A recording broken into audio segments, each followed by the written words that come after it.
Abi ne oldu? Ufak bir hiccup yaşadık.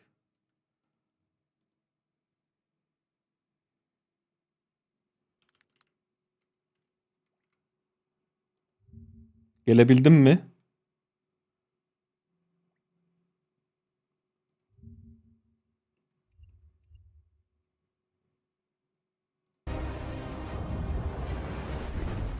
Tabii ki reklam izleyeceğiz. Lanet olsun sana Twitch.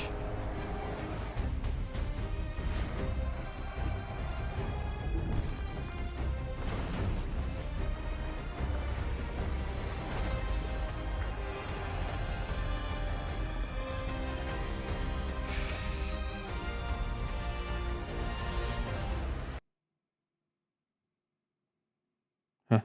Guy. Yay, Vadim, you got your prime sniper rifle. All right, now that we've gotten a little glimpse into our future, we're gonna go to the past, to 1999. And more Gelebildik mi? specifically to the Hex Quest. And Tim, geldik. a lot of mocap Gelebildik mi? went into this quest. Actually, quite a bit. Kusura I'm curious bakmayın. how many hours. Nedense birden sessions. bilgisayarın şeyi kapandı. Every time we do Bilgisayar a mocap kapandı. session, all the data gets recorded. Galiba ayağım biraz With that date fişlerin oraya on it, so we çarptı. went and counted up the folders we had, and we had 14 Kroko, folders. So burada that was mısın 14 Kroko? mocap shoots. Probably an average of about 2 hours per shoot, but we do mix in Soulframe and Warframe in the same shoot, so it's very rough estimate, probably about 20 hours of working in the mocap studio on this. Kaçtı mı? Incredible.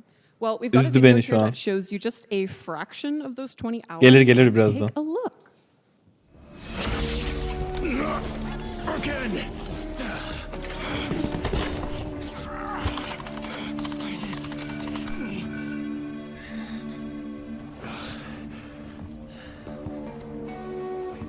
Bastard! Didn't the bastard doctor warn you?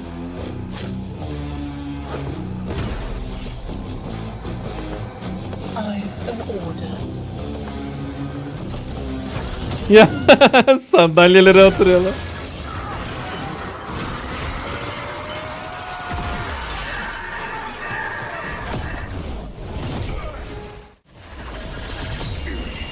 Daha Stream Elements'in kafası yeni geldi. Master, my master, why hast thou abandoned me? All that matters is I'm here now.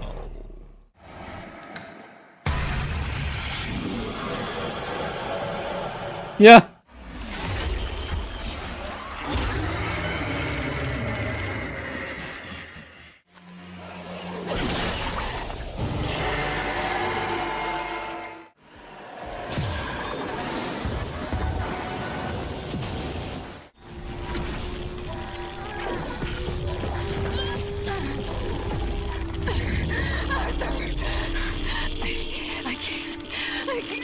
I can't. Bunlar kendini deli gibi yapmışlar.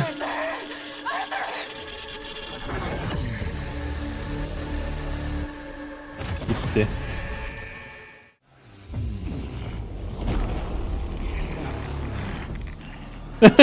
Jeff'e bak arkada duruyordu.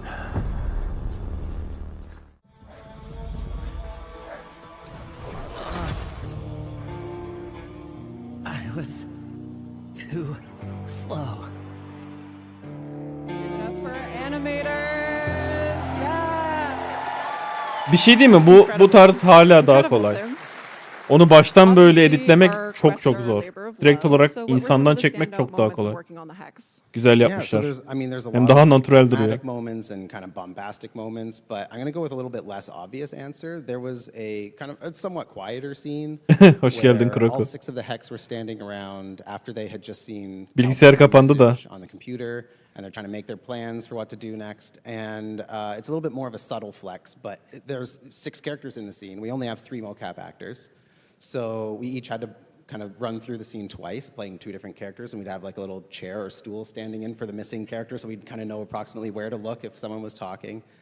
And we have, in the mocap room, we have 2 TVs set up, like opposite of each other, so we can kind of watch if there's any previs that has been made. We can listen to the recorded voice acting and pantomime to it. And sometimes we'll even put the waveform of the audio up on screen so we can kind of see when our cue is so we don't miss it when the voice line comes in. And it was over 2 minutes, and it all went to one animator. Alex animated all of that. And she got Woohoo, all their Alex. individual personalities in there, and yeah, Incredible. difficult but very well done. Incredible work. And now, Adele, you worked on Eleanor's character model. What was it like watching her come to life in the quest? It was really great seeing how animation utilized all the extra time that was put into her for instance, the tongue. We weren't sure if there was going to be enough time for it to be rigged, but I made it anyways. Yeah. And then they just used it so amazingly to bring so much life to that character. And I love how cute and just adorable she is in the kissing scene. Saçı çok iyi ya. She really is. We made time for tongue, y'all. Yippee. All right, that actually perfectly segues into our next video. Believe it or not, the kissing scenes for the New Year's Eve kisses were actually mo-capped by... Hadi canım. okay. Okay, hold on. You'll see. So we're gonna take a look at Eleanor's and Amir's. Now, Tim, you and Elise had to get pretty creative around mo-capping this, which we'll see right now. Ya. So first, before you do anything like this, you have to talk to each other and be comfortable, like know what you're comfortable doing. And we thought at first maybe we could try mo-capping the hug. They're all supposed to be a hug and then a kiss. And we thought, well, we could maybe hug and then we'll just fake the kiss because it's animation. Mocap is never the final product. There's always a ton of manual animation that gets done after the fact. So we were confident we could just add that in and make it look believable. But it turns out that like, hey, buddy, good to see you again. Because we're buddies is not the type of hug that we needed. And so we were like, we can get into it a lot more if we stand beside each other, kind of just look out of the corner of our eye and react to each other. And so that's what we did. And we just kind of, afterwards in animation, merged it together, got the physical contacts working and stuff like that. And you did share a really lovely story about Amir's smooch scene. Yeah, so Amir, he's so he has to psych himself up a little bit. And then when he does, finally, he's like, okay, I'm gonna do it. He maybe overdoes it a little bit, and so he very dramatically whips off his glasses and does a little twirl and everything. He's a bit extra. And so we thought, well, that one's not too steamy. We can actually mocap that one. And then it turned out, oh no, we still couldn't because we don't know how to dance. So whenever there's dancing in Warframe, I don't do the mocap. As you know, Danny Octavia boy band Sokolowski. So we don't know how to dance, and we were like, I'm not really sure how to do this without getting tangled up. But fortunately, there was a third animator in the room, Jason, who had just recently been married, and he was like, I got you. We learned a couple of fancy moves for the wedding so that we could dance. And he's like, I'll give you a quick little lesson. And so he taught us how to not get tangled up so that we could do a little spin. And so very... happy, very approximate anniversary, Jason, and thanks for the tips. Congratulations, Jason. Thank you for the dance moves. Now, for some of us who were successful in our Kim conversations, the romance continued in the back room. Now, Carrie, this looks very different from what we know the back rooms now. This was an early concept. How did it kind of transform from this point? Well, at the beginning, it was actually going to be in the city, and it would have an old tailor shop at the front because Warframe, fashion frame kind of sort of fit. And then you'd have your sci-fi mad scientist room in the back. But then as narrative happened, we needed to get it into the mall so that everything was going to wind up working. And then we went with a 90s loft conversion instead. So. And we did. And we have a video here. We're going to take a look at how the back rooms came together from start to finish. In a moment. Believe me, it's very cool. We shall see the building blocks. Actually, we should start talking about it. So when the pieces started coming together, Carrie, what were some of the kind of energies that you wanted to bring in the space, or kind of the player considerations that you had in mind? Well, I think one of the big ones we were looking for this was actually to do a space that is really cool. Everybody could, know what story we were telling, but then actually be able to strip it back so that somebody wanted to really be able to put their own thumbprint on it. Kadınlar hazırlanmış, erkekler düz gelmiş. Bu arada çok doğru. Kadınların sosyal hayattaki rolü maalesef. it was kind of like consciously making sure that with all the decisions there was the ability to go Erkek back sabah to uyanmış. the, you know, Yüzünü bile yıkamadan tişörtü alıp gelmişler %100 And I böyle. learned something really interesting about the helmet room. Where actually, when I was doing research, Carrie, I'm quoting you here. I'm sorry, but it was inspired. The chair that you sit in the helmet room was inspired by, and I quote, a creepy dentist chair, which feels appropriate for the room with lips Yeah. on the wall. Absolutely. Marco Lips really on drove the a lot wall. of that with I think it was Corey and a couple of other people, yeah. And yeah, if you've ever had traumatic dental surgery when you're in your teens, you know, you can all sit in that moment, right? So Thank you, Carrie. I'm here for it, yep. And let's give a round of applause to our environment artists, programmers, level designers, lighting, material, and textures. These guys Zırh are bringing this giymelerini world beklerdim. together. All right, now outside of the back room, roam the Skuldra. And we see here some of Minky's work, which was foundational to that faction. So, Carrie, can you tell us from Minky's work here what was kind of pulled in to create that faction? Well, I think it's amazing how many foundational things actually are. So, you know, the Ephron, which was a big, like, how is it going to work? How are they going to be able to take on Infested when they're mere humans from 1999 and similar? So there's that. And then the playfulness that Minky had in his work was... Gelmiş. So here you have bubble-wrapped enemies, and we're a third-person shooter. And, you know, it's not quite as on the nose as we are right at that moment, but that came through the whole way. And I think that playfulness was a nice way to get this thing started.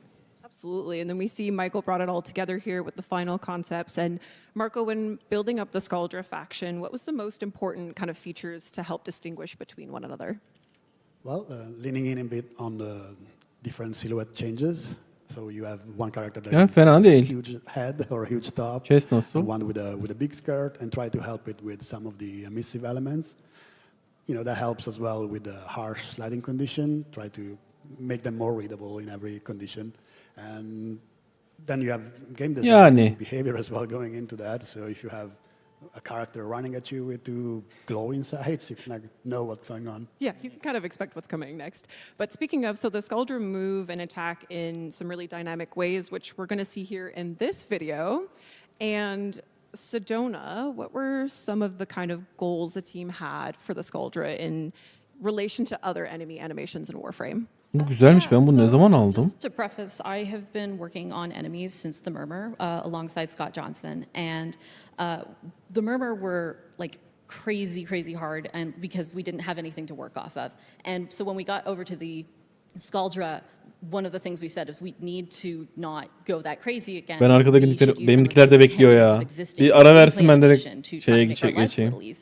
Bu bayağı. So working with that, we started making just like focusing on the idols and maybe a couple locomotion changes, but then the personalities of them got like crazier and crazier, and so we did end up making more work for ourselves in the end, but like I think they ended up coming out super charming. Absolutely. And speaking of charming, I know, speaking to Scott as well, obviously very talented animator, and he carried so much of that over into the H09 Fervon tank animations, and we're going to take a look at those as well. And Sedona, I know you have a particular affinity for the tank. Yes.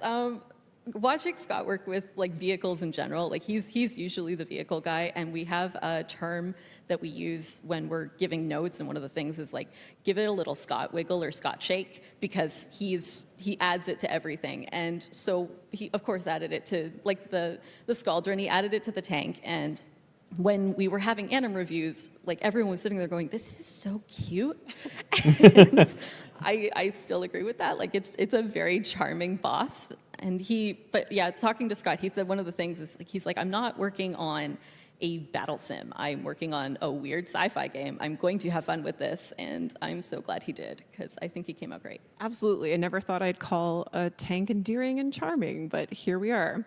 We also can't talk about the Skuldra without talking about Miss Major Nessie Rusalka. Rusalka. And yeah, yep. Now, Carrie, how does one begin to even ideate such a bold, standout character? I'm going to be completely honest. This one you largely leave to Rebecca and Liger, because, you know, me asking for a V-neck that is quite that V is a very difficult thing for me to ask for. So they drove a lot on that one, and then of course the iconic performance and the great sculpt by Scars and everybody else. It really came together. Absolutely. I heard the word bravado was thrown around a lot in her design, and I think the V-neck speaks to that especially. And her big claw arm, which was inspired by, as I understand it. It would be the Orkin, yeah. It would be the Orkin. Bit of a nod that this is, at the base of that. Absolutely. And again, shout out again to Michael Skyers for the incredible character model, Rusalka here, as we know and Oh. love her. Yeah, absolutely.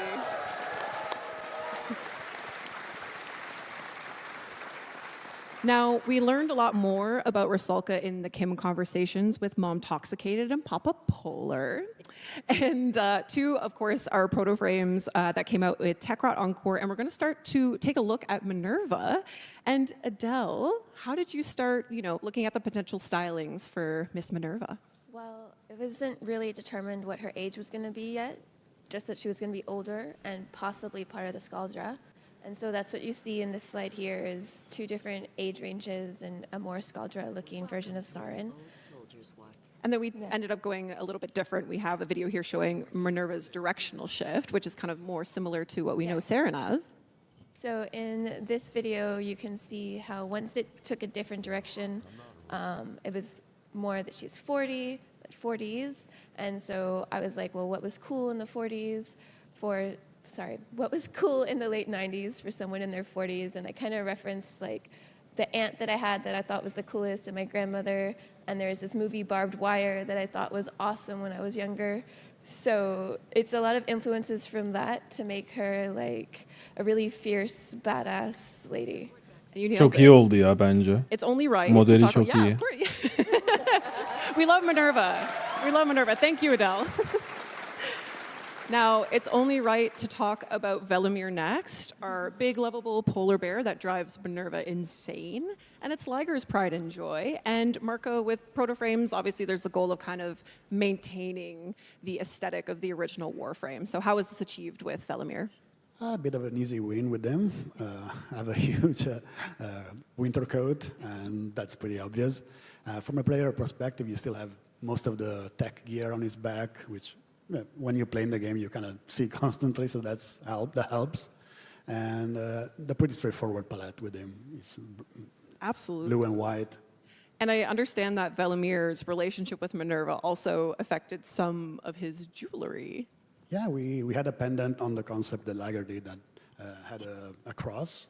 So we wanted to, not force any religious connection there, and we were trying to find something else to go with it. And Adele had the good idea to have a reference to one of Minerva's pieces to go in there instead, and we went with that. That was great. So sweet.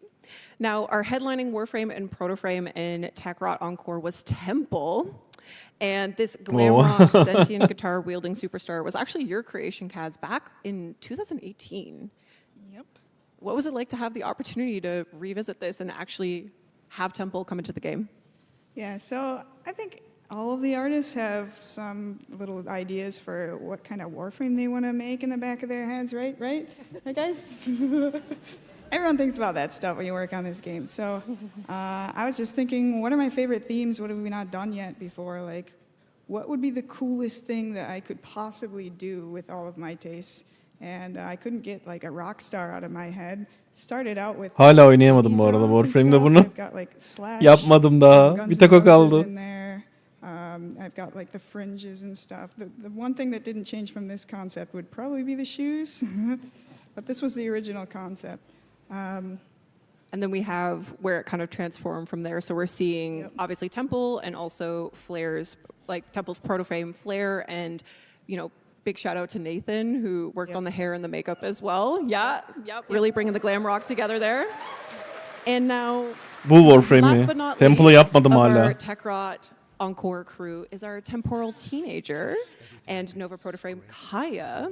And Bu Kaya çıkmış. is so Ya interesting hiç because farmlamadım she ya, has the most visible uğraşmadım. infestation Bu güzelmiş out ha. of the other protoframes, particularly on her arm. So, Adele, how was this achieved? Well, the character team had been wanting like an update on the skin shaders Parayı mı since the bastın? earliest hex, and the Aa, Yayın. Programmers Alo, worked really ha. hard and made it happen, and Nathan did a lot of fielding and testing on getting that to look right with the programmers, and you see the amazing Kaya results çok gıcık ya. and just how Ben awesome Kaya looks. Absolutely. çok sinir oluyorum And bu, it set the bu kıza. foundation down for Yeah. character artists to kind of work from that point. Yeah, now we can use emissives and have metalness, and it's so much easier to blend between skin and Warframe, and it opens up so many possibilities to the types of skins and coloring we can do in the future. Fantastic. Shout out to our programmers and Nathan for that. Thank you so much. Çok değil. Sürekli beni Alright, terslediği here we için have it, kim bir konuşmalarında süre sonra bıraktım. Round of applause for our character artists Şey here yapmaya as well, who çalışıyor made them işte. come to Tekrar life. gitmeye çalışıyor bizim zamanımıza falan. Now, a core part of Gemini skins, of course, is our Gemini emotes, Ne? transformation emotes, and we have a video here that we're İnternette going to tanıştığı show you a birine little bit nude of that atmış. process. And Sonra onu you hacklemeye mi worked on çalışıyor? Kaya's Gemini emote. Çok And iyi. you mentioned that there was, her Kim story, narration worked on that. It actually inspired her emote. Yeah, so kind of at first glance, it looks like she's just kind of having like a fun, playful, cute interaction almost with the camera, where she's kind of like, striking a cute pose, pretending to take a picture, and then kind of like tossing it away like, yeah, let's keep it real. But like, for those of you who have taken the time to get to know her a little bit more, you might know her backstory, and what you might see is someone who's like taking their power back, and she's kind of giving you a warning. She's like, I'm keeping my eye on you, and if you try anything funny, I will kick you to the curb so fast your head will spin. And she's not having any of it, and she's just very cool, and I'm glad that she's feeling that way now. I agree. And I know, Sedona, you had also worked not only on the Hex emotes, Depresyona but mı also girmiş? the Techrot Yapma Encore be. emotes. And what was the kind of process of creating the Encore emotes? Bayağı gıcık ama So konuşmaları when falan ben. emotes were first sinir announced, oldum like yani. the Gemini emotes, seeing the one at like TennoCon at the beginning, we were like super excited to like get started with them. And Elise always did something like extremely extra with hers, and that just sort of paved the way for us to kind of go, oh, well, maybe we'll do that too. And so we end up having like a lot of fun on them thanks to that. So with the Encore emotes, it was nice that we had like, we already knew we could push it. So for instance, like when I was working on Minerva, Elise had already been working on Velimir for a while, and I decided because they're a couple, I should make their Gemini emotes kind of like couple-coded. So you'll actually see like their poses at the beginning are mirrored, and the kiss of death that I made Minerva do was also like an allusion to Frost using his breath to make the snowball. And so that was like kind of our fun little thing that we added. It's like they're pretending that they like each other again. That's so sweet. Now, the proto-frames were, of course, fairly prominent features in TechRot Encore, but so were the Technosite Coda. And Marco, obviously we see here some of Minky's sketches for this, TechRot boy band. So what kind of set the tones here from Minky's concept to what we know now? Well, he had the neat idea to have facial features be the prominent thing there, and we kept some of that, mixing it with the behavior and the characters of the original human boy band, and mix some of the 90s gadgets in there as well. So you have the frontman, which has a big mouth in the chest, kind of a big mouth in the head as well.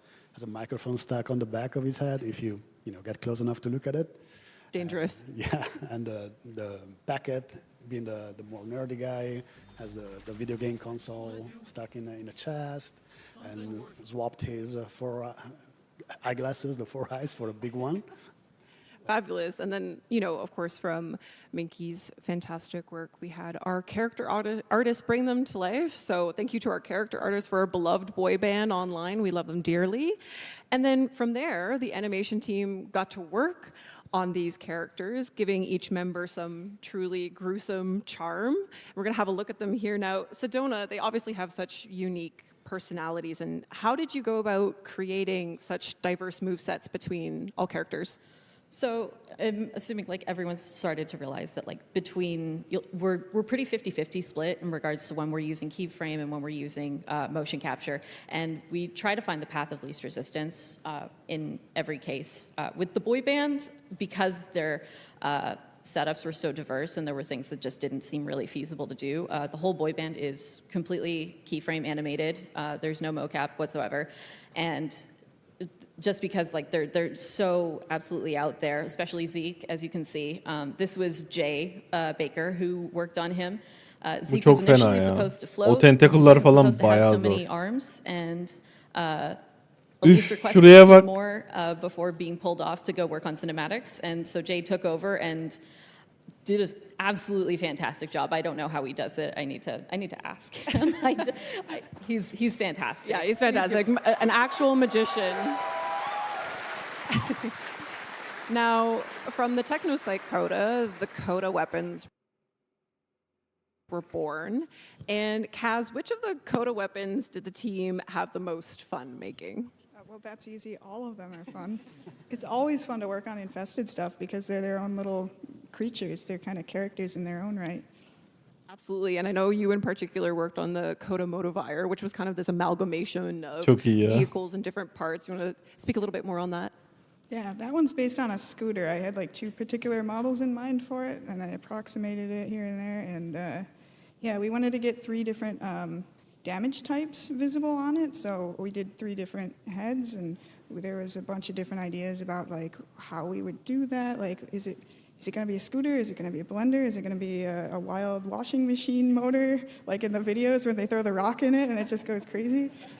Sesi bayağı titriyor. Çok heyecanlı. Because I guess I had motorcycles on the mind. Yeah. And then we ended up calling it the Pizza Cutter eventually. Yes. Yeah. I like Bloodborne. Ooh. Hey, yeah, there you go. Shout out. Yep. And then, of course, our weapons artist took it all the way and created our fantastic set of our fantastic Coda weapons. Now, we had a little interim moment between Techrot Encore and Isle Weaver, and that was our magical water girl, Ureli Prime. And we have a little behind the scenes of the Ureli Prime trailer that we're going to take a look at now. And now, okay, Tim, tell us how you guys made this happen.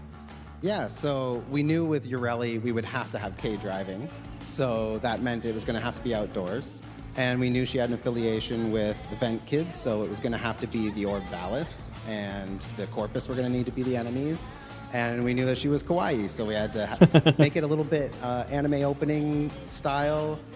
We got magical girl transformation, a little bit of like limited 2D animation and like lower frame rates, which was a fun challenge. It's more work to do less frames, believe it or not.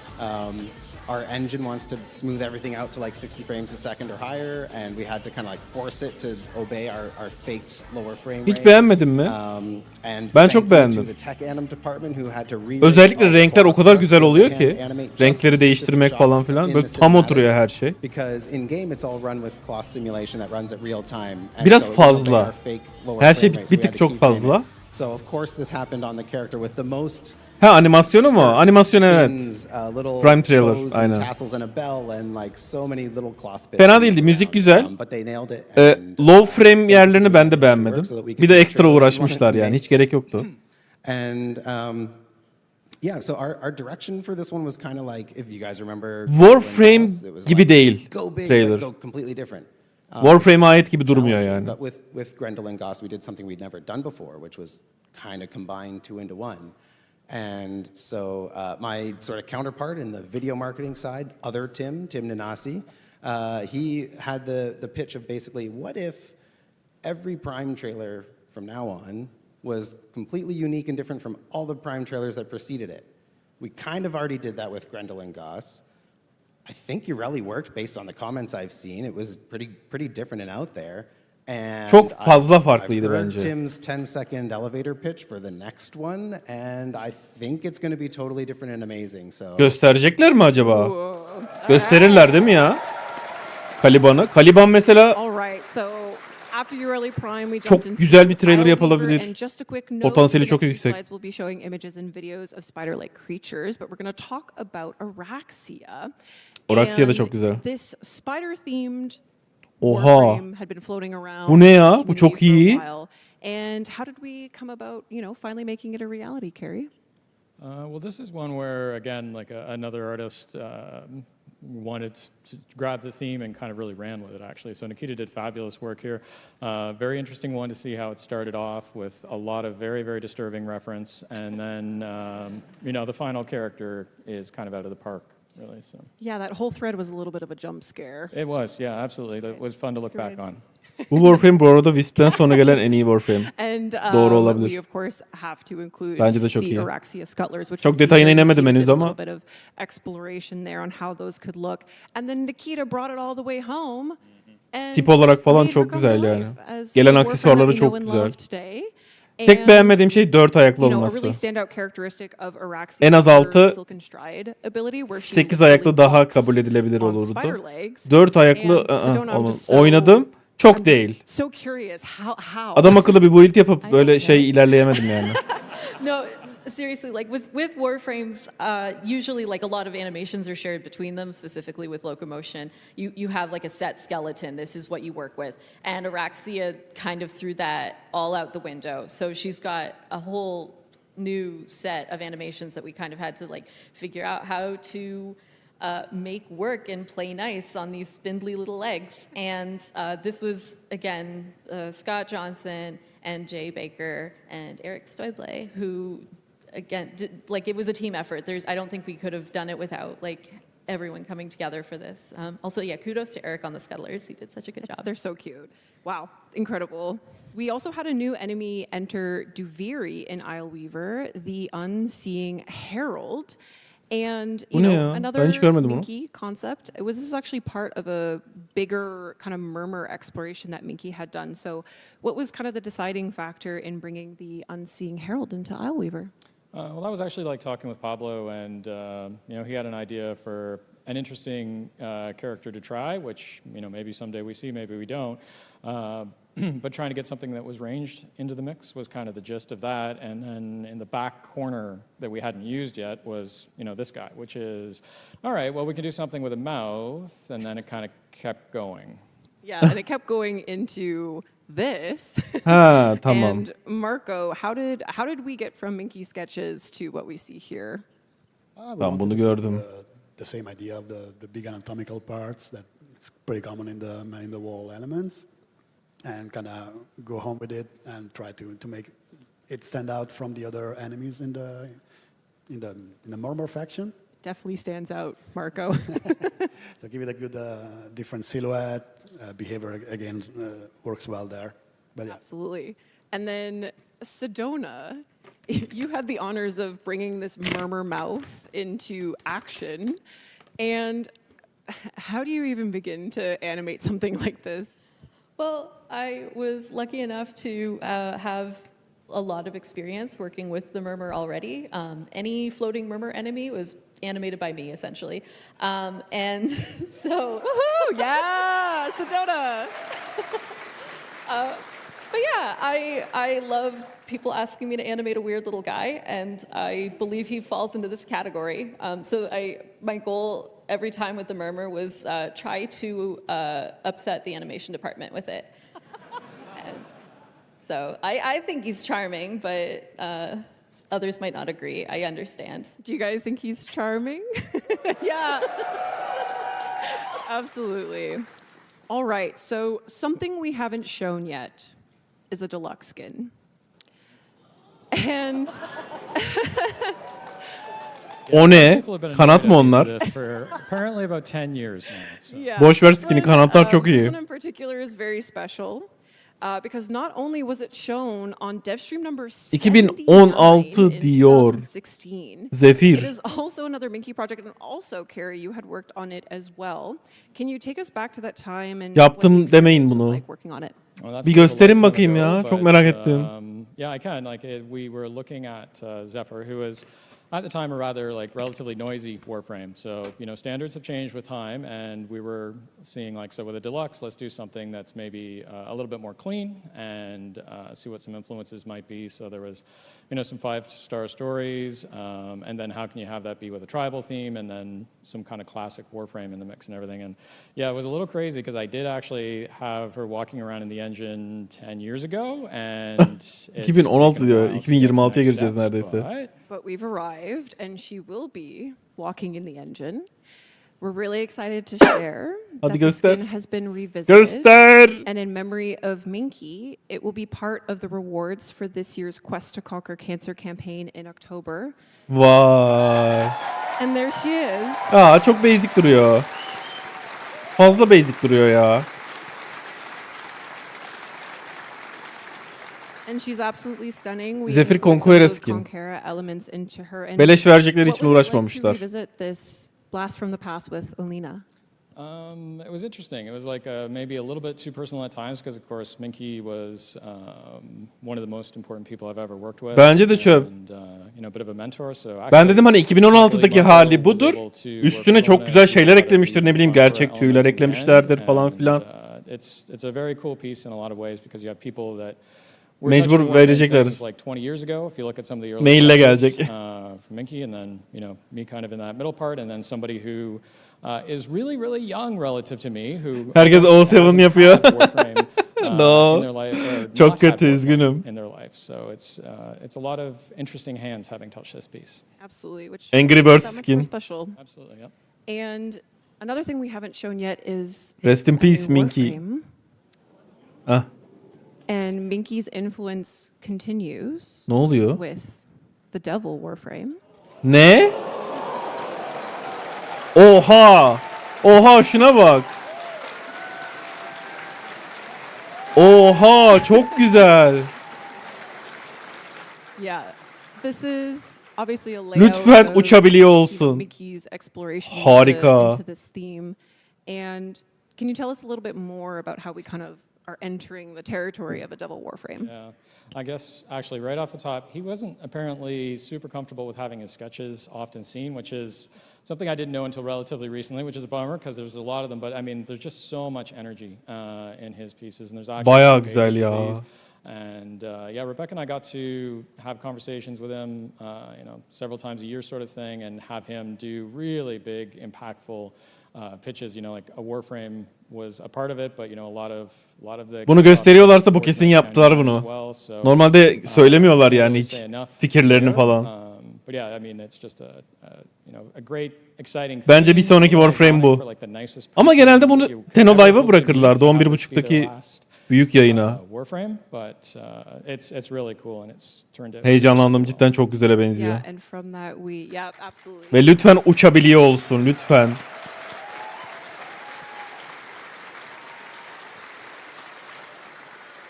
So the team landed on this particular sketch to continue on into this final concept piece. Oha çok güzel. Oha. Bir dakika. And Marco, I Kuyruk know the team falan wanted to aşırı iyi. maintain as much as Minky's original design as much as possible and Basic tell us a bit Warframe more mi about the de? process of working with Sergey on this. Aşırı iyi. Lütfen skill'lerini falan oynanışını güzel yapın bunun. Mainlerim yani.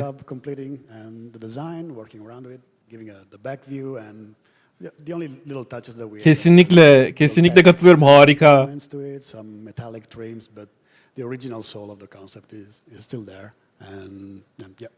Absolutely. Elleri falan çok iyi. Parmaklarından ekstra böyle şey çıkıyor. Şurada. Aynen kromaya çok benziyor ama kroma çok daha şişman.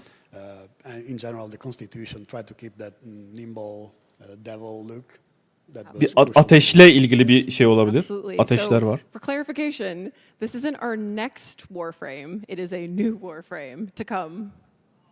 I know. Don't worry, that means that there's another one. Okey, ha. Okey. Bir sonraki Warframe bu değilmiş, Alright. tamam. So Oh. we've arrived. Lazu Kaptan, aleykümselam, hoş Speaking geldin. for the community. When I thank you all. Eyvallah, teşekkür ederim. Everyone on the Hoş art and geldin. animation team and Warframe team for the magic that you create. But that magic comes with hard work. Daha adı bile yok and bu arada. dedication to Devil your Warframe crafts demişler. and a love for Warframe. And it should be celebrated. And we're so lucky that we are able to do it here on the TennoCon stage with all the Tenno Çok alakasız here olacak ama and everyone Soulframe watching hakkında from bir şey home. dediler mi? Evet. And Yaklaşık yeah, bir thank you saat so much önce for sharing your talents with us. yeni şeylerini söylediler.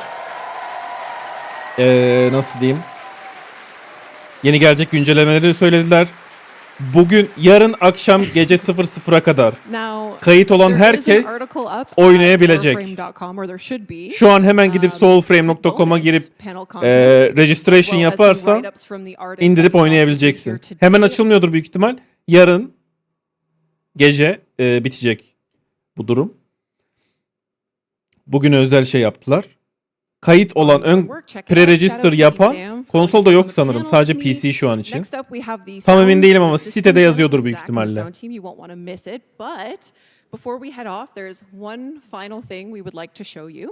Hatta oynamayacak olsam bile bence gidip şey yapman lazım yani. Sitede bir pre-register yapıp.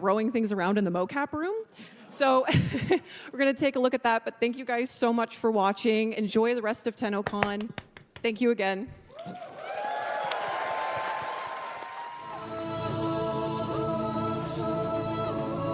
Bu ne ya? Ya.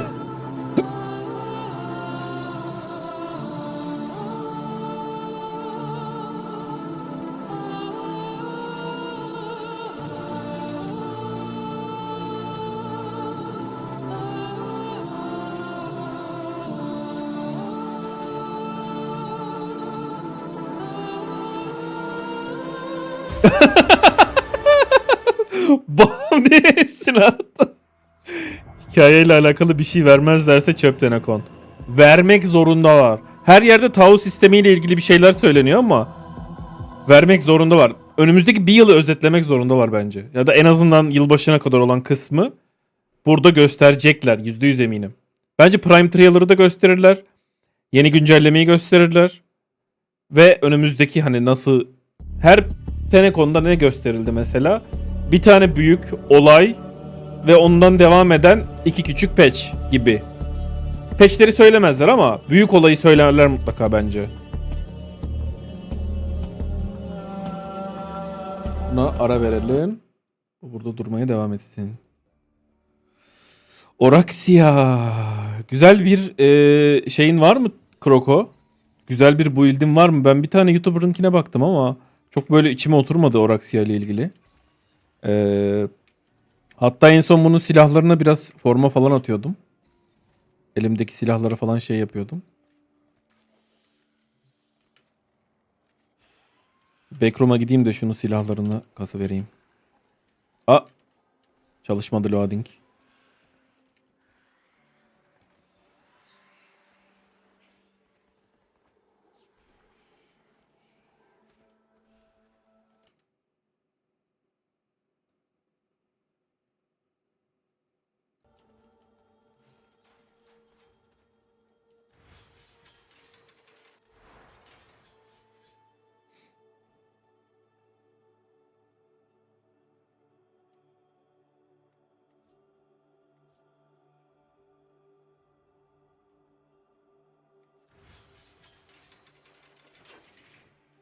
Voruna ile ilgili bir şeye bakacaktım ya. Voruna'da hangi yeni şeylerden biri burada çalışıyormuş. Çok iyi çalışıyormuş. Hangisi?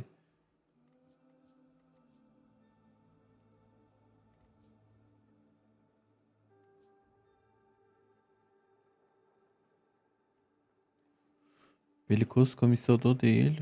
Crescupler. Invisible. Oo bu çok iyi değil mi?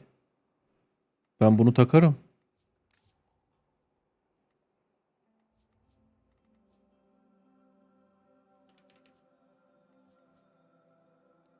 Crepuscular. Ability Strength. And Brix Final Critical Damage. %30 Ability Strength. Şey ne veriyor? O %60 veriyor ama bu daha iyi gibi. Energize kullanmaya gerek var mı ya? Özellikle şeyden sonra bence yok.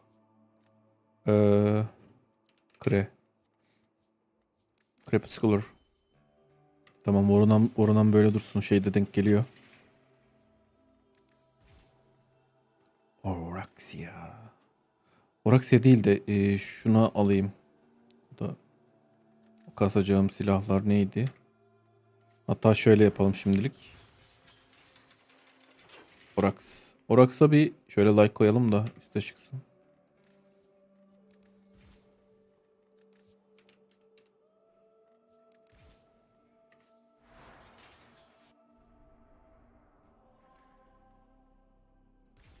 Infinite Sanctuary'de şu silahları bir maxlayayım.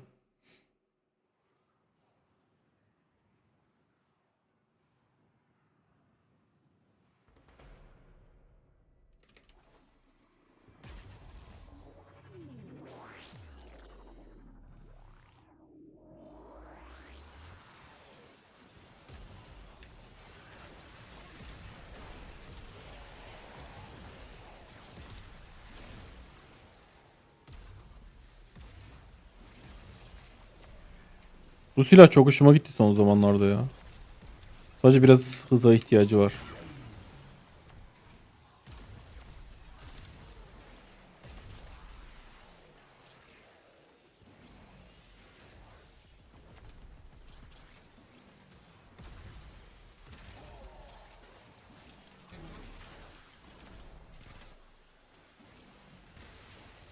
Rakta balistika. Geç abi ya.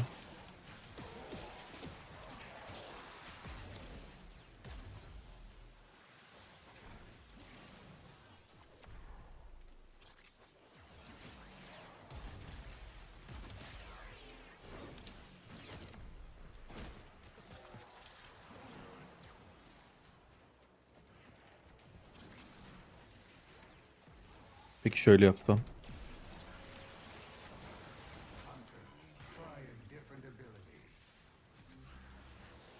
Oo. Oo, Sarin var. Tek turda hepsi öldü.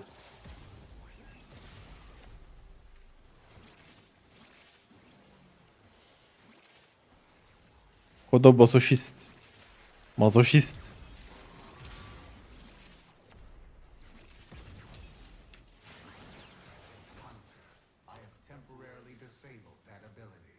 Simaris. Shut the fuck up ya.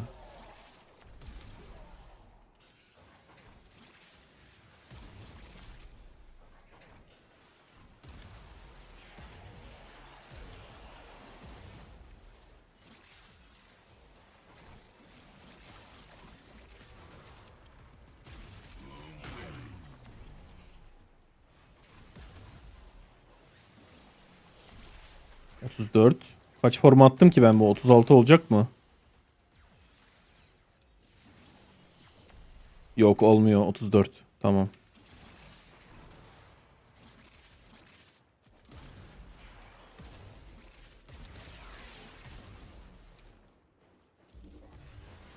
Tek turda hallettik, vallahi harika oldu. Our experiment moves to a new zone.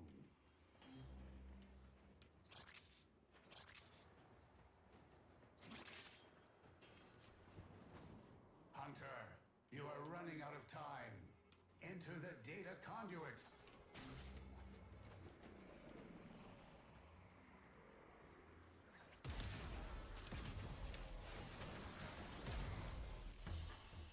Yoruldum. Hunter, the sanctuary will go on without you.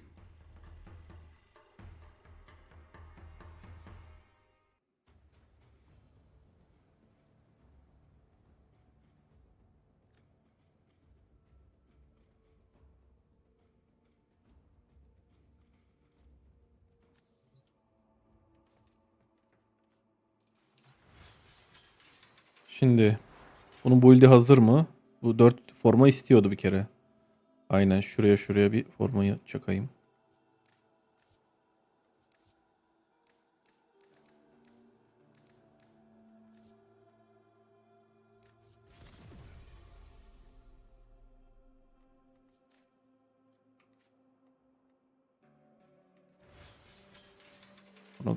Bunu çıkarabiliriz. Spinerex. Buna bir bakayım. Buna son bir forma atmam gerekiyor sanırım. Şuraya. Ki bunu tam takabileyim.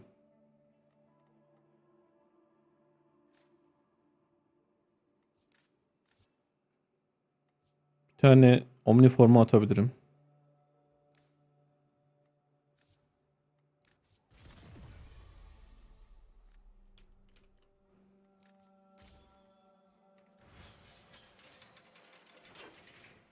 Bu. İkincil silah var mı kasacağım?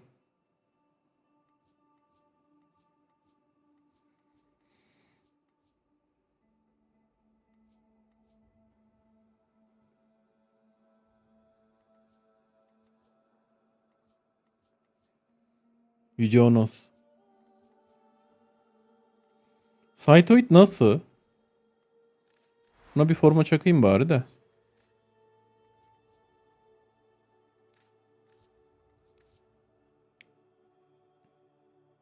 İlla bundan kullanıyordur yani.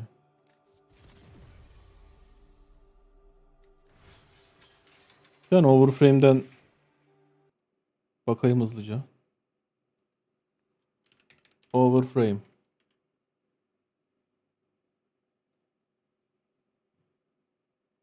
Cytoid evet.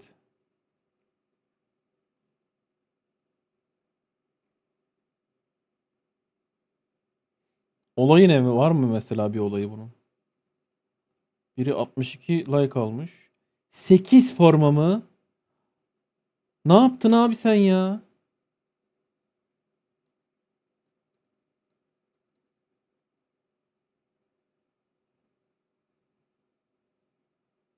Sekiz forma.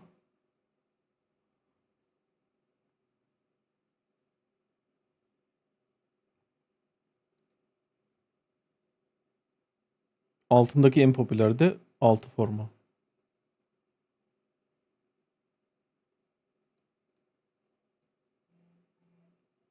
Şu yeni gelen Orağı oynadın mı? Hayır. Spinerex mi diyorsun? Talis mi ne vardı onu mu diyorsun?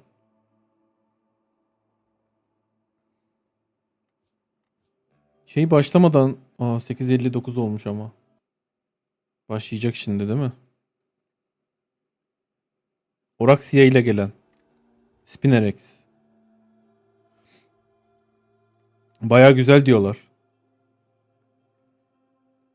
Toksin patlatıyor etrafına yaratıklar öldükçe.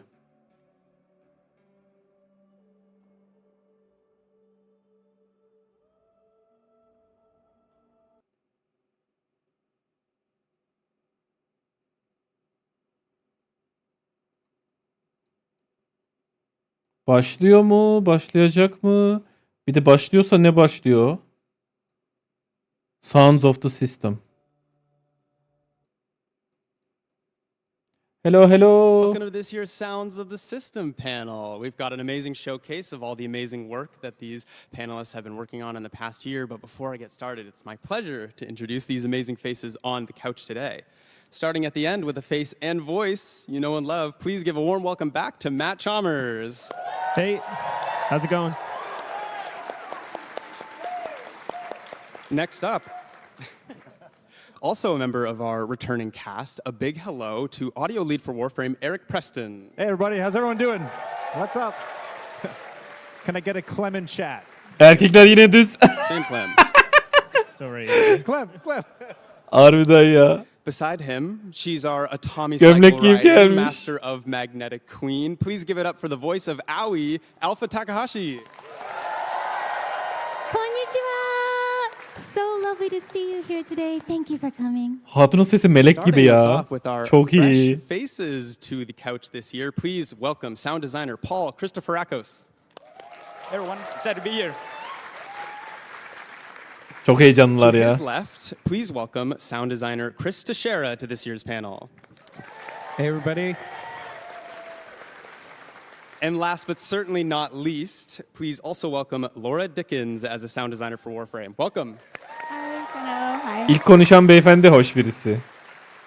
My name is Zach, and I'm a senior community manager, and I will be your auditory pilot Zach? for today. And Yoksa before we get diğeri into mi? it, Hangisi? let me hear you guys. Who was at Tenno concert last night? Şu en sondaki mi?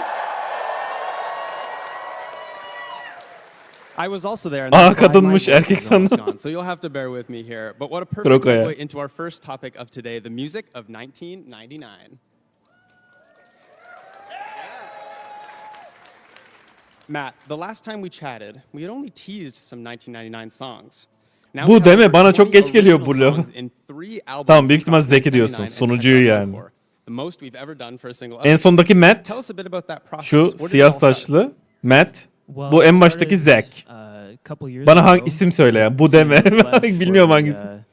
Played that in 2023 at TennoCon, and yeah, that just started with Eric being like, "Hey, we're getting started on this 1999 thing." Dünkü konseri bu verdi bu He gave us some arada. references Solist and olarak. I started to figure out what that sound would be, and while still sounding like Warframe. Ha Zek, yeah, Zek'i we diyorsun. just did Zek çok tatlı bir çocuk basically ya. every genre after that. Love it. I absolutely loved hearing them at the Tenno concert last night. It was a rager. What was it, your first time at an arena? Tell us about that. Yeah, first time at an arena, first time as a singer on stage. Yeah, it was weird. Sesi güzel, yetenekleri kat kat daha güzel bu arada. My main instrument is drum, so I'm usually just behind, just chilling. I don't have to think about how I'm moving. So yeah, that was a lot of new stuff for me. It was absolutely spectacular. Bayağı utandı dün Eric, ya, ben we gördüm. travel across so many Şarkı different vibes söylerken in falan. each of the songs, some even lending themselves to a proto-frame. How Tüm does playback each yapmadan personality söyledi form bütün from müzikleri. songs? Evet. Yeah, it's a Ama really fun process, belliydi actually. yani hani. We take a lot of time, like Matt and I will listen to a lot of references, like you said. And usually what it comes down to is just trying to create Rebecca arkada çalıyor bas like, gitarı falan. diverse Çok playlist güzeldi. of all the tracks. We don't really ever want two things to sound the same. You probably notice that across a lot of our updates too, how we're always kind of changing the musical style up. So there's like a real conscious effort there to try and keep things fresh and to try new things. And like as you know, Warframe, we go to so many cool places in the game that it's a real treat for us to kind of work with that.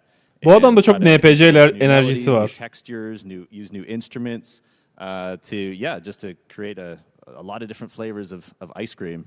So 1999 was like a playground for us.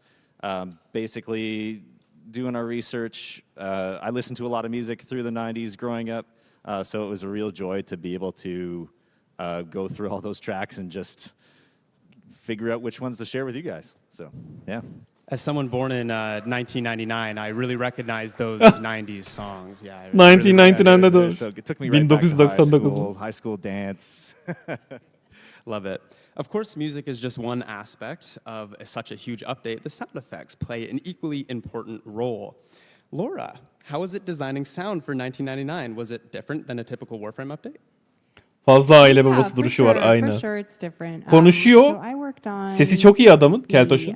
ambience for Ama 1999. böyle ağzı oynamıyor gibi, sanki bir arkadan dublaj yapıyor. Across 4 different seasons.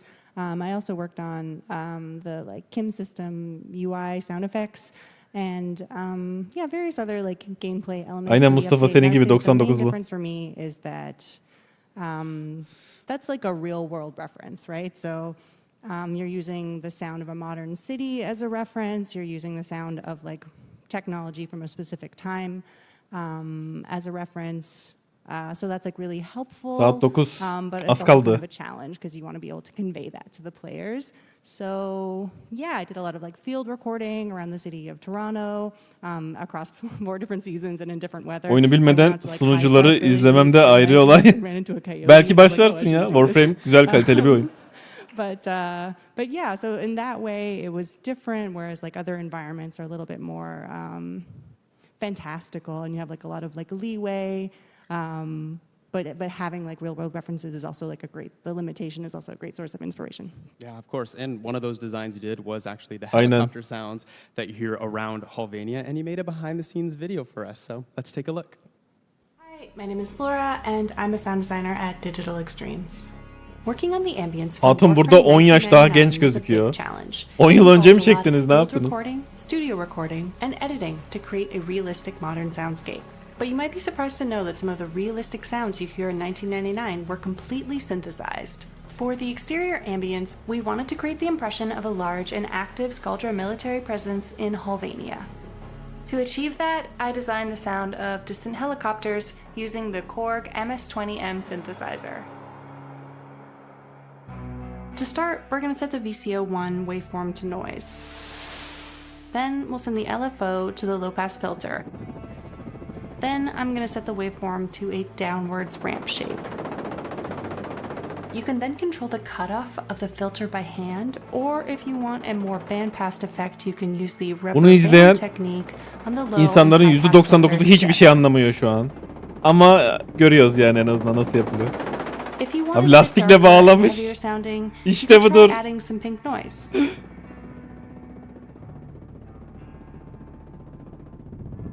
Şöyle bu. Hiçbir şey anlamıyorsun. Ortaya çıkan şeyi bir görüyorsun. Nasıl yaptın oğlum diye. Bu ne abi? İnsan korkuyor bunu görünce. Halbuki bir tane efekt yapıyor falan. Baksana. Tam resmen şu an böyle şuradan bir helikopter geçti. To position the sound in space, I added some panning and volume automation and set it to a short-ish dark delay and a convolution reverb.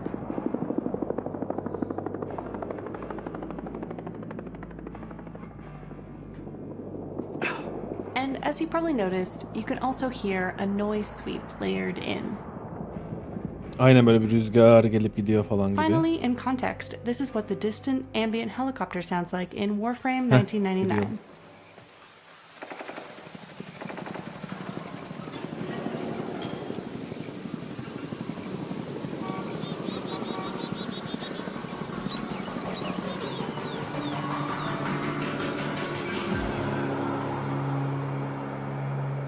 Cidden çok zor bir iş ya. Hani bunu öğrenmek Well done.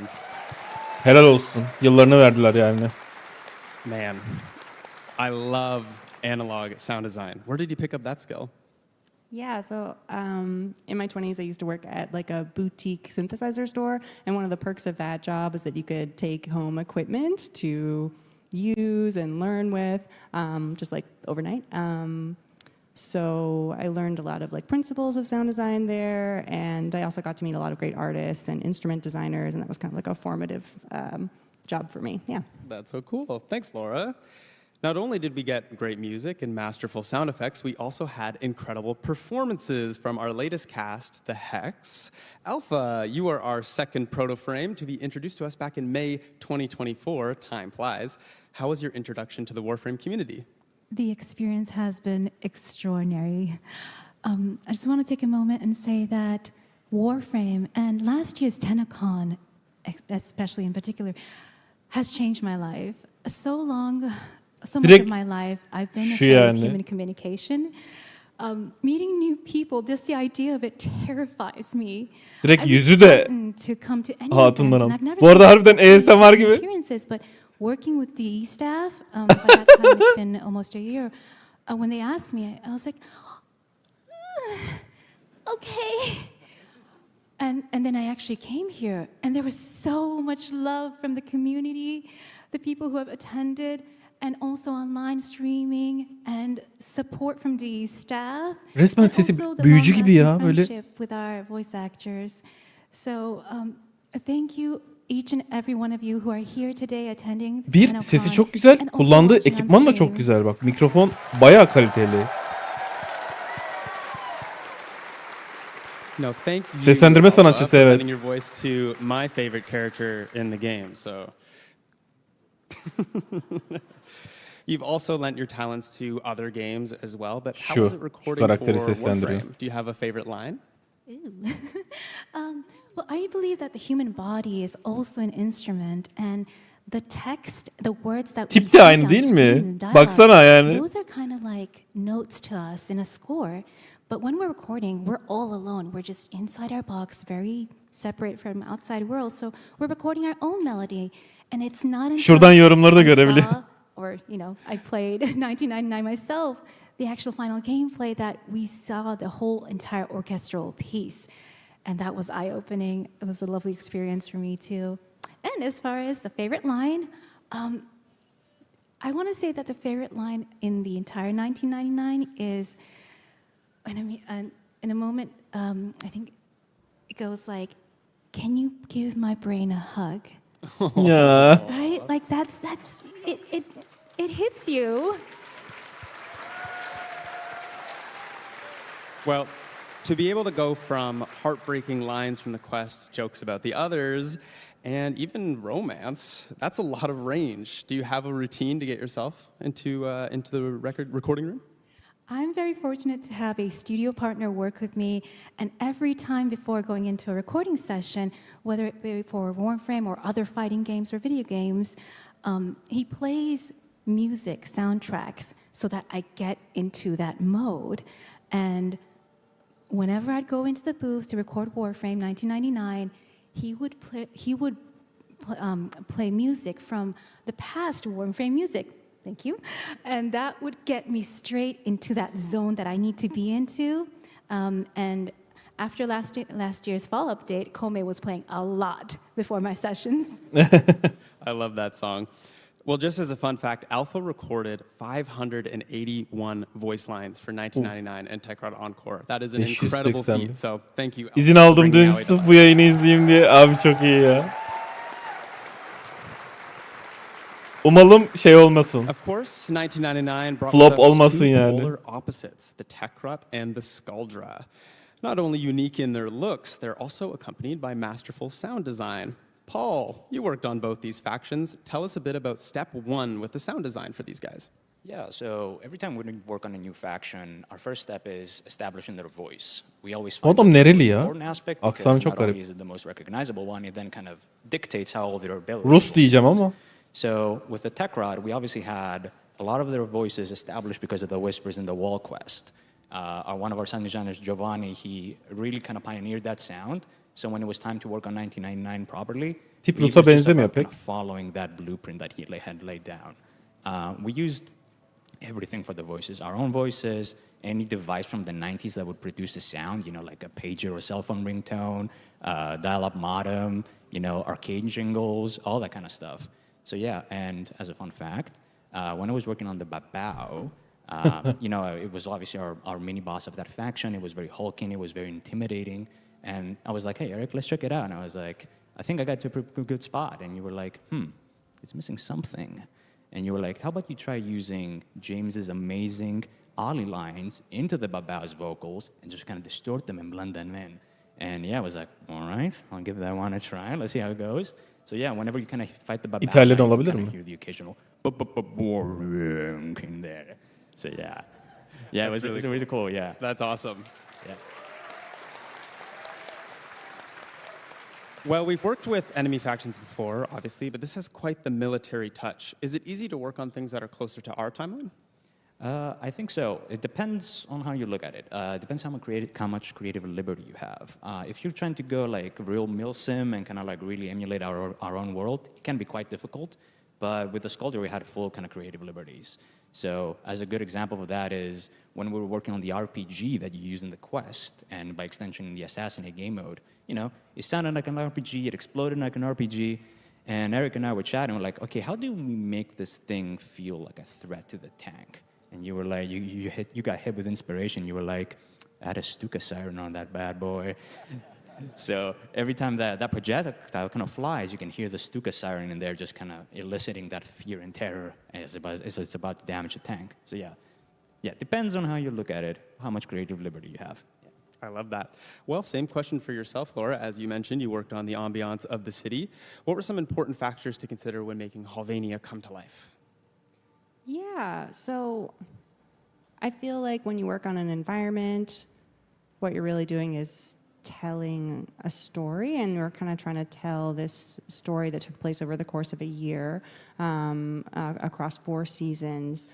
So really the focus was always like, okay, what's the narrative? What's the most narratively important sounds in this environment? So that includes the Skuldra military and how active it is across different seasons, how alive the city is across the different seasons. Are the Techrot out and about in different seasons? So those elements were always the main kind of focus, and that's how we kind of brought the story and Halvania to life across the course of a year.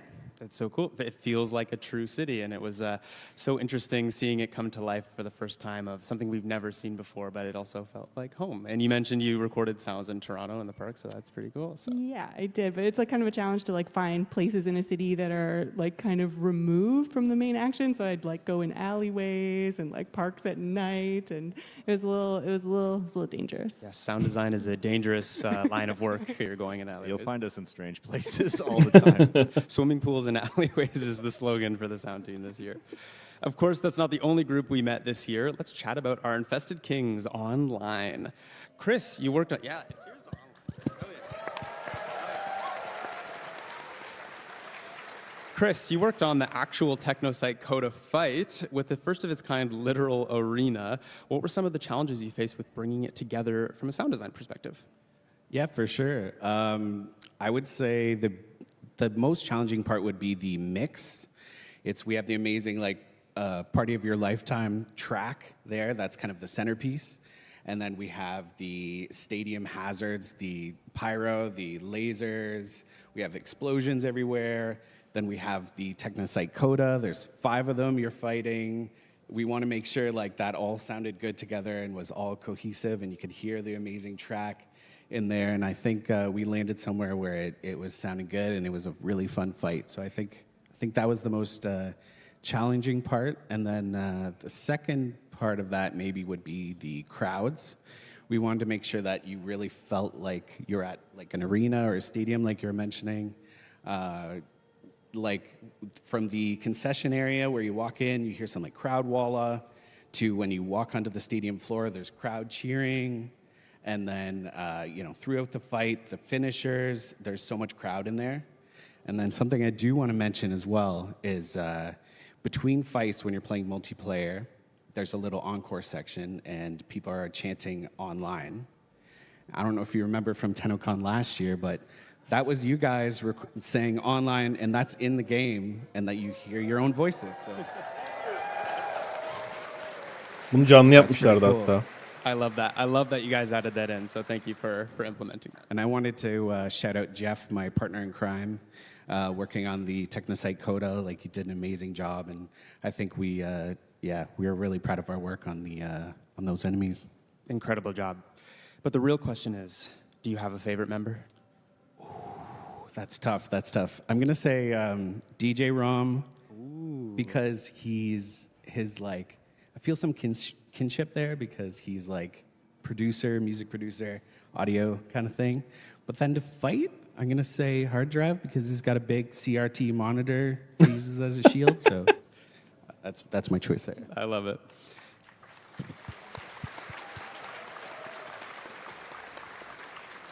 Well, Matt, you worked on these songs with online. How was it seeing mesh into the gameplay? Yeah, super cool. And writing those songs was such a interesting process and learning experience with Keith. It was super fun to just go back and forth with lyrics. Sometimes we just spend 2 days in a row, just every single line, just meticulously choosing what's the best way to say this, or the coolest way. And yeah, I mean, it was just really cool and awesome to see in context. And yeah, that mix sounds like a nightmare. So good job. Thanks. Paul, let's go back to you for a moment, as you actually had a hand in cooking up the sounds for the Coda weapons that you get for these fights. Have you worked on the infested weapons before? No, it was my first time, and as a matter of fact, as far as I know, this was the first infested weapon batch we dropped in a really long time. So it was interesting to kind of revisit that faction with the lens of the tech rod, obviously, right? So I really wanted Onlar to şeyde çıkacak ya, TennoLive'da çıkacak. Bunlar şimdi sesle alakalı insanlar ya. And I spent a lot of time Pablo'yu görürüz about, bugün what's the %100 through eminim. line for each of these three Pablo weapons. mükemmel Obviously ya. with the dual Torxica, I tried playing around with an infested gunshot, but what we found was just relying on a real natural gunshot and then having something on the tail to tell you that it's an infested weapon worked at the best. So every time you're kind of shooting that weapon, it feels nice and punchy. And then when you stop shooting, you kind of hear the spin down of the barrels and you hear that little infested screech in there. Sells it perfectly. And then obviously the Coda Motovore, wow, what a weapon that was. A big hammer wheel with the occasional teeth and or spikes on it, depending on your damage type. That's crazy. So for that one, I really wanted you to hear kind of the sputtering engine, kind of revving as you hold the weapon, and kind of the spokes on the wheel too. And the occasional kind of infested vocal in there really kind of sold the vibe. And then, of course, we had the star of the cast, the Coda bass assist. Wow, what a weapon that one was. Evet, az önce kullandım. Just weaving in dubstep sounds was like, okay, let's do this. Let's see how that works out, yeah. I can tell you from experience that weaving in any form of tonal or musical element into a weapon is like a recipe for disaster, because you spam it so much, it can sound super grating and annoying. So Eric and I, we did a lot of back and forth, figuring out what's the right balance, how do we want to make it sound, and at some point, I think I had like 24 notes that would play like a whole song. We stripped that back to 8 notes, it made that feel more satisfying, a little bit more tame too. And yeah, I haven't seen any complaints on the forums. I think we did a pretty good job with that one. I hope. There you go, fan favorite. Well, you did spoil us, and you put a little video together of how you did the sounds for the Coda Basicist, so let's take a look at that. Çok iyi. Hi Tenno, my name is Paul, and I'm a sound designer at Digital Extremes. Today, I'm going to give you a quick breakdown of how I made the dubstep sounds of the Coda Basicist. First, let's take a listen to how it sounds in-game, and then we'll jump over to my Reaper session.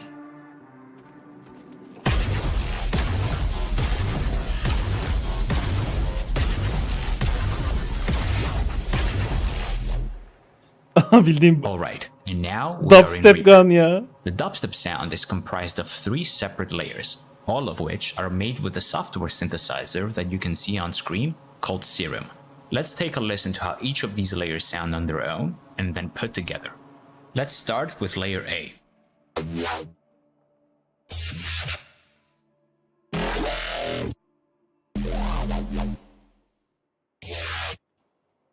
And now everything in layer A combined. Let's move on to layer B. Ya çok iyi ya. And now layer B combined. And lastly, layer C.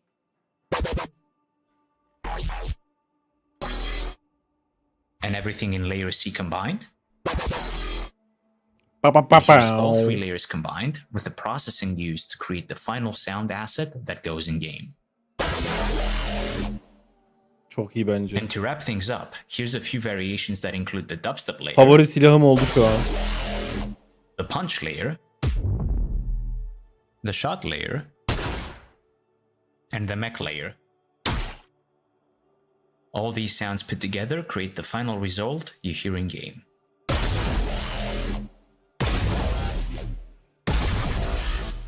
Bunlardan biri random That's how the çalıyor. dubstep sounds of the Coda Basicist were made. I hope you enjoyed this quick helal behind the scenes olsun look, ya. and I hope you enjoy the rest of the show. Bye. Amazing. This stage just made me realize that my speakers at home are not as good as the ones here. That's pretty basic. Well, that's amazing stuff, Paul. Thank you very much. And as much as I would love to chat 1999 for the whole hour, let's take a look back at last year's post-TennoCon update, Kome and the 5 Fates. Other than Prime Warframes, Warframes don't really get their own theme songs, but Kome's theme song, What Is My Fate, is such a banger. How was it working with Aynen, Matt bayağı Merrick güzeldi bu to şarkı. create something that would play as a theme song to an entire mission? This was a fun one to work on, I think. So this one kind of started off with, I remember putting together some references for Matt, sitting in my office going, okay, what are we going to do for this one? I think the first thing that I did was I like to kind of like, again, I mentioned it before, look at references, get some ideas. And I remember kind of looking at the Japanese top 10 pop chart and kind of getting a vibe for what tracks were on there and the sound that you get from it, because we wanted it to feel like authentic and kind of an homage to that. And ended up finding one cool track called Tokyo Calling. I don't know if anyone knows that track. But if you listen to that one, there's some influence that comes from that kind of gives like the drive and that kind of like poppy in your face feel to it. And then, yeah, I mean, Matt masterfully wove that in with other themes and elements, different instruments that are inspired by kind of the visuals and the vibe of the update. So yeah, that one was super fun, and I think it turned out great. So Yeah, it's so unique. And you just mentioned the instruments as well. Do you know the names of some of the unique instruments that you guys were using for this? I had a bit of koto in there, but the main thing was the vocals, and I had an amazing vocalist, Chihiro, help out with the vocals, but also the Japanese translation, because I wanted to make sure that it made sense and I wasn't just using Google Translate. And so when I was working with Chihiro, I was like, okay, here's a line. How do I say that? And then she would give me the pronunciation. And then I'd be like, oh, okay, it's that many syllables now. And then I'd be like, well, if I shorten it, which word can I take out to have it make sense still? So yeah, I was very careful about that. And Alpha, did I do okay? Kono toki Whoa, matita. Kono toki matita. It goes, I think it means something like, I have been waiting for my fate. Yeah. There's a lot of like brutal lyrics. I can't remember all of them, but there's some creepy stuff in there. It's engraved in my brain at this point. I think that's my favorite song. Thank you. It was so cool. Such a banger and such a unique update for so many reasons. Chris, you had a hand in bringing the Kome Warframe to life. Tell us a bit about that. Yeah, absolutely. Kome was probably one of my favorite Warframes to work on so far. Really unique frame. There's so many special things about Kome, but it kind of all started with the gamble frame, right? So started with the dice rolls. So I was rolling dice on different surfaces. How does this sound? How does that sound? You're going to hear it all the time. So I wanted to make sure the dice were good. And I think I hit that mark when Eric sent me a message and he's like, I think you got it. It sounds like I want to eat them. And I was like, yeah, I think that's it. It's like M&Ms or something in your mouth. So Eric. And I was like, I get that sense too. So yeah, I think that was good. And then it was really cool to work with, Japanese style instruments. So I got the koto when you roll sixes, and I got Japanese Shinto bells in there. There's so much to it. Also, I found the heels looked really cool, and I was like, I think this frame needs like unique footsteps, like some clicky, kind of like where you're walking around. So I made footsteps for different surfaces. Anything you walk on kind of sounds like heels. Felt like it matched the character. So yeah, that was a really fun one to work on. It's so cool. And of course, the ability sounds of every Warframe are always super unique, but you put a little behind the scenes video for us together to show you how you did it. Yeah, let's take a look.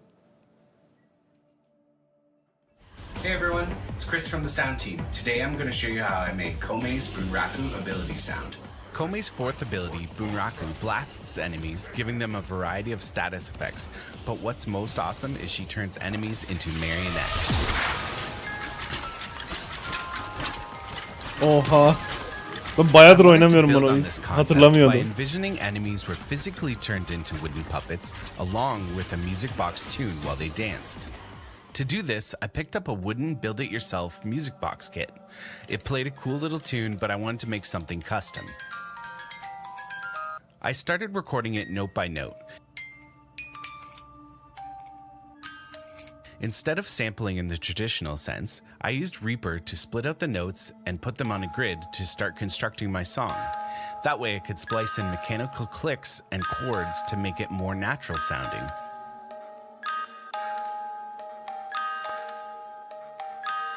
After experimenting a bit, I came up with 2 unique loops that can play on puppeted enemies.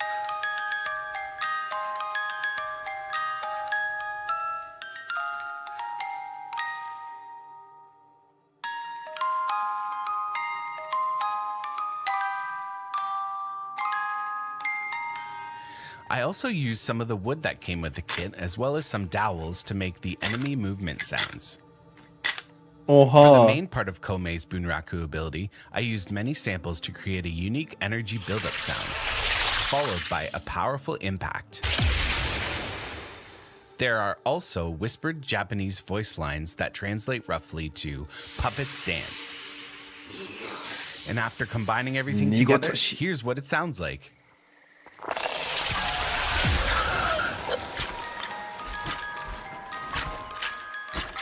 Thanks for watching. Enjoy the rest of TennoCon.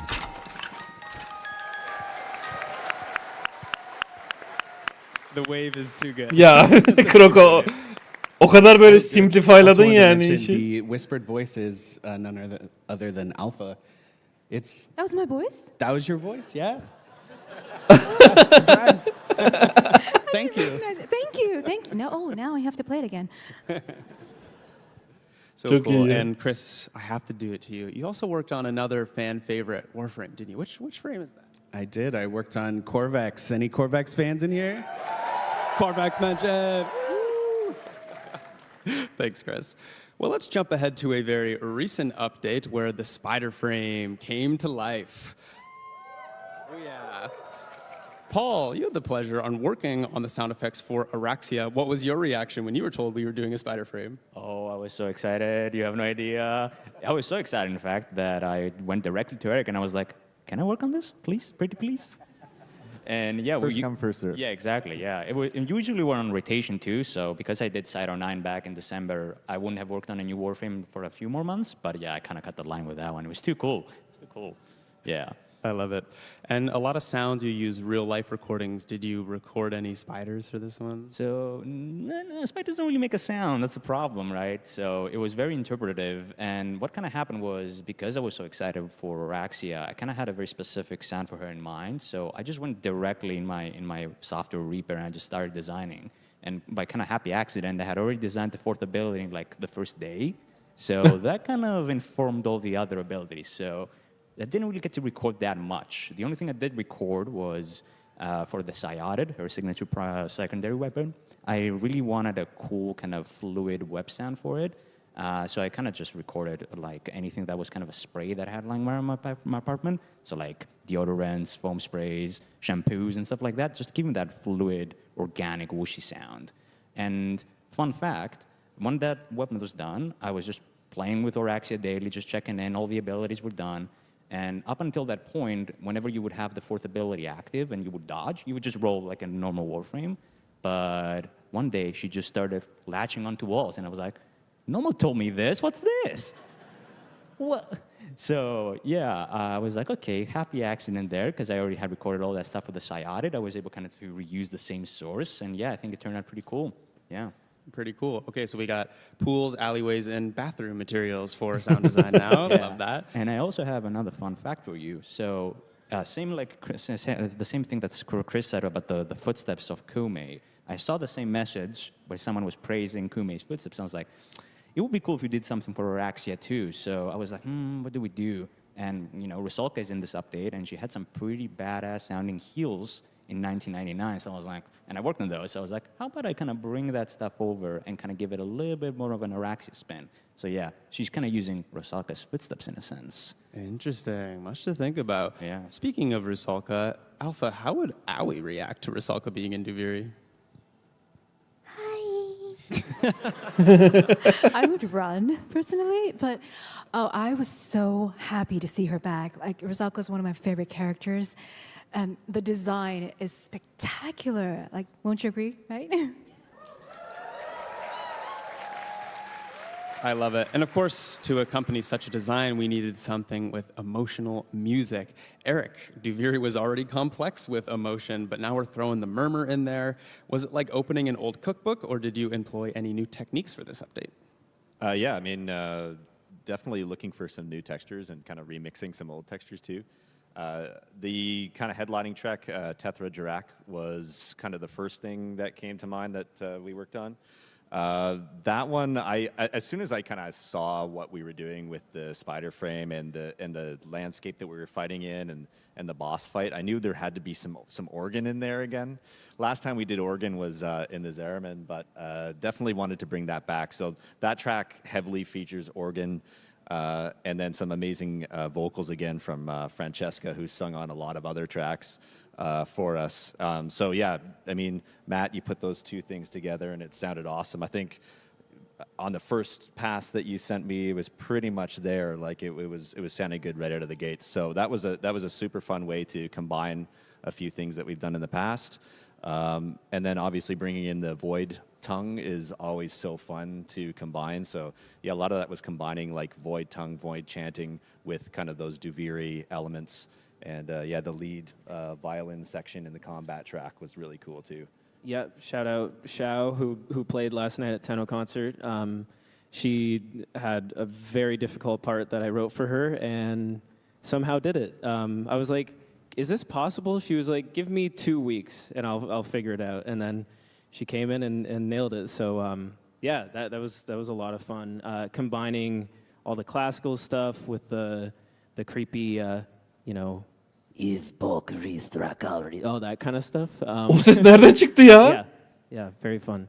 Yeah, it's so fun. And whenever we can, we always try to add live elements to the music. So those little touches kind of on top really push it over the edge. So yeah, hope you enjoyed those tracks. Yeah, did a great job on the Met.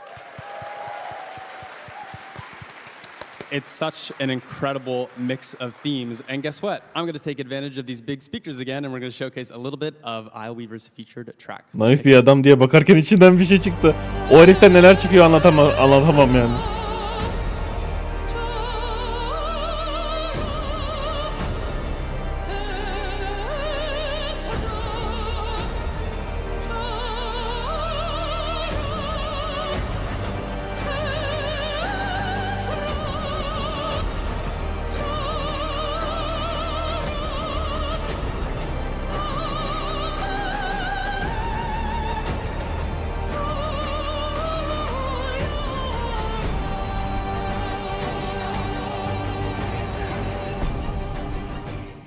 Ooh, chills.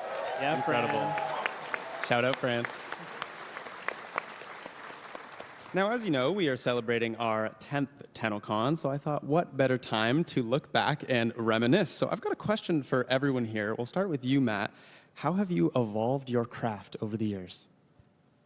I think in the last couple years especially, songwriting has been a more featured element in Warframe. Even when we're doing in-game music like this, I'm starting to think more verse, pre-chorus, chorus than I was before.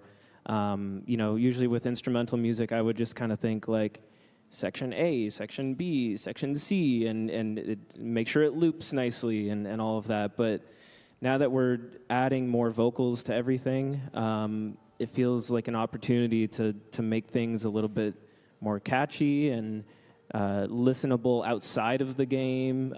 So I think I'm you know, approaching things differently in that sense. And yeah, it's been a lot of fun. That's great. Remind me, what was your first Warframe track that you worked on? Ooh, I think it was for the New War, and I think it was a cut scene with Cal, I believe. It's just a short little thing that Keith gave me. And yeah, that was the first thing I did. That's super Rest cool. is history. Yeah. Well, same question to you, Eric. You've been around DE for a while. How have you evolved your craft? Yeah, I mean, Warframe's such a complex game with a lot of combat and a lot of things happening all the time. So I think one thing that I've been striving for and continue to strive for is simplicity and trying to distill things down to kind of only the pieces that you need. Doing that not just with how many sounds are playing and things like that, but distilling emotion down in sound effects and music, and just trying to make things as digestible and readable as possible. It's a big hill to climb, and I'll probably always be climbing it. I love that simplicity. Alpha, same question for you. I've been learning that staying true to yourself can be sometimes very, very powerful.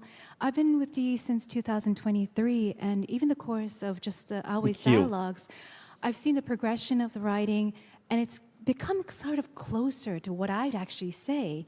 You know, even in the truck scene, I'm not going to say it right now. Very memeable. And it came as an approval to me, saying it's okay to be yourself and showing that to the outside world. And that can sometimes affect others too. So, yay! I love that. Great answer.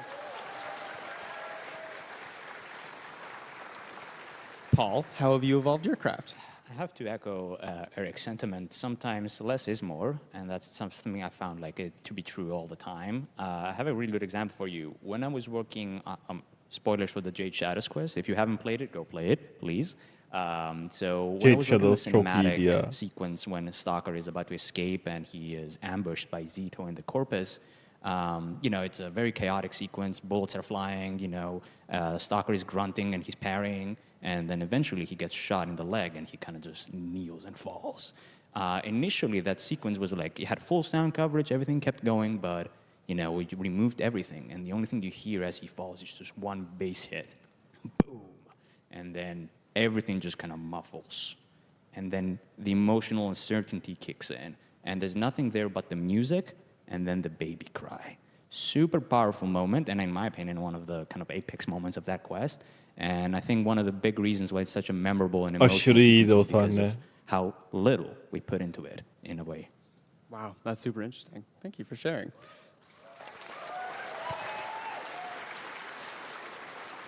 And Chris, on to you. Same question. Yeah, for sure. I think when I would record something or start layering in samples for a sound, that would kind of be the sound as is, kind of like that, maybe some effects and things like that. Now I would say I'm more creative with time stretching and pitching, and like the sounds I recorded aren't so sacred. I will mangle them in special ways to make, to wrestle really cool sounds out of them. One example would be Stalker's ship. I took some of his weapon sounds and his voice, and I pitch shifted it, and then it turned into this like crazy sci-fi ship sound just from his voice and his weapon sounds. Bayağıdır o skin'i kullanmıyorum Stretched aslında. out, like, just Kullanasım geldi. that, so. Wow, that's super. It's almost like molding with clay, but for sound. That's super interesting. Thanks, Chris. Nereden yapıyorduk onu ya? And Laura, same question for you. Yeah, so I'd say the biggest way Ha, in backroom which diye my geçiyordu. craft has Landing craft. improved, I also started in like 2023, would be just working with a team, with an incredible team, getting their insight, getting their feedback, getting to like experience their work and see how the sausage is made. That has been the most impactful on my craft. So working with others. I love that. And a huge shout out to Laura for making a fan favorite, the Palm 2 music that you hear for the Kim Chat. This is Laura's specialty. So.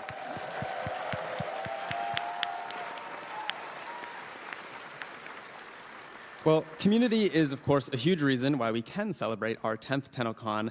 And I just have to say, under every comment section of the videos that we post, you guys are giving our amazing sound team such huge praise. My favorite comment is that DE is just a music studio that makes games on the side.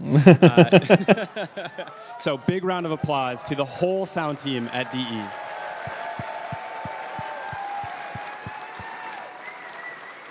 Incredible. As we near the end of our time here, I wanted to have a bit of fun. Warframe has lots of iconic lines from our wonderful cast of voice actors, but what if they were read by our wonderful cast of panelists? So there's a piece of paper that I've handed all of them that have a voice line from the game, and if they would be so kind to read it out loud, we're going to start with Matt. I'm very excited now. The anticipation, ooh. I always learn so much from a live dissection. Incredible. Kim söylüyordu bunu ya? And of course, that's from the amazing Till What? Rigor. Till Rigor, okay. Okay, Eric, you're up. The Void Storm's intensity is approaching level 5. 5 is the worst. Cephalon Sai. Evet ya, çok iyi olmuş. Amazing. Thank you. And Alpha, your voice line. Let's see. Objects that have affected one another continue to affect one another even when they're separated. I've missed you. Ya Ayı söylüyor bunu kesin. Love it. All right, Paul, you're up. Your weapons make music, and the enemy Calls for a song. Amazing. And Chris. Remember to take care of yourself, operator. Pressure creates diamonds, yes, but it also creates rubble. Or this. And Laura. Dream not of what you are, but of what you What you want to be. Oh, classic. Thanks, Laura. Best. I have a piece of paper too. Look at them. They come to this place when they know they are not pure. Tenno use the keys, but they are mere transporters. Only I, Vor, know the true power of the void.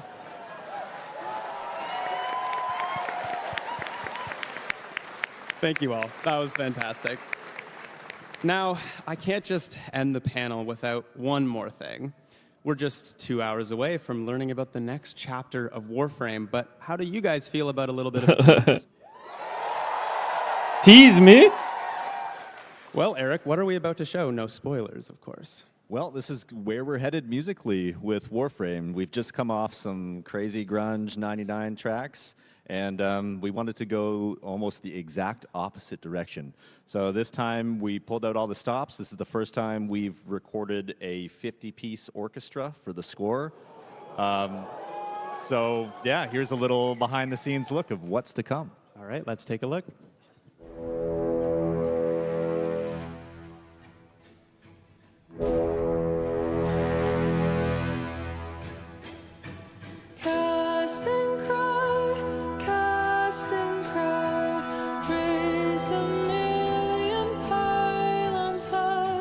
Bu şey değil mi ya?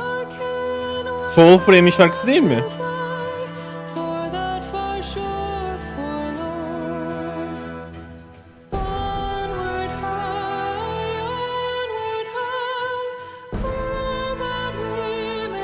Ben duydum bu şarkıyı, biliyorum yani, yeni bir şarkı değil.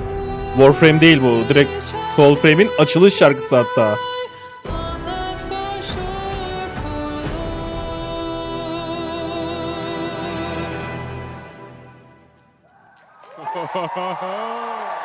Niye Warframe'le alakalı olsun ki? Niye bu şarkıyı şey yaptılar? So stay tuned for Tenno Live to see Hayır what ya, bu o music değil. we'll play tonight. Well, panelists, we have Trailer just a few yayınladılar minutes here, ya, so any Warframe'de. words for the wonderful Tenno in the audience? Mac Prime yere düşmüş böyle tozlar içinde falan filan. Orada arka planda çalan şarkı bu. Convention and being part of this special event. I hope you all enjoyed that concert last night if you were there, and Aynen aynen. Ben de dedim çok Soulframe vibe'ı var. Hani Soulframe'in açılış müziği herhalde falan. Yok o. Thank you to my amazing couch of panelists. Thank you to the whole sound team at DE and DE as a whole. Ya evet ya. Thank you guys for watching and stay tuned for Çok the fena next şeyler video geliyor, up ben next. eminim yani. Thanks guys. Oh. Ben de yoruldum. Ufak bir mola vereceğim. Bir 5-10 dakika. Bir içeri gidip geleceğim. Orada zaten bunlar şey yapsın. 15.00 diyor. Yani 10 dakikamız var. Dur, ne var? Narrative for Warframe. Tamam, 10 dakika. Geliyorum 10 dakikaya.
Ace's High Furniture Liquidation, where the prices are low.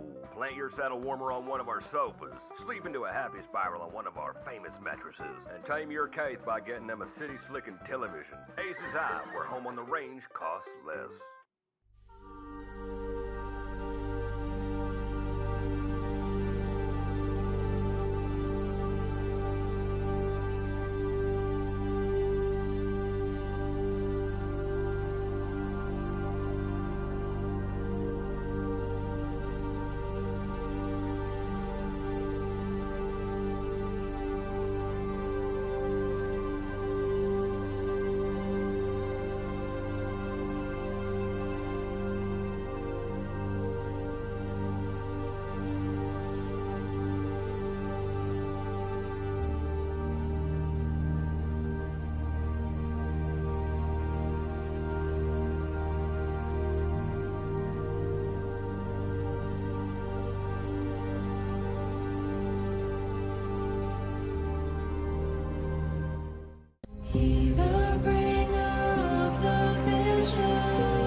Hello, Tenno, here, there, everywhere. Those of you joining us in London, those of you watching online across the globe, welcome to the first of its kind, first main stage Warframe narrative panel.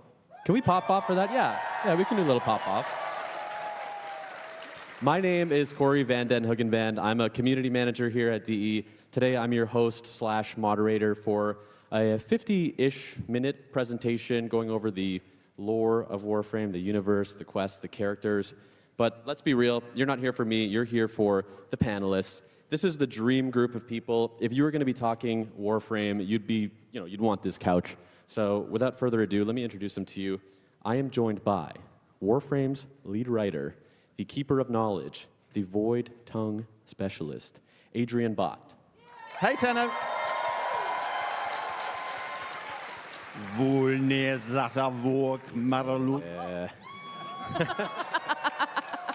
Next, our principal writer, the mad scientist behind the Kim system, Kat Kingsley. Hey, kiddo.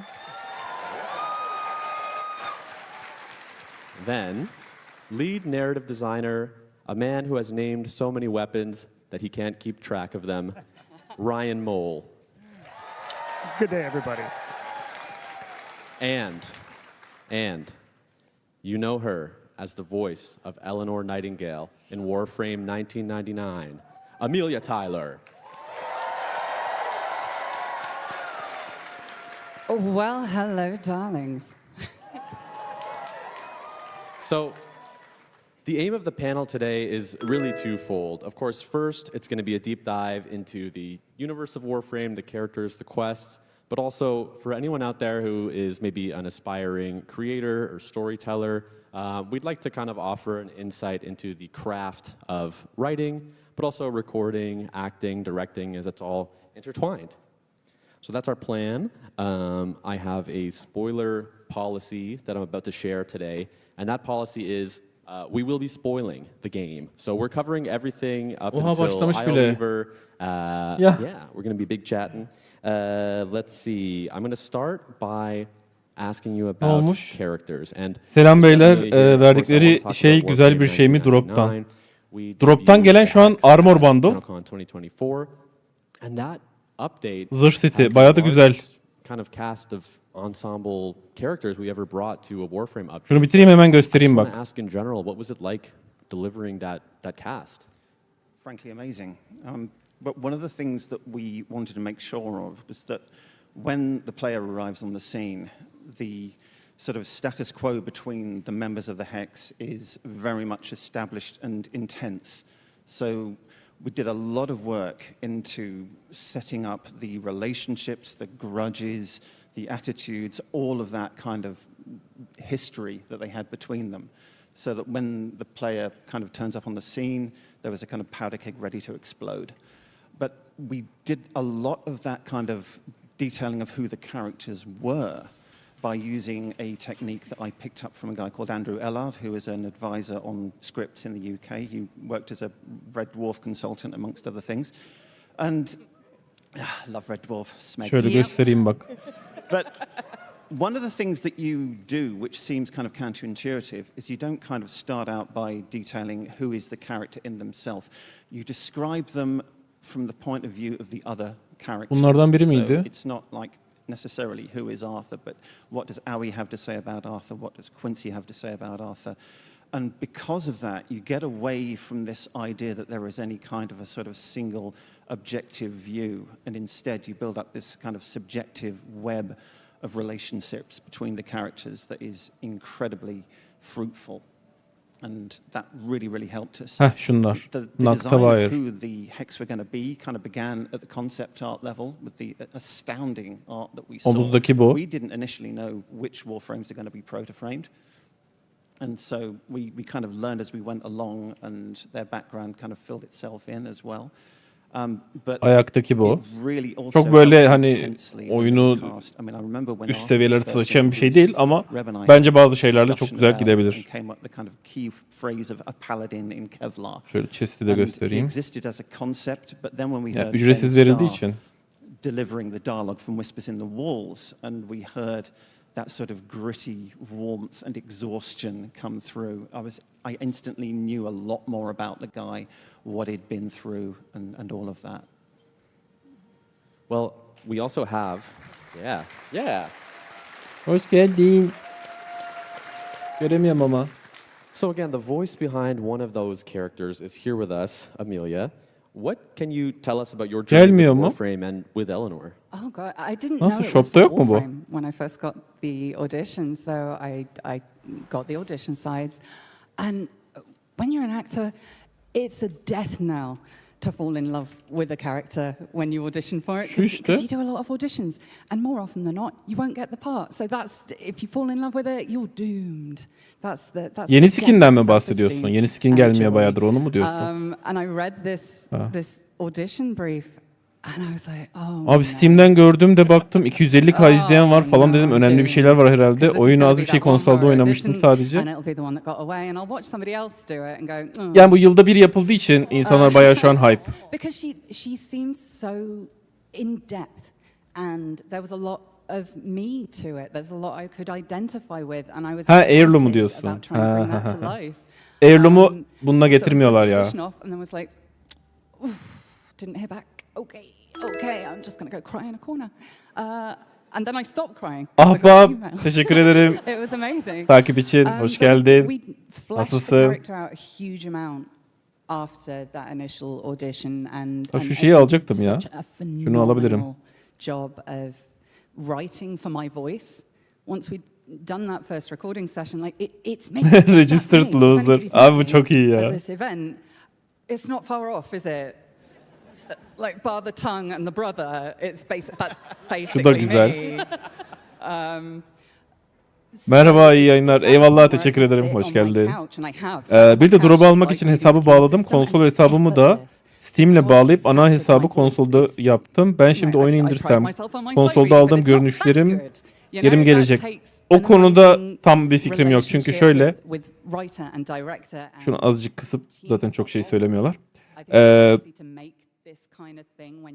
Bazı skinler konsola özel, bazı skinler PC'ye özel, bazı skinler ortak. Platinum'la alınan bütün skinler ortak diye biliyorum. Her yerde kullanabilirsin. Hesabı bağladığın zaman her yerde görebilirsin.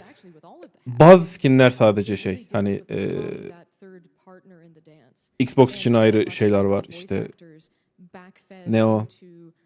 PlayStation için ayrı falan filan. Ben 2 sene olacak oynamayalı. O zaman hemen hemen tüm içerikleri yapmıştım. Şimdi tekrar başlanır mı? Endgame çeşitlendi mi? Tabii ki de çeşitlendi. Öyle böyle değil yani. Bambaşka bir oyun oldu diyebilirim. 2 sene olacak oynamayalı. Büyük ihtimalle sen şeyi bile görmemiş olabilirsin. Çok spoiler vermeden göstereyim. Duviri taraflarını falan yapmış mıydın? Bir tek Helmint olayını yapmamıştım. Zor gelmişti. Helmint olayı kolay. Daha da kolaylaştırılır açıkçası. Şu kısmı biliyorsan. Mesela buradan sonra oyun çok değişiyor bence. Burası komple bambaşka bir oyun mesela. Düşününce. Buradan base Warframe'leri farmlayabiliyorsun. Ekstra güçlü silahların dönüşüm şeyleri, itemları buradan düşüyor. Baya güzel yani. Neyden bahsediyorlar? Ben de onu çözemedim.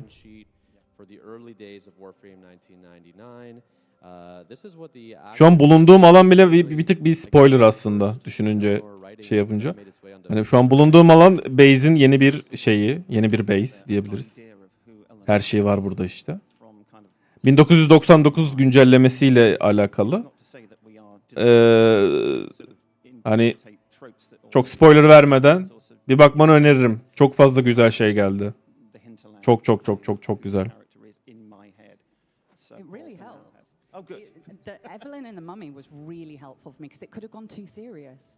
Kalimos'un aynısını yaptım bu arada. Benim de artık adı da Kalimos.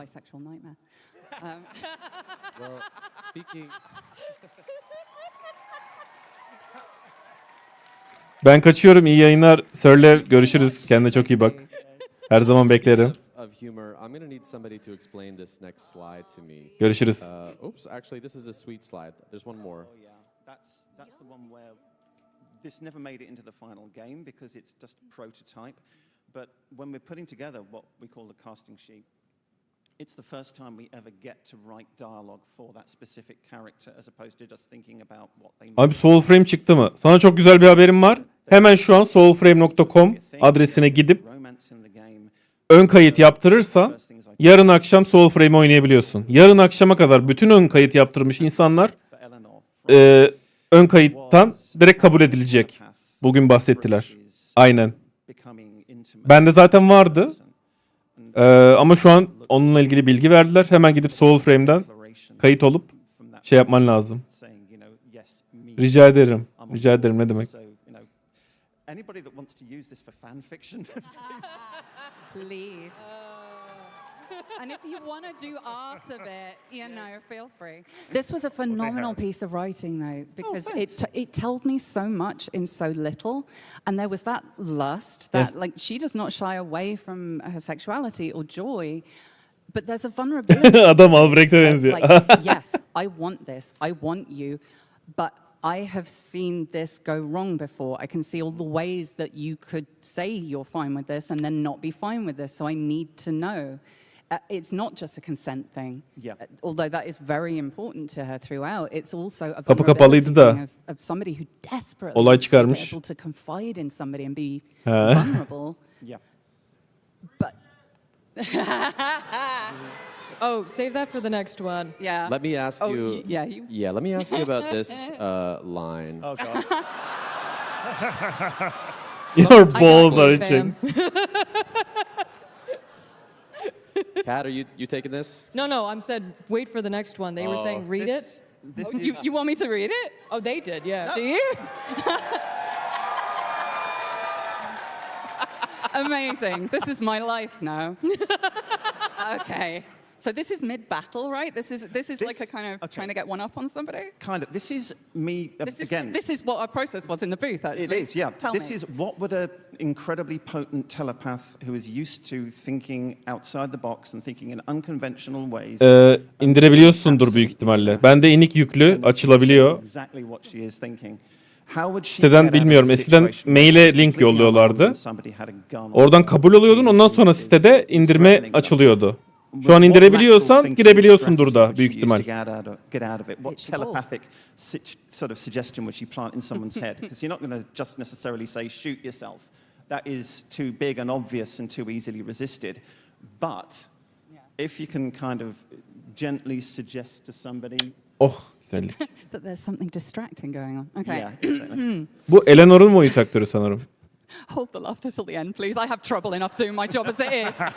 Okay. Your balls are itching.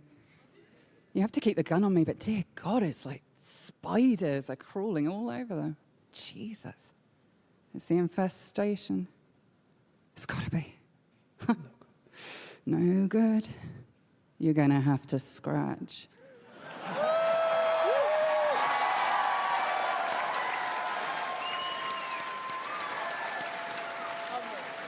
Mark that as a take. Thank you. That should have been Araxia's 4, honestly. So not Itchy balls. Itchy Not ball. so many people know this, but Amelia, you did play 2 characters in Warframe 1999. Let's play a clip.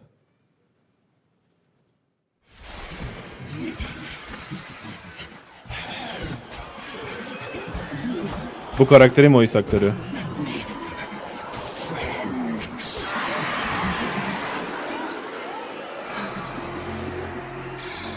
Many friends.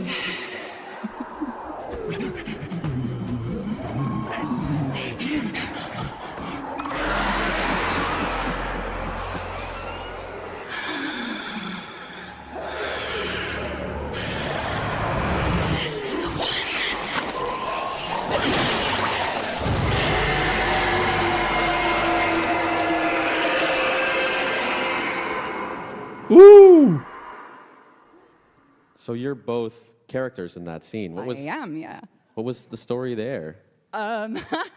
Well, I started the recording session. We recorded all of Eleanor's stuff for that batch. And then Adrian went, so, we've got another character in this scene. And we just thought it would be cool if you could do it. We don't know if you can, but we thought we might try it. Would you be up for trying it? Can you do this sort of thing? And I was like, I have never. What, so you're Death Metal Planet of the Apes? Okay, I don't know. Let's see. Abi, And if it's crap, don't Hatun'un boynundaki şey ne bilmiyorum ama çok iyi değil mi ya? Kolye mi o? Yeah, I think I can do it. I think it'll be fine. Böyle takıları nereden buluyorlar? Aşırı iyi. So thank you for helping me learn a new skill that I can't put on my... Abla ne yapıyorsun? İşte voice aktör olmak böyle bir şey ya. Cidden çok iyiler. Kind of ran with it. I thought you were going to die.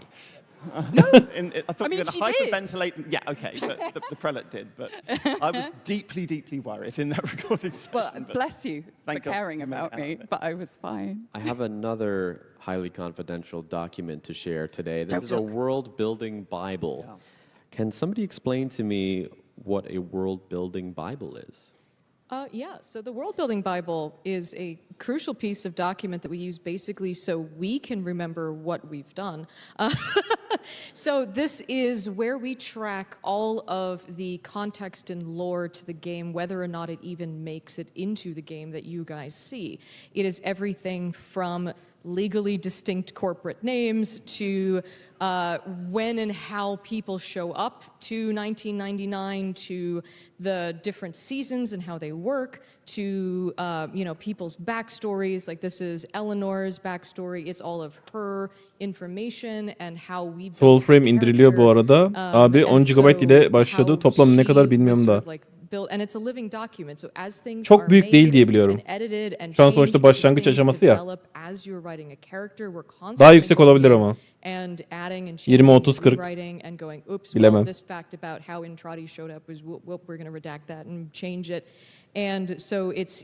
Şöyle olabilir. Ben bir bakayım.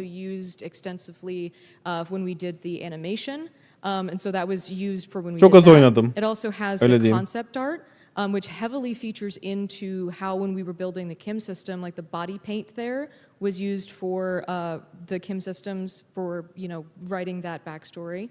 And so all of that is kept in one place so that people don't have to pore over all of that Kim dialogue or all of the scripts to try and figure out and piece together from some other dialogue or series of fan YouTube videos of what is actually going on. Bakayım yüklü hali kaç GB? For better or worse. Oradan biraz şey so yeah, yapabilirsin. that is basically what we try to keep up to date as much as possible for our own sake, if nothing else.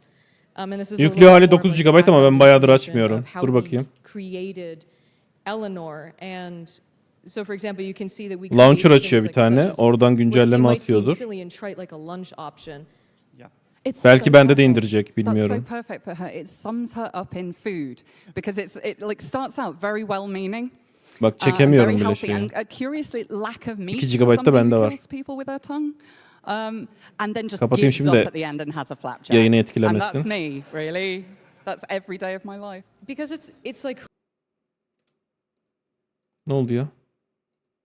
Something like this gives us the interiority of a character and lets us explore who they are through things like, a category you don't see here is, it sounded Biz son etkinliğe geçtik mi yoksa daha var mı? Yok, bu değil. Bundan sonra etkinlik var. Esas beklediğimiz TennoCon. I think there's been fan art of that now, hasn't there? Not of that directly, but other people got to the same place. I kind of want to know, honestly. Like, tell me. They were shockingly accurate. There's also things that don't necessarily make it into the quest, but maybe unwind through the Kim system. There's this character, Christopher.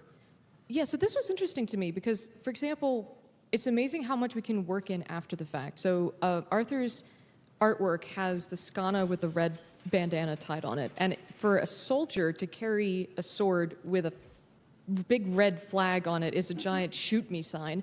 And Arthur's a very military, serious, down-to-earth, brass tacks kind of guy. So that had to be incredibly emotionally important to him.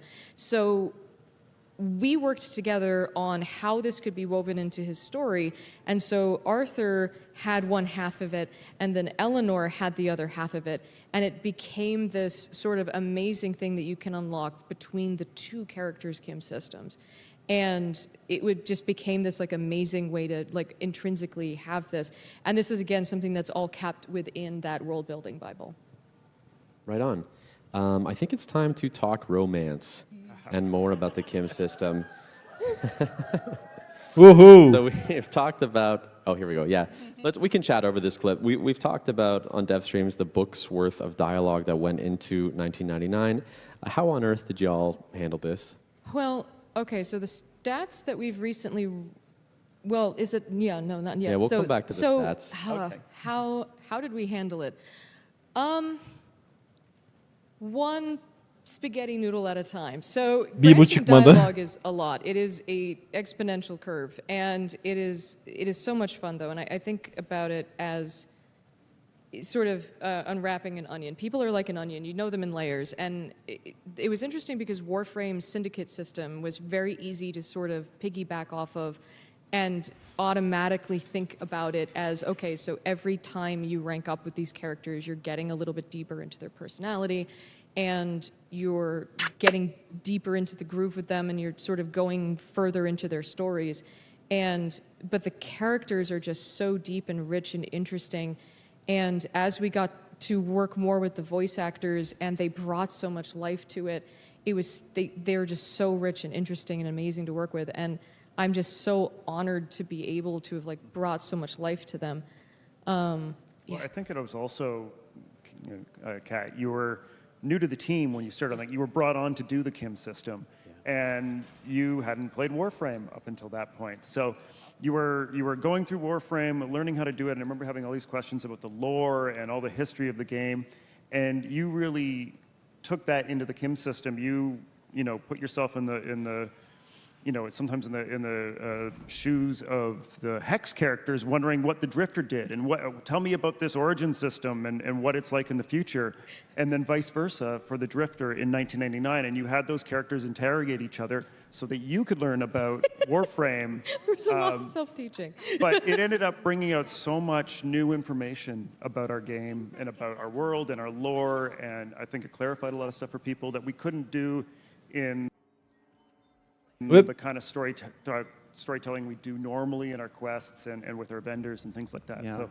it really brought a new dimension to Warframe. I think it's fair to say that Warframe has a lot of unreliable narrators of one kind or another.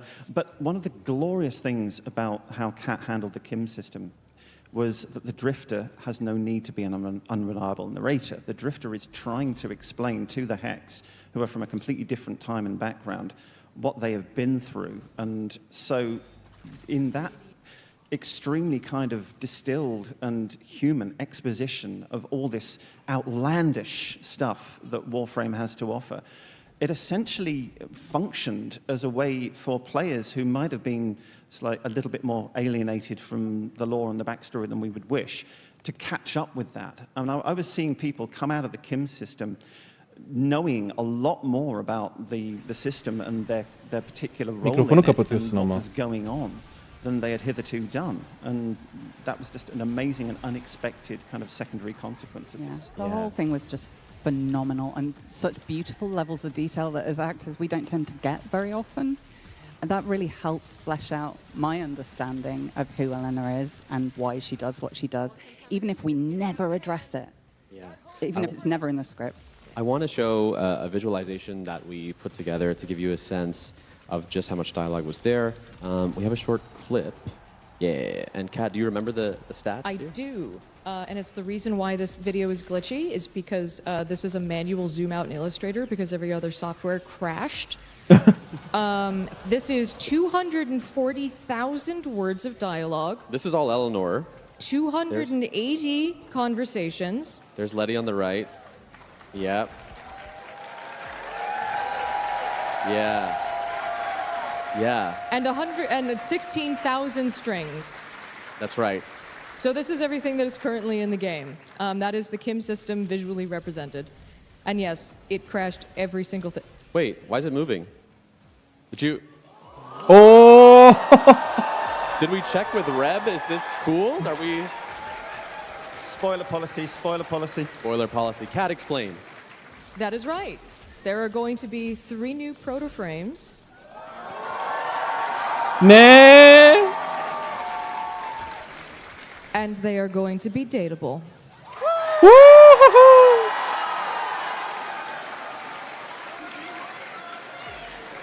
Yeni öpüşme sahneleri geliyor ha. Loki %100. Loki %100. Oo, bugün öğreneceğiz kim olduklarını. Okey, tamam. Wow. Harika. Incredible. We're gonna move on to quest, but I know Kat, you wanted to Loki, say one last Ash. thing Eskilerden about, getiriyorlar hep. the Kim system before we move Onları on biraz to daha quest. popüler etmek So, için. I was hired on to do this primarily. I joke that I was Deus Ex Rebecca into this job via the weirdest LinkedIn message of my life. And when this was announced at last year's TennoCon, I was sitting in the audience and no one knew who I was or why I was here. And I lurked the Reddit like a champ, and I watched all of the commentary, and it was mostly jokes and 15% like, please, dear God, don't do this, and a bunch of people being like, let them cook. And when it came out, though, the community embraced it with an open mind and met it on an open playing field. And I do not know of another games community that would have ever done that. And I'm sorry, I'm tearing up. I do not know. I cannot explain how humbled and how honored I am to write for a group of people that embraces something like this in a freaking Space Ninja game.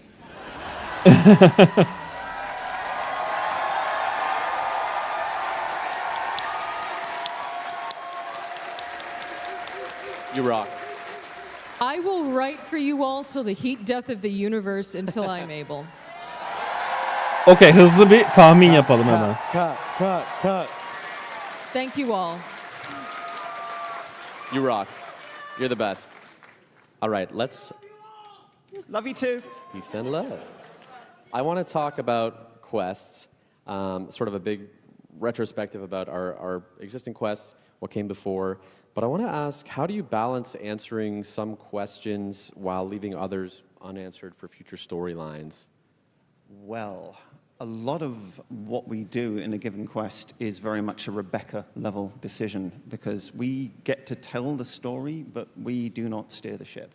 So how much is revealed is, kind of fundamentally down to the creative director. Çıkış tarihine göre That said, I think Volt it's fair geldi. to say that Trinity we geldi. always need Rhino to geliyor play a büyük certain ihtimalle. amount of Loki geliyor. main questions, Ve Ash geliyor. knowing more when they come out than they did when they were. Ember da geliyor olabilir. Bir Always dakika. gotta keep incrementally kind of pushing the knowledge boat up the river. Excalibur'umuz var. But if we're going to keep on writing to the heat Meg death var. of the universe, which we are, we're Volt going to need var. to leave some stuff Frost unanswered var, for a Nyx while. var. And it's so much more Sarin interesting var. playing a character like that, where there are still questions, where you don't get to the end and go, Nova "That's var. the thing about me." Exactly. So Evet, yes, we Amber'ı don't biri need to yayının find başında söyledi. Büyük ihtimalle bir yerden duydu. so much Amber geliyorsa çok güzel olur. Absolutely. I mean, we try to kind of charge Ama Rebecca biraz holes of böyle our kelimeleri şey yapıyor olabilir. possible interactions and let that Ters charge köşe build aynen. and Ters let köşe için players' Amber geliyor olabilir. Amber imagination kind çünkü of anticipate en eskilere where it might be bakarsak going, full because şey if we 3 answer erkek all var şu an questions gelmeyen. every time, Ash, we have Loki nothing ve to make Rhino. fanfiction about. Şimdi Rhino You know? Rhino gelmesi çok muhtemel. It's your Ben Rhino'yu imagination, your %100 yazıyorum. creativity, your response to what we're putting out there that is what Ash konusunda emin değilim. Ash makes it live. So ara verince bunu bir tartışırız bence. Well, on that note, to Dinlemek what istiyorum extent çünkü şu an. does the community influence future storylines, the direction of the game? I know people loved Call 175, and then came Veilbreaker. Yep. People loved Rusalka, and then came Isleweaver. Is that, again, more of a Rebecca creative director? Yeah, I think so.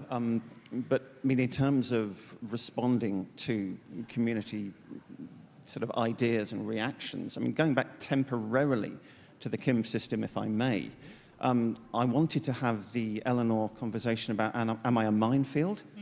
Because a lot of people had felt, not everybody by any stretch, but some people were feeling like they were being not given a fair hearing by Eleanor when they were in the middle of a conversation. They said something that caused her to react in a given way and maybe end the conversation there, which is how it was originally written, but a lot of what we do is about emotional connection and about emotional reaction. And you can't say that what you want is to make the players care, to make them feel something, and then ignore it when you get the reaction that you didn't expect or want or plan for. And I just thought in my head, look, if the players are feeling this way, or some of them, then drifters must logically be feeling this way too. What would Eleanor want me to do? She'd want me to incorporate that, to give her a chance, to say a piece, and to own it. And so that's what we did with the Am I a Minefield conversation. And if she hasn't been in your experience, you can say so. You do have the option of not going down that particular path. But that was very important to me, and I was very, very heartened to see that that particular thing got a positive response in the main. And to go back to your original question, Corey, it's definitely something that's great about working on a live service game that updates as frequently as Warframe does, is that we get to, have that feedback from the community, we get to see what people are excited about, and then we get to improvise and go and do a new thing and build on it.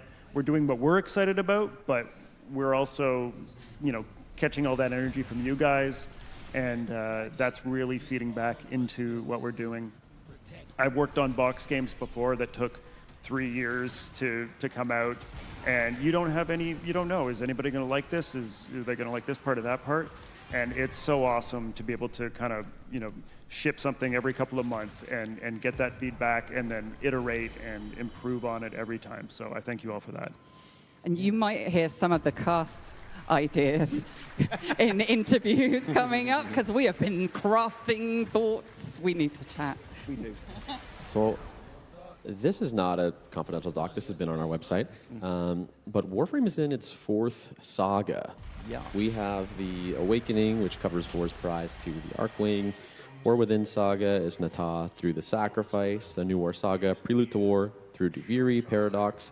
And now we're in the Void War Saga, which started with Whispers in the Walls and is going onwards, ? Yes. I mean, the indifference is still out there, so...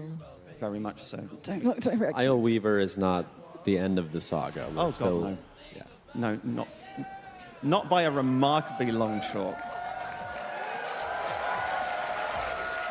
Just to put that out there, yeah, we've got a lot more stories to tell. Oh, güzel. We say the Void War, but there's always kind of a twofold set of things that are going on. There's the whole origin system situation with all the various adversaries that we've had in the past. Classic ones like Alad V is presumably out there still. Worm Queen is still doing her thing. There's Pazul, of course, and the Archons. Yeah, nice to see that Pazul has his fans. Freaky guy. Antonio's here somewhere. But there's also everything on the voidy side as well. So, what is going on with the indifference? It was brilliant in Isle Weaver to be able to show something which is pretty darned unique, which is the indifference working through a living human agent. Because it can imitate, it can mimic. I'm not going to give away too much detail about exactly what the indifference is and does, God forbid, but Nessie's situation is kind of unlike others. We've seen the indifference mimic other people, as I say, including our own operator, including Entrati, including Lloyd. But Nessie still exists as an individual. And I think it's allowable to say that despite Eleanor's fingers mentally having gone through Nessie's skull like wet chipboard, I think love that line. Thank you. She is still there somewhere, I think personally. Right on. So you sort of answered this already, but the Void War Saga is ongoing. Listen, I'm not here to get anybody in trouble, but is whatever we see at Tenno Live a continuation of the Void War Saga, a new arc? Possibly speak to how it fits in, but it will I think, seem like a natural and obvious continuation. Cool. He said awkwardly. Is there any one quest or bit of story that you think is like important table setting for where we're going next? I don't know that I can say, okay, in the next hour and a half, rush out, play these particular quests and come back. People wouldn't necessarily have time to do that. No, again, I can't really give anything away about that, but I would say maybe brush up on old lore. Hun Hao's line, "We severed worlds," and the implication thereof. There you go. We got something. Do I keep my job? Help. Anything else? I know we're in like dangerous territory, so I can move on if we don't want to talk any more quests. We can go talk about universe. Let's talk about universe. Let's do it.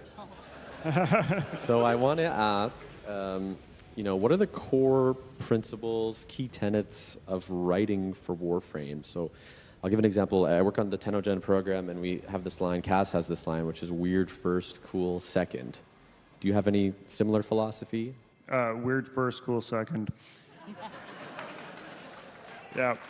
No, that's we don't say that, but that kind of sums up how we think about it as well. Totally. Yeah.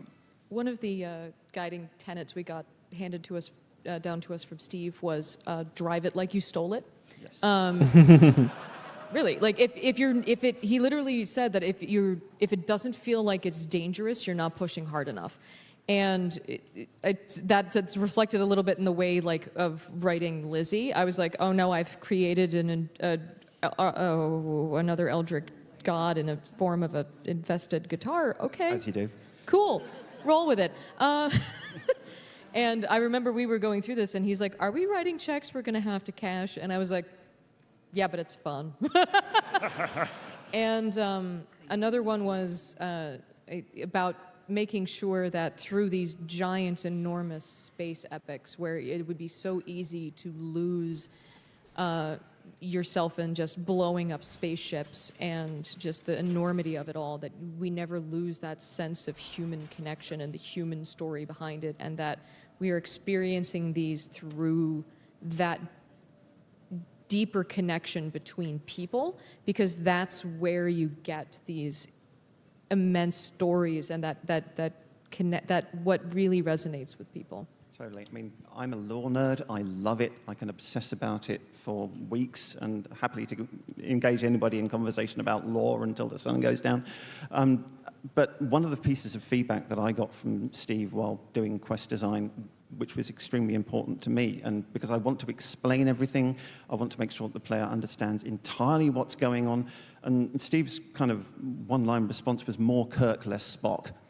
It's focus on the human connection, on the emotional impact, and make me care, and do not stress so much about getting everything to join up precisely.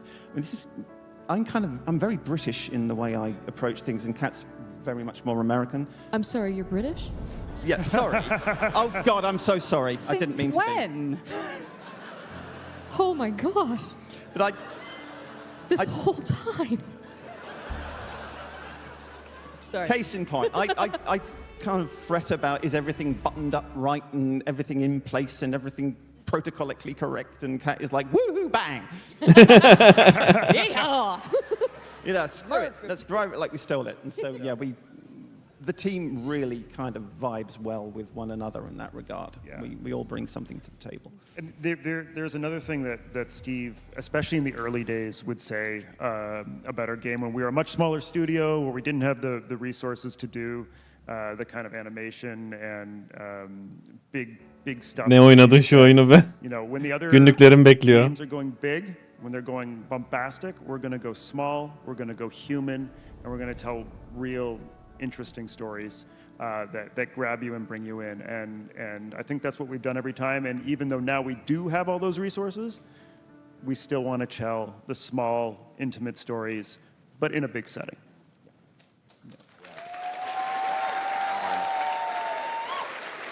Well, Adrian, one thing you told me last week that had me cracking up is you said when Reb reads a draft and she comes to you and she says, "I hate you," as a compliment, that's mission complete. I hate you brackets positive in one of the quest scripts I handled recently. It sounds awful to say it, but my kind of job description is making Reb in the first instance, because all writers have got a person that they write for in the first instance, their kind of audience, and so Reb is kind of mine. And I remember it was while we were creating Jade Shadows, the quest went through a lot of iteration. It ended up being very stalker-focused, which is totally understandable, and there were some incredibly emotionally impactful kind of moments in that quest. But we had a lot of backstory and a lot of sort of stuff about how the Stalker Jade situation came to be that wasn't able to get showcased in the quest itself. And I wrote the Jade's Promise texts that are on the feathers in the relay that serve as a kind of memorial in a kind of blinding gush, because it was necessary to tell the story, in my view. I wanted her side of things to be heard. And I kind of sent this to Reb on spec one morning, and I said, I really want to do this. And she sent back, in all capitals, Adrian, I'm crying and I can't stop. If I remember correctly, that was like 4 days before it launched, too. It was like... Yeah, because it got included after the event, Belly of the Beast, wrapped up. So there was a narrative kind of through line from the one thing to the other thing. And it was kind of implicit that Stalker had been to Larunda Relay and set that up while the players were all there, in his shadowy, stealthy way, as he does. There was a very frantic setup to get that all working in time. Oh, yeah. Oh boy, this is how the sausage gets made. But it was so, that's one of the things that is, again, speaks to live service, is you can do that in live service when you can't in like a box game. Yeah. Totally. So No, just saying that, getting a response like "I hate you" is a positive thing, because if I leave people indifferent, To be English. If we're not insulting you, we don't like you. Yeah, exactly. If we're polite, that's when you worry. So there's 12, 13-ish years of world building at this point. Yeah. How are we keeping it all together? Are you doing okay? Yes. Yeah, I mean, we do our level best, and we really I personally enjoy, I think I speak for the team here, paying off stuff that's been baking for a long-ass time, so there was stuff in Jade Shadows that referred back to the very earliest sort of Stalker lore as well. Yep. Any time we can refer back to something that's been around for a hell of a long time and make players go, is that? Then, yeah. Yeah, well, we're a little ahead of schedule. There was the Grandma's Nabarus story, right? Yeah, well, Grandma's Nabarus tale, yeah. I mean, to start with, how the first couple of Nabarus stories, it was just basically like she popped up behind me and said, "Do you know, darling, I've got a very terrible story. And would you care to write it down for me? Because once, it's like Ryan said, Sesi çok iyi yapmadı mı Grandma'nın? And you know their voice, they start talking inside your head. And often it's not so much writing as taking dictation. So that's exactly what happened. But people wonder sometimes, do we kind of leave little Easter eggs in the game, Çok in kısa the text? kamerayı kapatacağım. Ne oldu? Buffer mı?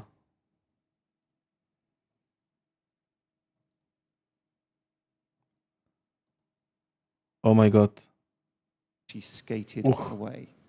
And that one word skated. Yandakiler de F yapmaya başladı hemen. So I'll say no more than that. But yeah, rock on. Can I tell I've got a fun Easter egg. Sure, let's hear it. This is a double Easter egg. And this one is, the expansion content for the Hex that came out with Isleweaver. Everybody thinks that I'm put in an Easter egg for Quincy, where he is talking about Amir voicing the legally distinct Super Bruno's Brothers cabinet. However, this is a double Easter egg. Because this is actually reflective of a true story, for the voice actors, when Treve, the voice actor for Quincy, found out that Kevin, the voice actor for Amir, was actually the voice actor for Mario and Luigi and flipped out. Where are you guys? Hadi canım. And like actually freaked out in the cab. And I heard this from our community person, Tatum, who was in, or PR, who was in the cab. And he told this to me and I was like, I am writing this into the game immediately.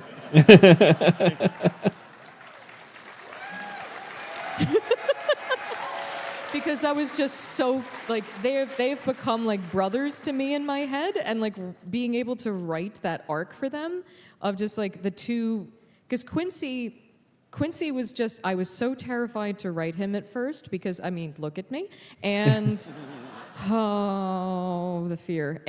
But once I could hear him in my head, he just became the most joyful person, and he became another persona that I could just, like, he just takes over. And all of his dialogue in the original Hex was written in 9 days in that Kim system. And it just took over. He was just like, hey, I'm here now. You're just gonna sit there and deal with Göremiyorum, it. kaçırdım. And it was such a joy. Biri It was takip just a etti, joy and göremedim. an honor to be able to write for that character. That's the collaboration, right? Yeah. And Bir it's, şeye Tree bakıyordum. has so much to thank for Göremedim. that. Kim yazdı? Because I watched his recording sessions. I would listen to him talk. I would listen to his feedback on the multicultural London English and how that would be used and how that would factor into that culture. And I was just sitting there and I'm like, please give me more. Please give me more. And I would listen to every single one of his recording sessions. And I was like off camera and muted. And I would be writing while he was talking. Ha, sen miydin? And I would listen Mustafa. to every single one. And I was literally just absorbing Göreyim Tree diye the şey entire yapmış. time. And that became so much of Quincy himself. But that's so important, especially for characters like that. Where that's a side of life that is not represented authentically in video games enough, honestly. And it's so cool to Lokno, see eyvallah. people Teşekkür embracing ederim. those Hoş authentic voices geldin. and wanting to learn to bring those to life, rather than assuming what they are and just giving someone a script. You know? Yeah. And he's such a Abi warm, heyecan delicious, yaklaşıyor and ya. complicated character. Bundan as a bir result. sonraki Tree's got that program warmth, like he's a human hug. Warframe'in He geleceği. is, and he's. Oh, I love him, and I just. Yes, Yeah. just Well, they're such a wonderful. Yeah, shout out Treve. Okay, yeah, let's do it. Tree. I think Ne oldu also ya? this was his Niye first birdenbire video bu game çıktı? credit. Yeah, I think so. Stream Elements. He's never done a video game before this, I believe, and he just rocked it, absolutely rocked it. Yeah. Twitch düştü geri mi geldi There's bende? Öyle bir times şey mi I oldu? wanted to ask like what needs lore Twitch, and what doesn't. Kroko, Obviously, orada we're mısın? working on a live service video game. For instance, Kat, we were talking about how if you walk up to Arthur as Arthur, there's not like a special line. So can you tell me about that like Yok, sorun yok decision-making gibi. process? If you iyi react to bari. every situation, you'll never stop, and then the game will just be 17 gigabytes or 17,000 gigabytes. So at a certain point, you just have to lampshade it and just be like, no, sorry, we're not going to have Arthur react to you wearing Arthur, talking to Arthur. So at some point, you just have to assume the mechanics of it. And Şu just Stream say, it's a Elements yazısı game, geldi ya, sorry. ondan At bir some point, şey yaptım. there is that fourth wall Garipsedim. break. But it's that exponential curve. When there's a point of diminishing return, and you just have to sort of decide where that percentage point is from just a mechanical standpoint, and decide where we can just sort of go, there. There's also just only so much time. Yeah. How fast we're releasing things. You know, a lot of what we do and we don't do is what do we have time for? And, you know, we try to do as much as we possibly can in the time we have and what is the best bang for the buck. Yeah. And sometimes those little tiny Easter eggs, it's like, that would be cool, but it's not going to move the needle the way doing something, you know, that's going to be, everybody's going to see. It's going to do it. Speaking of time, we do have to wrap very, very soon. Ryan, I know you had something you wanted to say. Yeah, I really just want to say, I think Geliyordu. from the bottom of my heart, and 11.30'da from başlayacak probably galiba everybody ama else bu. at DE, I just want to thank all the Tenno here and at home for your support on this game over the last 13 years. We couldn't make this weird and wonderful game and keep on making it weirder and different and better without you guys. As long as you're here, we're here. So please, thank you. Thank you so much. Thank you. Thank you so much. I wonder what might, yeah, you got this, Adrian. What might, well, just to close, what do you think Eleanor would say to the Tenno here assembled if she was here in person? Well, obviously, she's going inside their minds, so let's see what you are all thinking. Abi sesi çok iyi ya, birebir Eleanor. I can hear one word reverberating through all your minds about where you're going. So maybe you should think about where you've been. Sadece sesi değil. That's our panel. Thank you so much, Tenno. We have to wrap. See you at Tenno Live. Tenno Live. Beklediğimiz an. Geldi sonunda. 16:30 diyor. Yani 40 dakikamız var hemen hemen.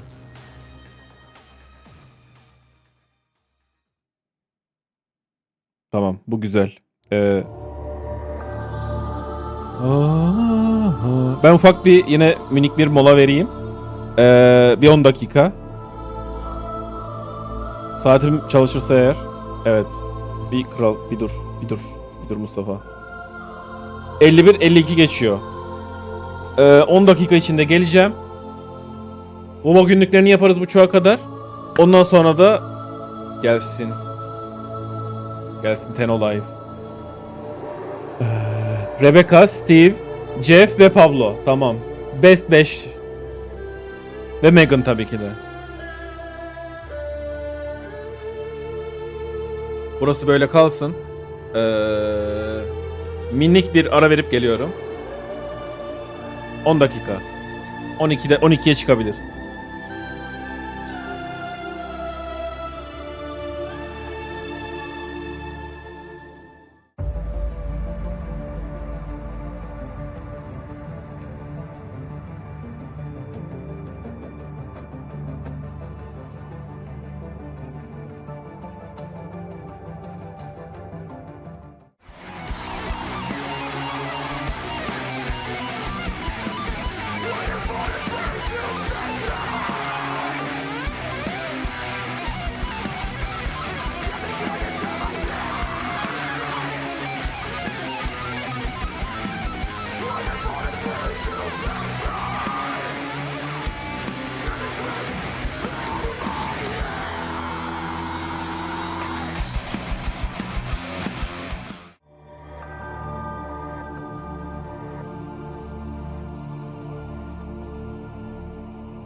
Tons and tons of buildings and structures. The largest collection of architecture featuring small walls, big walls, huge walls. With this special TV presentation, you'll receive not one, but 4 DVDs of all your favorite walled buildings ready to enjoy in your walled living room.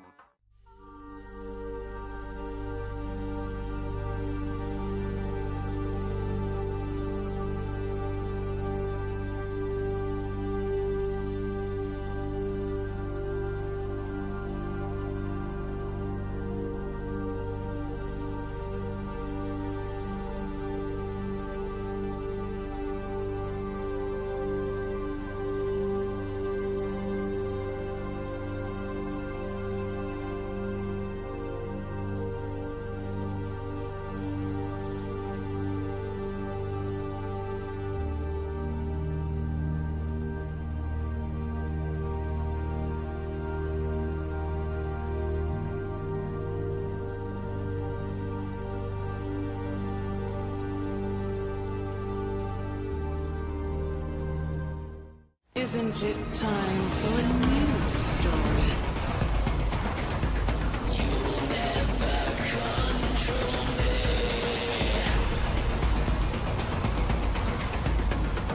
I'm not meant for this world.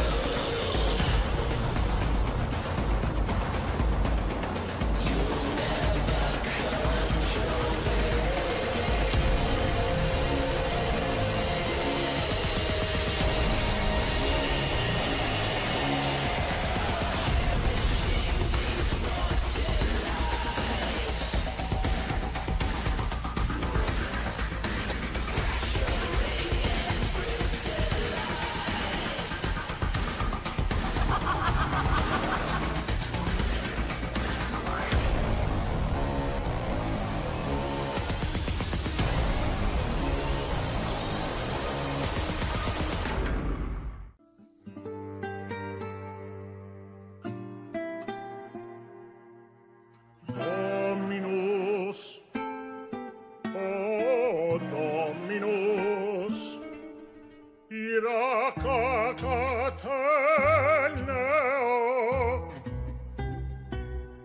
his curse upon you. Suvata Sashabra Soherovash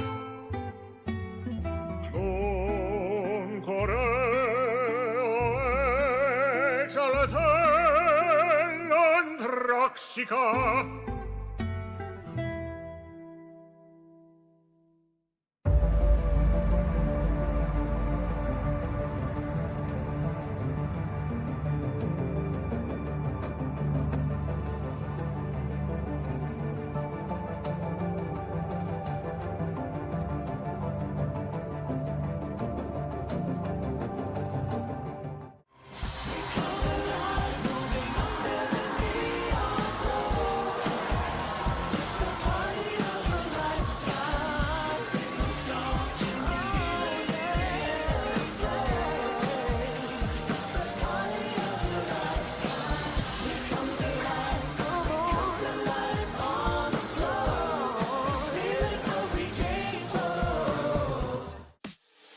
Everybody knows there's nothing like a delicious slice of Big Bites pizza.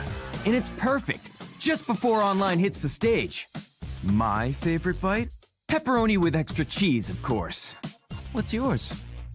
Let's connect over a slice of Big Bites pizza.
flowing hard, the land we call our home. Push to keep the dark from coming. Feel the weight of what we owe. This, the song of sons and daughters, hide the heart of who we are.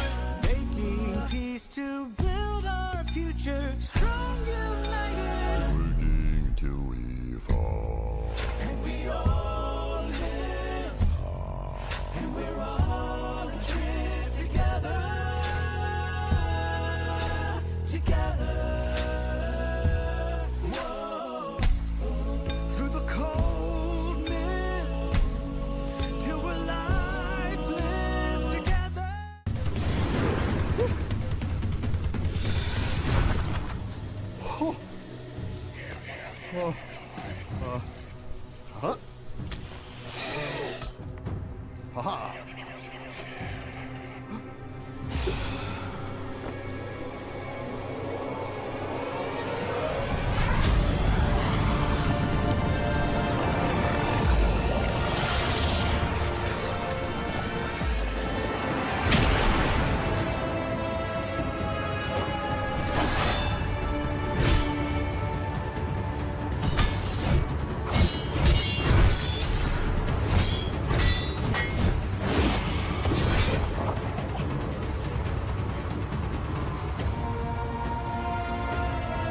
Everybody come in, everybody to the party.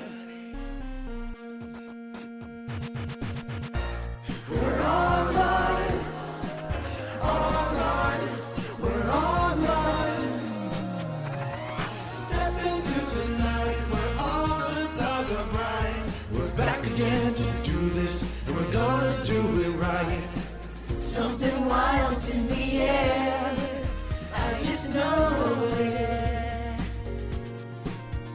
And now we're moving quicker, keeping on track. And once we hit the scene, there's no turning back. Gotta bring that feeling, gonna feel the heat. Our line is in town and we can't be beat. We come alive, moving under the neon glow. It's the party of your lifetime. The signal strong and we feel it in the floor. It's the party of your lifetime.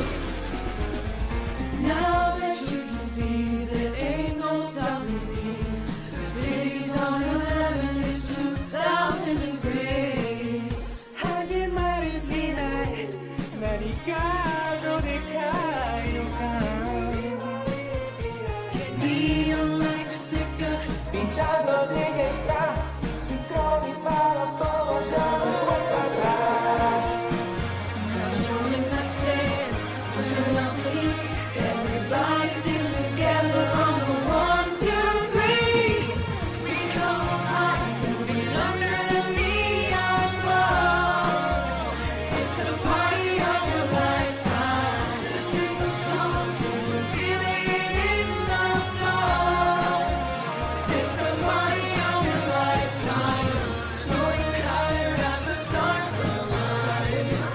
Here on the edge of 1999. All systems go in this moment like you never know. Join us, embrace us. Don't ever erase us. Join us, embrace us. Don't ever erase us. Join us, embrace us. Don't ever erase us. Join us, embrace us. Don't ever erase us. All nights in the house to bring the party of your lifetime.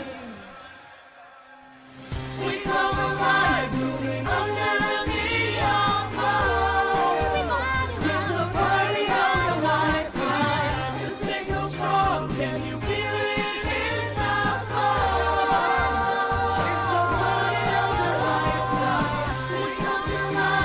We come to life on the floor. This feeling's what we came for. The beat is strong, we can feel it in the floor. Party of your lifetime. Party of your lifetime.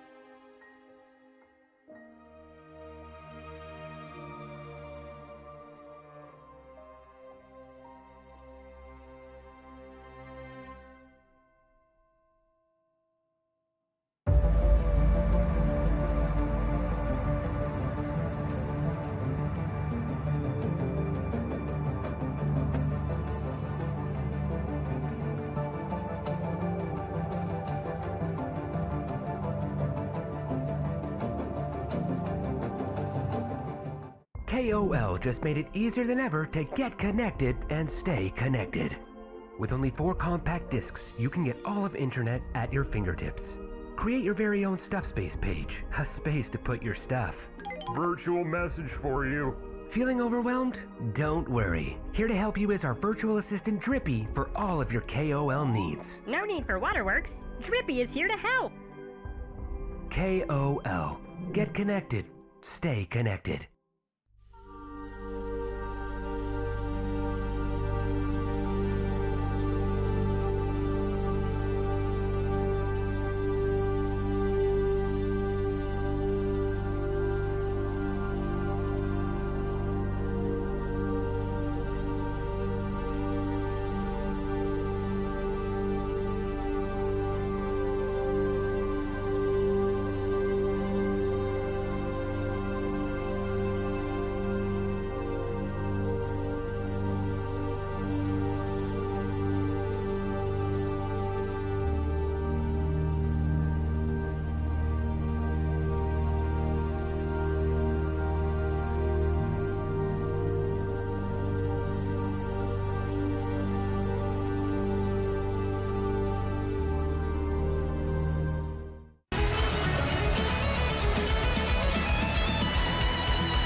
What is relaxation?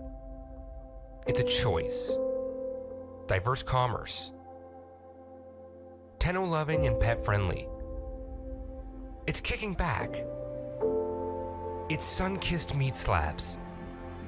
Drums of unnerving milky fruit. Unusually big doors. Large mutant birds. Friendly faces. And plenty of rugs. It's sitting in the fresh air on the beachfront. So what is relaxation? Well, come see us in Cetus. Call 1-800-555-CETUS for your free vacation planning DVD. That's 1-800-555-CETUS. Call today.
Kaç olmuş ya bu izlenen?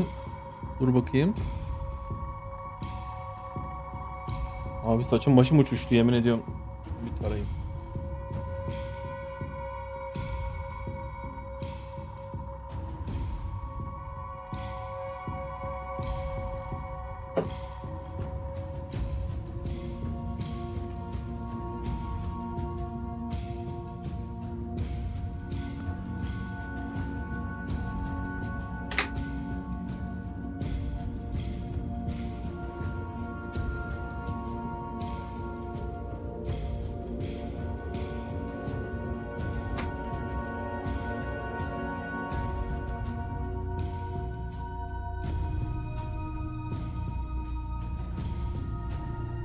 Klemler klemler.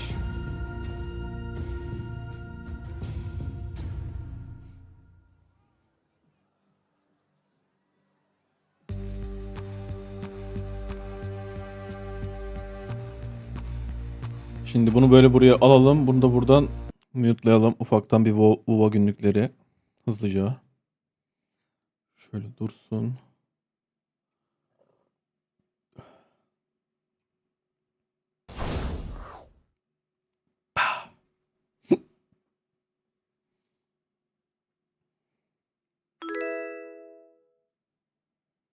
Bay Poy.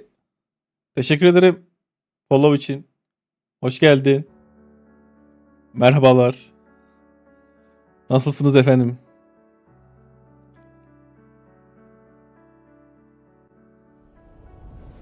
Hemen main hesaba giriş yapayım. Galiba artık best yayıncımsın. Ya ben seni yerim. Niye öyle dedin? Çok hoşuma gidiyor böyle şeyler deyince. Bu Warframe oynayan biri. İşte bu.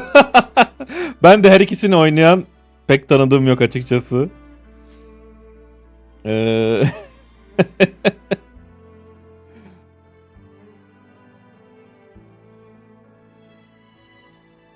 Eyvallah, eyvallah.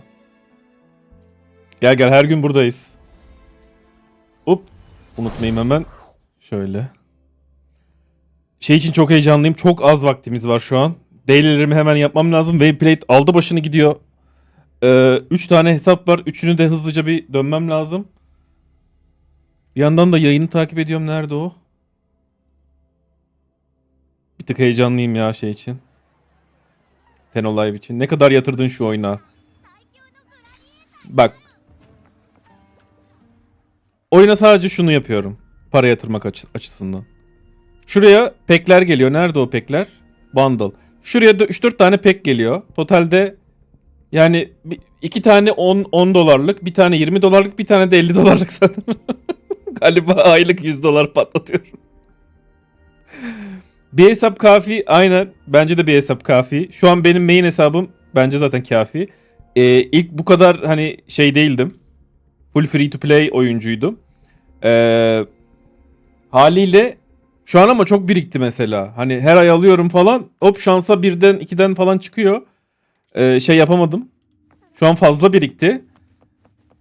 Ne yapacağız bilmiyorum. Ben geçen hafta Lunite aldım. İlk parayı verişim. Wuva o kadar aç gözlü bir şirket.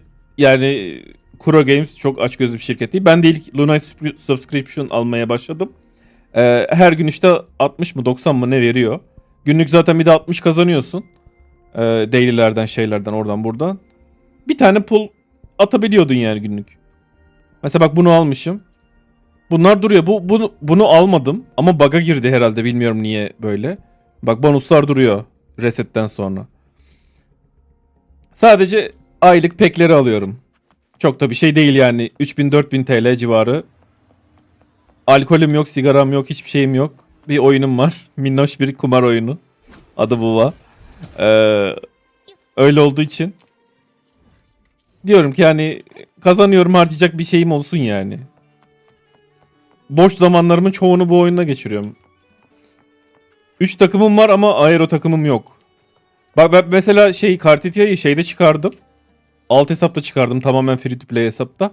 Abi Chiakona'yı arıyorum ya. Aha da bunu arıyorum yani. Tam böyle yanına uyacak ne 4 yıldız ne şey bir... Şu an Sanhua koydum yanına ama çok şey yapamadım. Verim alamadım. Hoşuma gitmiyor o kadar. Chiakona bak burada mesela bunun silahı yok. Kartitia'yı almış olman çok iyi. Bunu mesela static mist kullanıyor yani. Dur çok hızlı ilerlemem lazım. Ben şuraya yayını da açayım. Heh, görelim buradan. Bu hesapta ne yapıyorduk ya? Dur. Main hesapta. Hemen bakıyorum. Şuradan Renasita diyelim. Ah kızım. Hoş geldin. Gel ama göremiyorum ekranı sen böyle yapınca. Şöyle şuraya yat. Olur mu? Ha? Hadi yat böyle. Aferin. Güzellik. Farlova'ya hazırlık yaptık. Bence fena değil. Şu an üstümüzde bulunanlar. O yüzden çok ellemiyorum. 240 var. 2 tane Tasset Field yapabilirim. Bence hiç uğraşmayalım. Direkt Tasset Field yapalım. Hem hızlı olur. Bam bam bam. Benim şu an en zorlandığım kısım. Hop, göremiyorum. Abi tam şeye denk geldi ya. Göremedim. Yanında da activity'yi gösteren şeyler. Ardam KCC. Reis bu oyunun endgame içerikleri nedir? Şimdi bu oyundan bahsediyorsan şu an ekrandaki oyun WoW'a. WoW'nun endgame içerikleri bayağı var. 49 level'ım 50 olamadım. Görevler. Daily'lerini mutlaka harcaman lazım. Görevlerden çok fazla şey geliyor. XP geliyor. WoW için bahsediyorsan tamam. Çünkü şeyde Warframe yazıyor.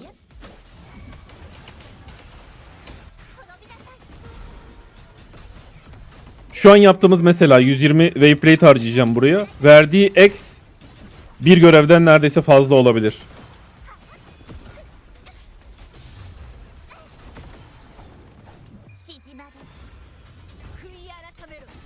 Paso Eko bana.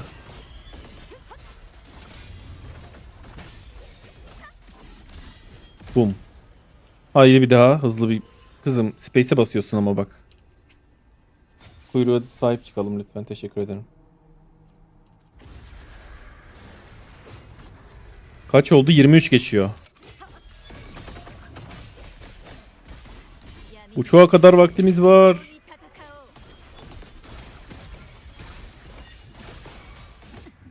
Abi uğraşamayacağım sizle. Yapıştır.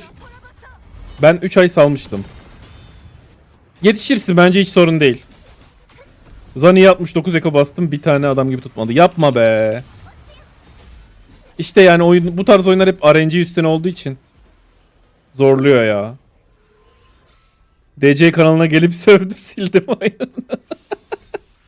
Ya bu beklentiyi bilip şey yapman lazım ya. Bu tarz oyunları oynaman lazım. Çünkü adamlar yani sistemleri bu şekilde, yapacak bir şey yok böyle. Hiçbir zaman endgame'e böyle oturdu daha iyisini yapamam şeklinde bir raddeye gelemiyorsun istesen de.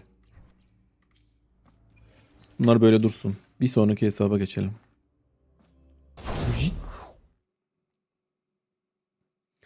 Arda şimdi göstereceğim burada şeyleri. Ufak bir örnekle. Jinşinmük. Jinşinmük C1. Oo. Aa silahı yok mu? Silahı bence bayağı iyi onun.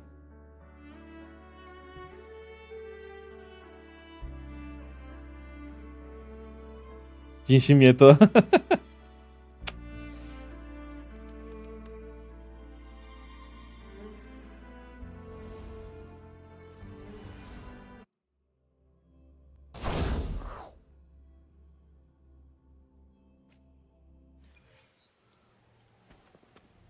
Şimdi bu yeni açtığım hesap. Bu hafta açtım bu hesabı. Tek amacım şeydi. Şimdi yeni gelen şeylerle birlikte, güncellemeyle birlikte işte buraya starter bannerları falan eklediler. Seçmeli falan böyle. Bunları görmek için bir de burada mesela Shorekeeper var. İşte 1.0 karakterleri falan var. Jinshi falan var. Yani yeni başlamış olsan şuradan Jinshi'nin silahını alabilirdin diyebilirim. Bu olay sanırım şeyde çalışıyor. 3 ay yani bir aydan fazla oyunu bırakıp tekrar geri döndüğünde bunu veriyorlar sana diye biliyorum. Banner'ları veriyorlar mıdır bilmiyorum. Bu starter yazıyor çünkü. Ama şu etkinliği veriyor galiba. Nerede o?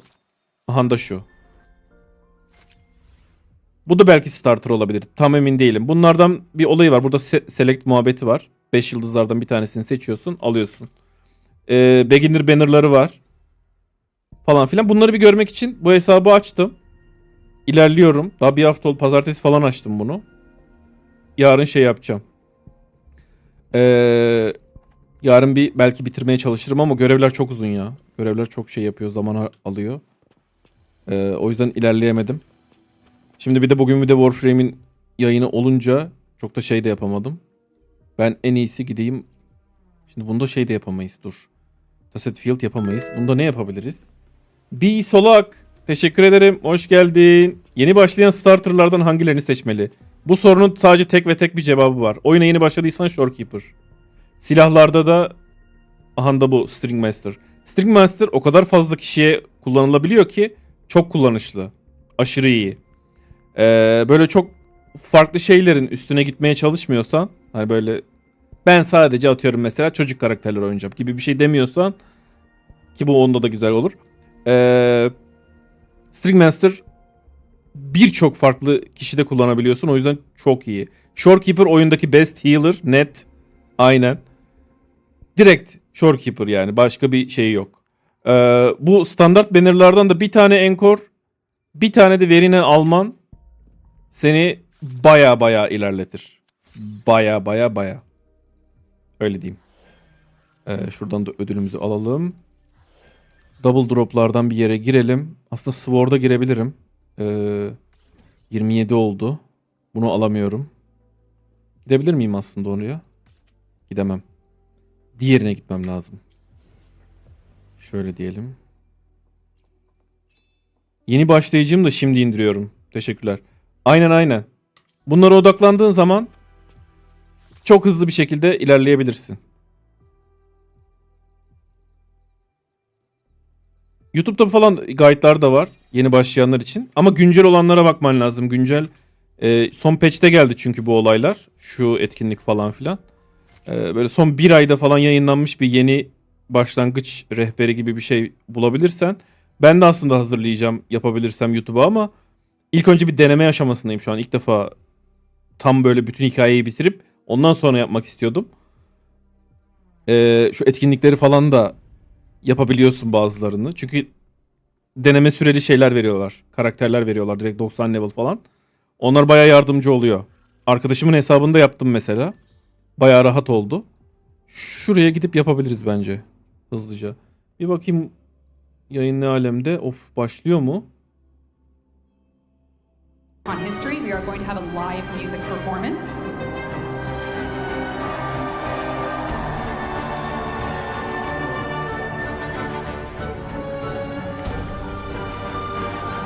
Canlı müzik performansı diyor.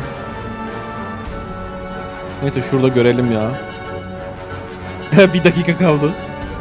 Neyse ben arkada bir süre şey yaparım. Hallederim bunları.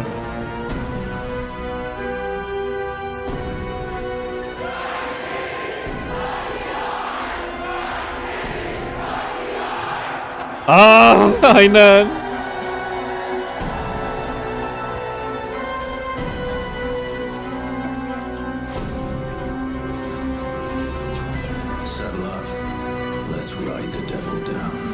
Oh. Kimdi o konuşan?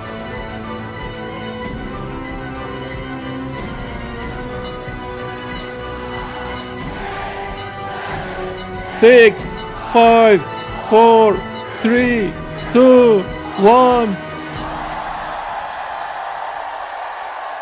Çok güzel gaza getirdiler be.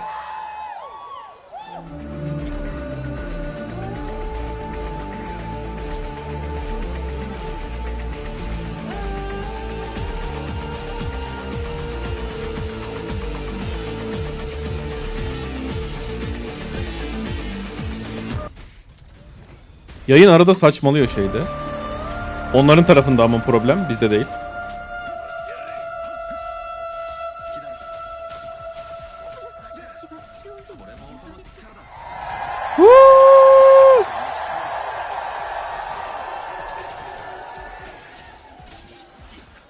Tonight will be an evening of memory. Tonight Burası böyle will be kalsın. an evening with a glimpse of the future.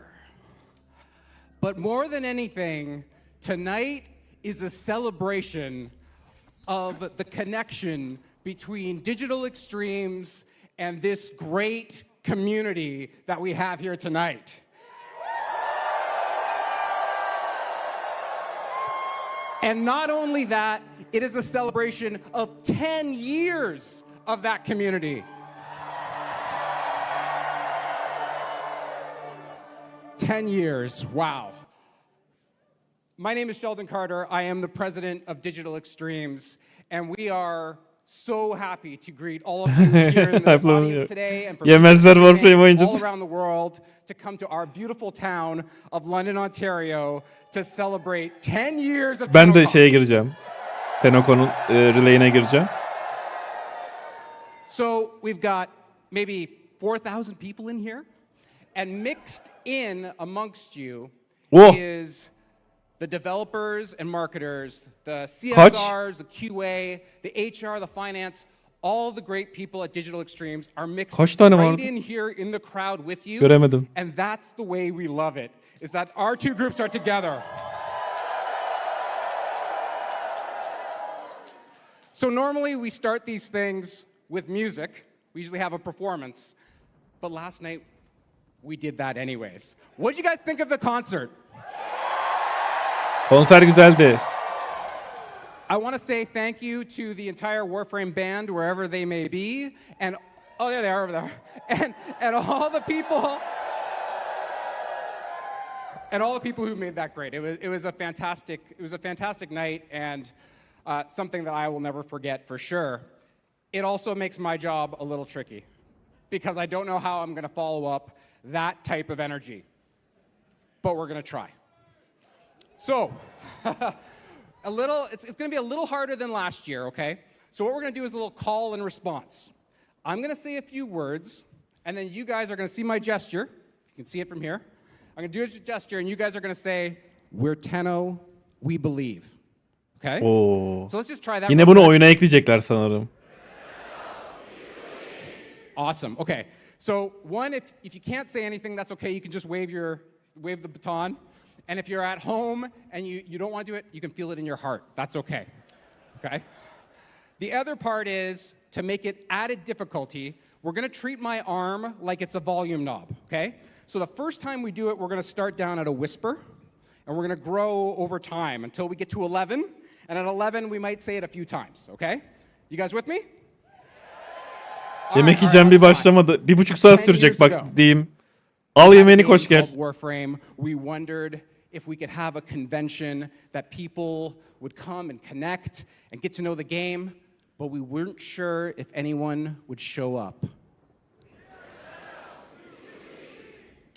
A couple years later, we had Cetus and the Ostron, and we saw that great place. And as Rebecca walked up to those blast doors, we wondered, what will they think when we open? A few years later, we had COVID, and we couldn't do TennoCon the way we wanted to. We thought, would we even have a TennoCon? But then we thought, okay, you know what? Let's try it. Let's try it online. But will anybody actually show up to watch? Last year, on this stage, we showed you guys 1999. We showed proto-frames. We showed an infested boy band. We showed a dating sim. And we thought, will these people come along for the ride? And tonight, 10 years of TennoCon have come. We sit, DE, on our sweaty hands, being nervous about the demo we're about to present. But we know one group will give us the courage to press play.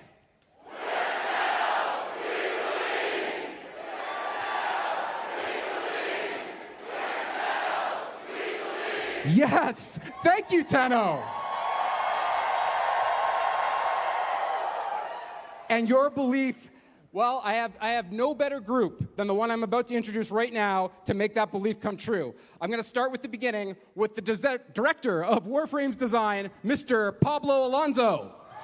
Woo! Pablo geliyor.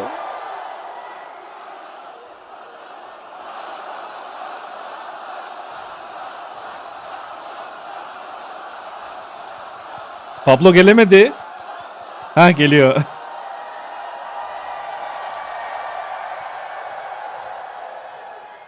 Next, we have your host, Miss Megan Everett.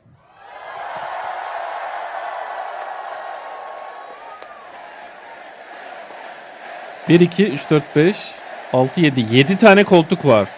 Bunlar 5 kişi. Konuk mu gelecek? Hadi Sheldon'ı da say 6.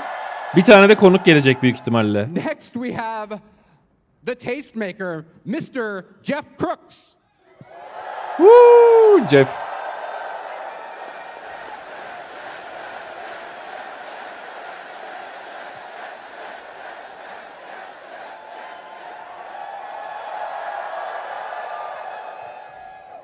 Next, I'd like to introduce the CEO of Digital Extremes, the opener for last night's band, Mr. Steve Sinclair. Woo! Steve.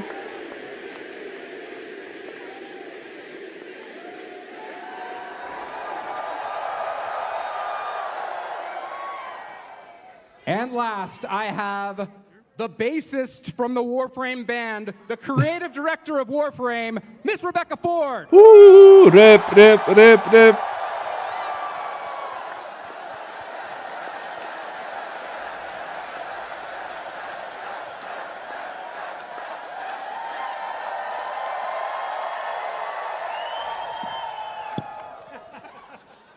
Thank you very much, Tenno. Enjoy Tenno Live. Sheldon Carter, everyone.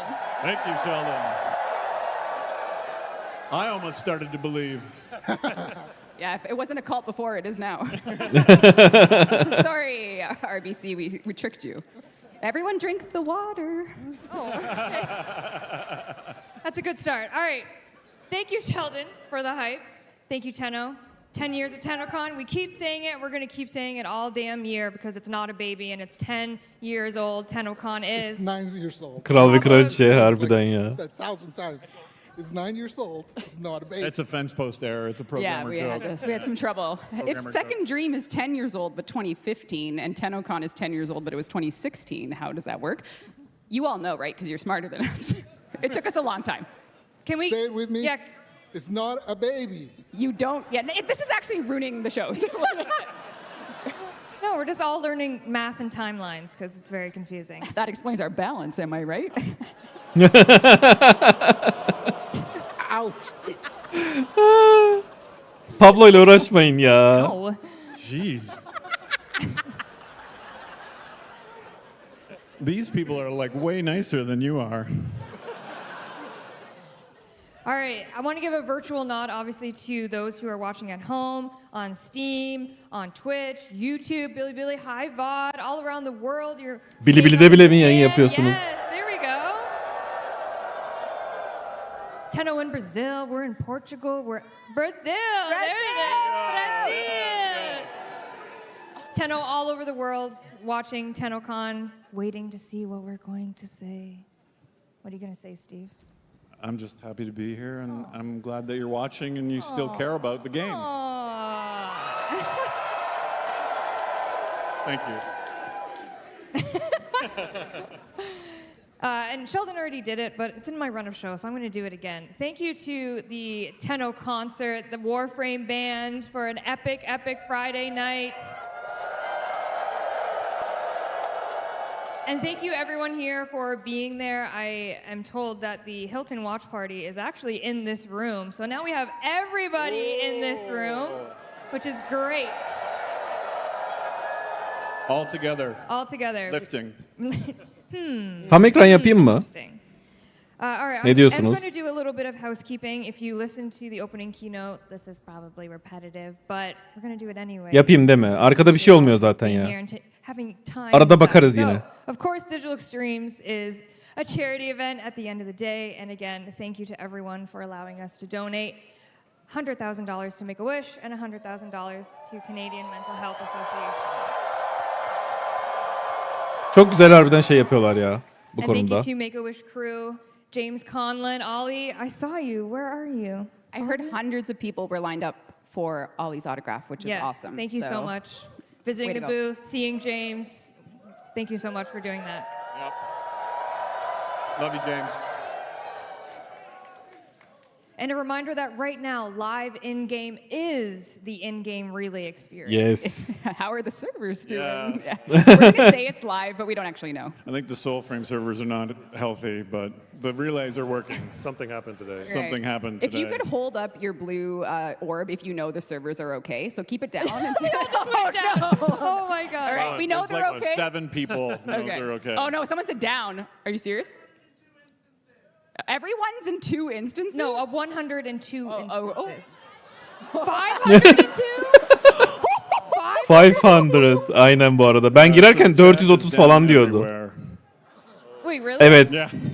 Chat kapalı. Down everywhere. Well, that's actually okay because then people You can't. can just listen to us. Yeah, exactly. Yeah. We're chat. Just Yeah. We'll chat. you are chat. We are all chat. Chat's in the room. Chat's okay? in the.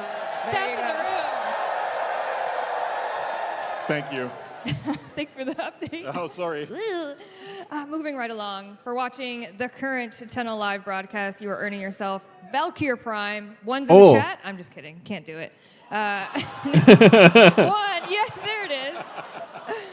One. Incredible. If you haven't already Şu an gotten your buradan email izlersen from de physical alıyorsun attendees, you will be sanırım. getting one with all of the Twitch drops, the codes for all that great stuff. Ama siz yine de bence yan sekmede falan açın. Alerts that are going to be going live at 6 p.m. Eastern Time after Tenno Live ends. We have our potatoes and we have our Umbra Forma blueprints. Nice, nice, nice, nice. All right, we had the Soulframe dev stream earlier. Who got to watch it? Yes? I did. It was awesome. It was awesome.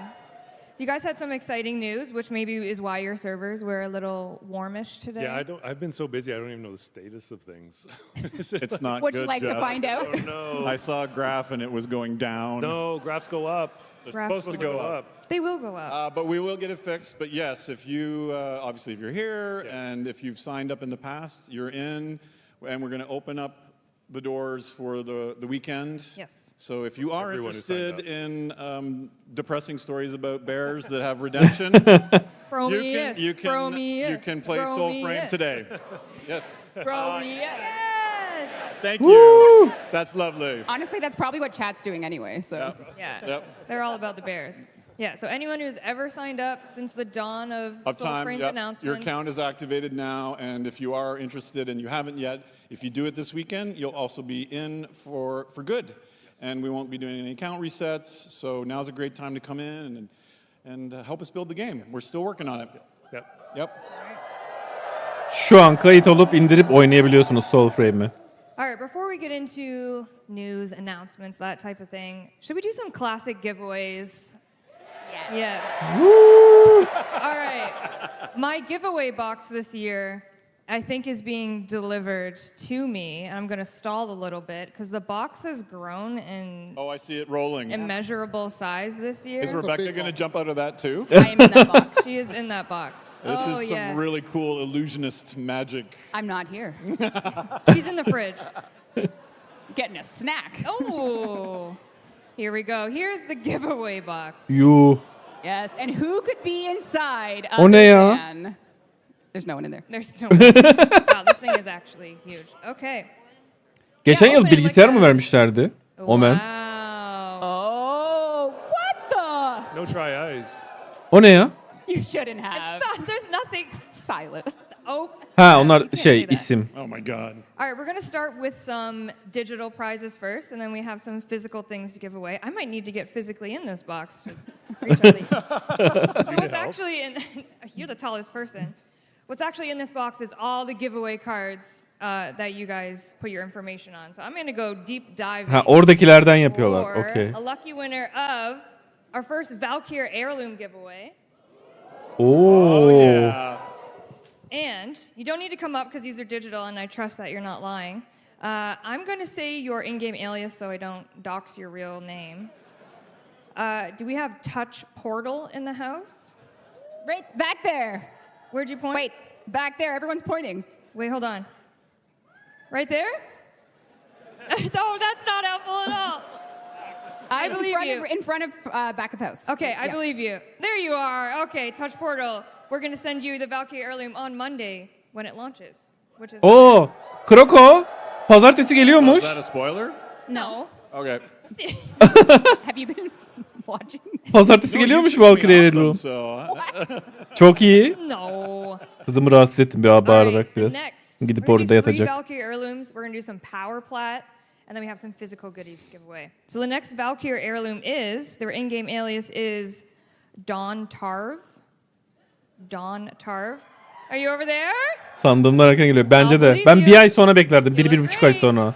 All right, we'll send it to you on Monday. All right, the last Valkyrie heirloom is going to the very lucky winner. I'm digging deep, trust me. We got. Oh, my God. Who? Jix Boy Jix 55. Hoş geldin. You stand up. Gelen ney? Hydroxide. Valkyrie Heirloom. Yeni skin. Platinyumla satılan. All right, you get Valkyrie heirloom, you little cheater. Wow. Wow. Look at the Rework değil, rework değil. Heirloom. Skin geliyor. So sorry. I just insulted Tactical Potato wherever he was. All right, now we're going to do power plat, which is, what is it 100,000? 100,000. 100,000 for platinum. inflation, it's 110,000 now. Oh my God. All right. Bro isme takılma çok eski hesap. Neyin kafasını yaşıyorum. Şimdi bunu kayarken bilmiyorum. Jix Boy Jix 55. Güzelmiş ya. Gaming. G5 underscore gaming. Jix mi diyeyim? House? Boy mu diyeyim? Oh no. Jix Boy diyeyim. 10 seconds. 10, 9, 8. Protea'ya adam gibi bir skin gelsin. Protea'nın son skini güzel değil miydi ya? Does someone know where they are? Bir tane skini vardı güzeldi. I don't know. Ya burada bir şey olmayacaksa ben çıksam mı şuradan? We'll give it to you later, but let's Someone's yelling over there. Are you G5 gaming? All right. Nope. Nope. Honesty, that hurt. He's in the Hilton. He's in the Hilton. He's in the Hilton. Oh, who just said that in my we've got ear? confirmation. Oh my God. In the Hilton. All right. I'm so sorry. Spillover room. Hilton actual. Repeat. G5 underscore gaming at the Hilton watch party. Congratulations. I'll send you Bu your skin fena değil bu. Prime skin ama. 110,000 platinum to your account. Şu. Şu skin'i ben bayağı hoşuma gitmişti açıkçası Protea için. How many did I say we'd do? Güzel de renk alıyor şeylerden. Oh. Onun dışında kötü ama. Normal halde falan kötü. Çok şey yapmıyorum. I mean, it's 10 years. Do we have enough time for that? Yeah. We do? We could. Is that entertaining enough? It's been 10 years. Okay, yes. It's been 10 years. Yes. Wait, do you want to come do it with me? Okay. We'll speed run it. We'll Okay, speed run it. Next 110,000. Wait, it's me. It's me. Okay, 110,000 platinum going to Slicer 1231. Slicer. Yep. Over there? Yep. Slicer? Oh my God. All right, I'll O send kim? Okay, our next winner, this is also going to feel rigged, of 110,000 platinum, is Akretdui underscore MC. Kim ki o? Yep. I'm serious. Where are you? Thank you for coming. Rush for life. Tanıdıkları Unfortunately, this one that herhalde. I just pulled out does not have an in-game alias.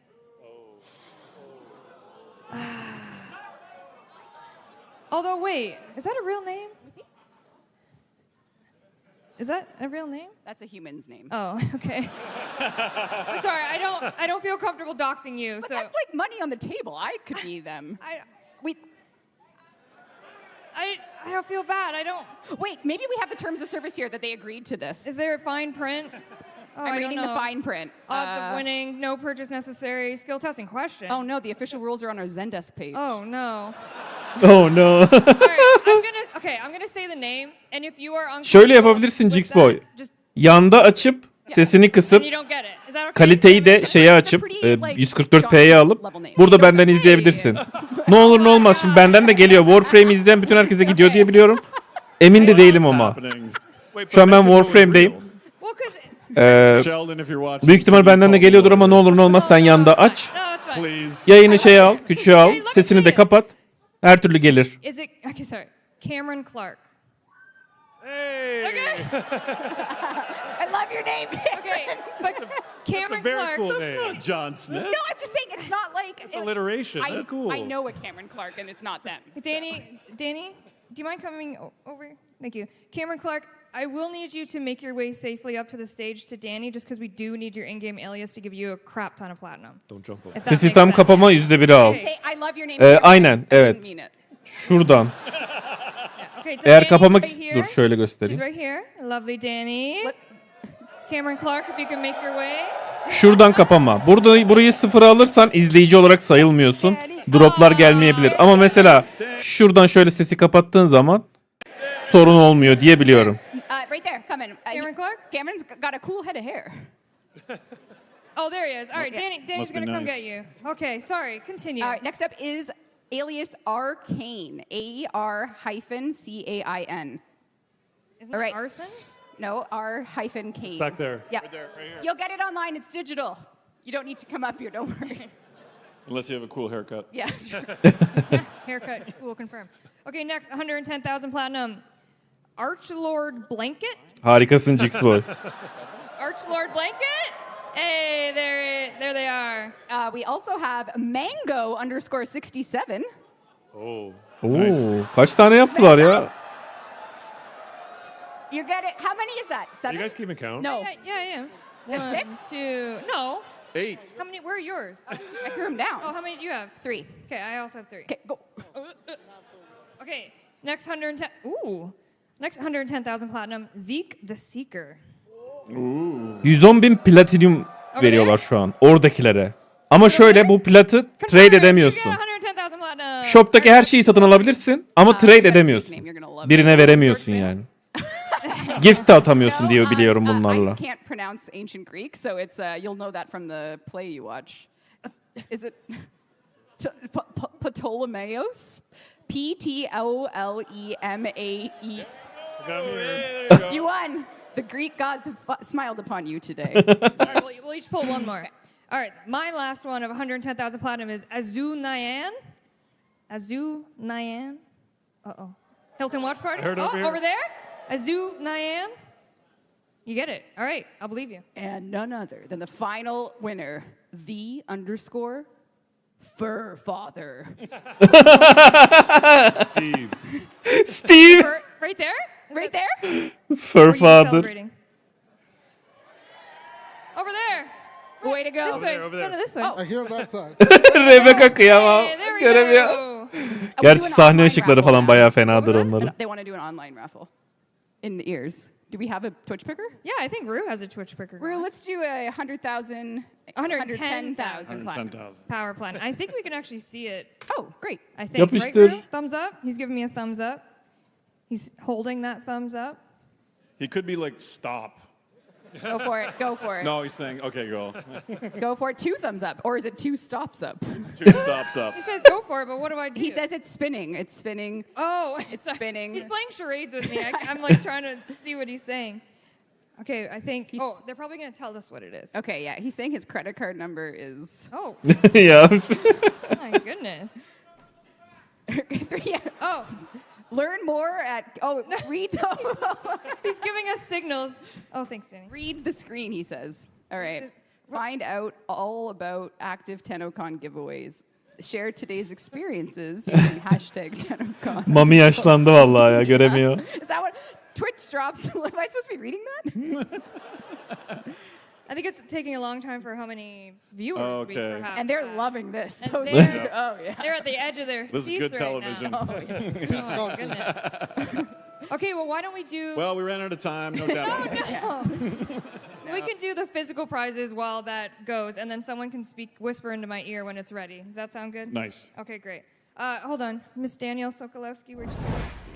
Ah, Danny is gonna geldi. stand 1100 over power there plat. on the side of that stage. Oh, it's spinning. Okay, keep going. I'm real Dante. Oh my God, I'm real Dante. Kim acaba? On Twitch, I'm real Dante. Watching at home, that's yours. Message the Twitch page. We'll know you're the real Dante, and please, we'll give you your prize. That's awesome. Incredible. Okay, we're gonna do our physical giveaways now. So you're gonna pull the name. Okay. And they're gonna come up to Danny here, and Danny's gonna hand them their prize. The first prize we have is the pool noodle from the fridge. O ne ya? Yep. But it's been signed by all of the voice actors, our proto frames, our friends here today. Yes. I see Eleanor. I see Alpha. Bombastine Kevin. Oh, and the winner is the_BCRULEX, the BC Rulix. Oh, hand over there. All right. If you can make your way safely up to Danny, she'll give you your pool noodle. Pool noodle. Big suitcase. Big suitcase. Or a pool. That is not a certified water safety device. Yes. Digital Ben olsam ben de accepts no satardım. liability. All right, next up we have a signed by Oo, all bu of çok the güzel lovely ya. people on this couch. Plak mı? The Warframe 1999 vinyl soundtrack. Plak. And the winner is Ice Lightning 1221. Oh my gosh. Duydunuz mu? Should I be checking the skill testing? Abi donmasın yayın. Nah, Oh, okay. Math is whatever, you know? All right, chat. All right, next up we have the mini Warframe official art book. Abi bunu çok istiyordum and ya. the winner is Barry_Penguiny. Oh, Barry. Cute. Barry_Penguiny. Oh, I see lights up over there. If you can make your way safely over to here, Danny has your art book if you would like. If you're Abi çok able. iyi o artbook They're ya. coming. All right. Kaç para Excellent, acaba? Penguin. All right, we're gonna give away. Satıyorlar mı hala? Bir de o da another var. Signed 1999 vinyl. And the winner is Math X King. Oh shit! I just called math stupid.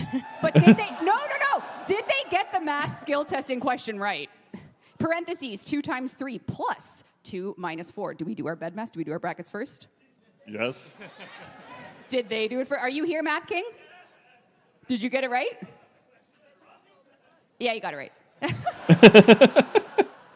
All right, next up we are going to do the pair of Arthur and Mega'nın Allie bir flute. zat And this çizimleri. one is specifically pretty caked up, Arthur. Oh. This one Ya. has cheeks. Yes. And the winner is Mook. Mook. Perhaps. Ne biçim isimler bunlar ya? House. If there are a Hiltoner, whisper in my ear. Oh, no. No word. No word. Okay, maybe we can pause this one. Maybe we'll hear word. They're okay. Okay. We'll save that prize, maybe. I don't know. Yeah, we'll wait and see if we can hear back. Mook, it could be yours. Another signed 1999 vinyl. Ooh. For EQU1, so EQ_N0X, Equinox, but with a underscore. Oh, I see a. Hey, See you there right you go. there. Right in the middle. Come on down. Danny's got your vinyl. Okay, we're gonna give away the last signed Oh. 1999 Okey vinyl. yeter artık. Kaç tane yapıyorsunuz? Yarım saat geçti ya. Kudurduk burada. Freddy Caps. Where are you, Freddy? Freddy. Oh, there you are. Freddy. Yarım saati bununla harcadınız abi. 1,5 saat daha ben yayın yeah, istiyorum. Freddy. Üzgünüm. Hell yeah. Way to go, Freddy. All right. Any word about our Mook or- Mook friend? No word? Nothing. Okay. Okay, we're going to move on to, it would be, should I unwrap it? I should. Hold on. Jeff, can you help me? I can't. Help me. This is one of the limited edition. Limited. Help me for this? Konuşamadım. Yeah, thank you. This is the, oh, thank you. This is the right one. Then what's that one? What's that one? Oh, it's Sürpriz. fake. It's unsigned. Oh, placeholder. Okay, sorry. PH. We have the limited edition Abi Town çok iyi. Concert printed print, and this number Bayağı is iyi. 4 out of 500. So this is the fourth one printed here in Canada. Very proud, and we have the entire Warframe band that signed it. And is this the last prize? If we can't give the floofies All right. away, Well, yeah. this prize is going to someone that has supported the dev team the whole time. The name, Caffeine Lich. Caffeine Lich. Where are you, Caffeine you? Lich? Thank you, Danny. Right there. There you go. Caffeine Lich. Oh, there they are. Excellent. Okay, we'll rerun the floofs. Yeah. If we hear back from Mook, I'll mail you something. All right. The last prize winner then is Voluminescence. Voluminescence. Güzel Yep. nick. Where are you? Yep. Voluminescence. Over there? Yep. Excellent. All right, please make your way to Danny for your floof. Way to go, Voluminescence. All right. We're done with giveaways. We're done. Finally, Can hadi. someone take the giant box back? Take it off stage. Oh, goodness. Oh, my God. Oh, they're coming. Box. Oha. Box. Oh. Get in. You could have fit in that box. Would you like me to go? That's okay. Okay, let's move into some new news, shall we? Well, kind of. All right. We Evet. put a lot of love and energy into this space, into TennoCon, Tenno Concert. It means the world to us that you come here to visit us, you watch us online, and from all over the world, you're watching, you're paying attention. But we do have some Tenno VIPs on the schedule for 2025. Any guesses where we're going? Well, I can see the list. Ne oluyor? Ne oluyor? You can't cheat. Stop looking. Okay, you can't answer. Jeff. Korktum bir an. I don't know. I don't know. Nicaragua. Oh. Okay. Sorry to all that. No, we're not going there. But we are doing a little bit of a tour. We're going to London, UK. Şu an 400.000 kişi And izliyor then we're yayını. training to Cologne, Germany. We're coming back to Gamescom, that's right. And then we're going to Tokyo, yet again, seeing our friends in Japan. And then if you're a Calgarian, saddle up. We're coming to Calgary. Saddle up. Saddle up. We're coming. Yeehaw. You Yeehaw. planned Calgary for November, eh? I am terrified of how cold. Can anyone validate how cold it is in Calgary in November? Really cold, incredibly cold. Yeah, All right, be ready. cool. That's why we're sending Pablo there alone. I think I'll be in Nicaragua at the time. True. It's just Pablo. All right. You've seen her before, but we don't ever get tired of looking. Valkyrie Heirloom, yes. Pazartesi alıyorum. Valkyrie Heirloom is coming this Çok Monday, iyi. July 21st. Originally concepted by Signası da özel sanırım. She comes with her own signa and some other goodies as well. But should we take a closer look? Yes. Yes. Respectfully. Respectfully. A respectful close Come on, look. chat. Respectfully. Let's take a respectful closer look.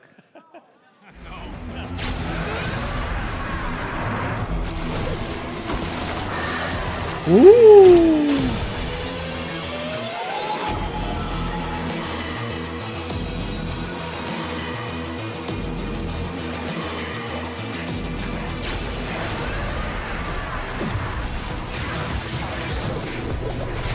Abi o nasıl bir zıplama?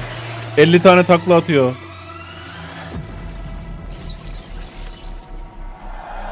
Okey, palet veriyor. Platinum. Tamam.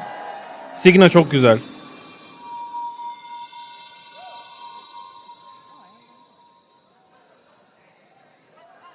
Hey, how are we feeling? Good, yes. Very good. Nice. Caked up. Okay. Caked up. I didn't have to say that.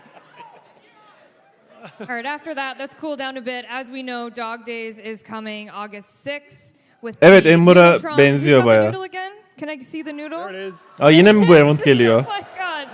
I don't think Massive. What? No. Come on. It's intermodal. Yeah. Okay. So the Noodletron? The Noodletron is coming. You can whack your friends with the noodle. Loblobs still exist as well. Also in August, alongside this, we're doing Wobon'un double Heirloom'unu every görür weekend. müyüz acaba? So if you're new to the game, Yakın bir zamanda değil community, bence. Or if you're just a veteran that has a lot of Umbra format to burn, you can run weekends with your friends. Wobon'un güzel bir skin'i de yok. The, Ben ne yaparsam yapayım güzel yapamadım yani Wobon'u. Correct, that's correct. İnşallah gelir. We had the fridge over there. I hope everyone got to see some fridge pics. For Daha başlamadı Baypo. So we did have the fridge up there. We also did have Android demo stations. Ha sen şeyden bahsediyorsun. Tamam. O yaz eventinden. Yes, amazing. Bence de çok gereksiz bir şey We ya. obviously greatly appreciate any Su sıkıyorsun falan. on Öf. that build and just that experience Yani. in general because we are getting ready for Geliştirmediler de the çok. closed beta that is going to be happening this fall 2025. We will Oo be çok iyi. opening that up, the closed beta. Bekliyorum. Biri var ya canını verdi orada. Biri canını verdi orada. Oh, I could bore you for I know hours you with tech could. thoughts. I But know. yeah, some of the stuff that the team has learned from iOS and reducing latency, reducing the heat and the thermals, and improving the performance. All of those things have made the Android build so much better, and I'm excited for the closed beta. Android win until it comes out. Closed beta in the fall. All right, the whispering in the ear is driving me kind of crazy because someone is telling me that we have a caller. Like we don't take Q&A. We don't take Q&A. Like we have a caller question. Ya Ben Star mı? Have you seen this man? On the fridge. Hi everyone. Hi Ben. Everyone say hi Ben. Yeah. How's TennoCon going? TennoCon's great. How are you? Yeah, sorry I couldn't be. Kameraya girmiş. Olayı o işte. My consciousness to this fridge. Yes. Şey gibi, AI gibi. Çok iyi. It's an honor to be a fridge frame. I'm gonna roll a dice here, Ben, just Fridge to make frame. use of your time here. If you guys don't mind if I roll this 20-sided dice, Ben's got one too. Ben's got one too. Should we roll to see if we can announce Yeah, let's something do really it. cool? 7.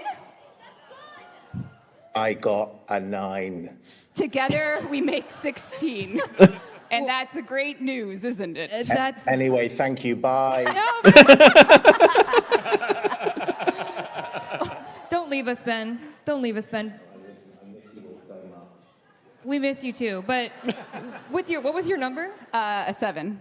No, combined. 16. A lucky number 16, Ben. What do you have for everyone here, perhaps? Well, everyone, with a lucky number 16, I get to tell everyone the good news. Paizo and Digital Extremes are teaming up Bu ne? to bring Warframe to Starfinder. Starfinder ne ya? And Oyun mu bu? believe it that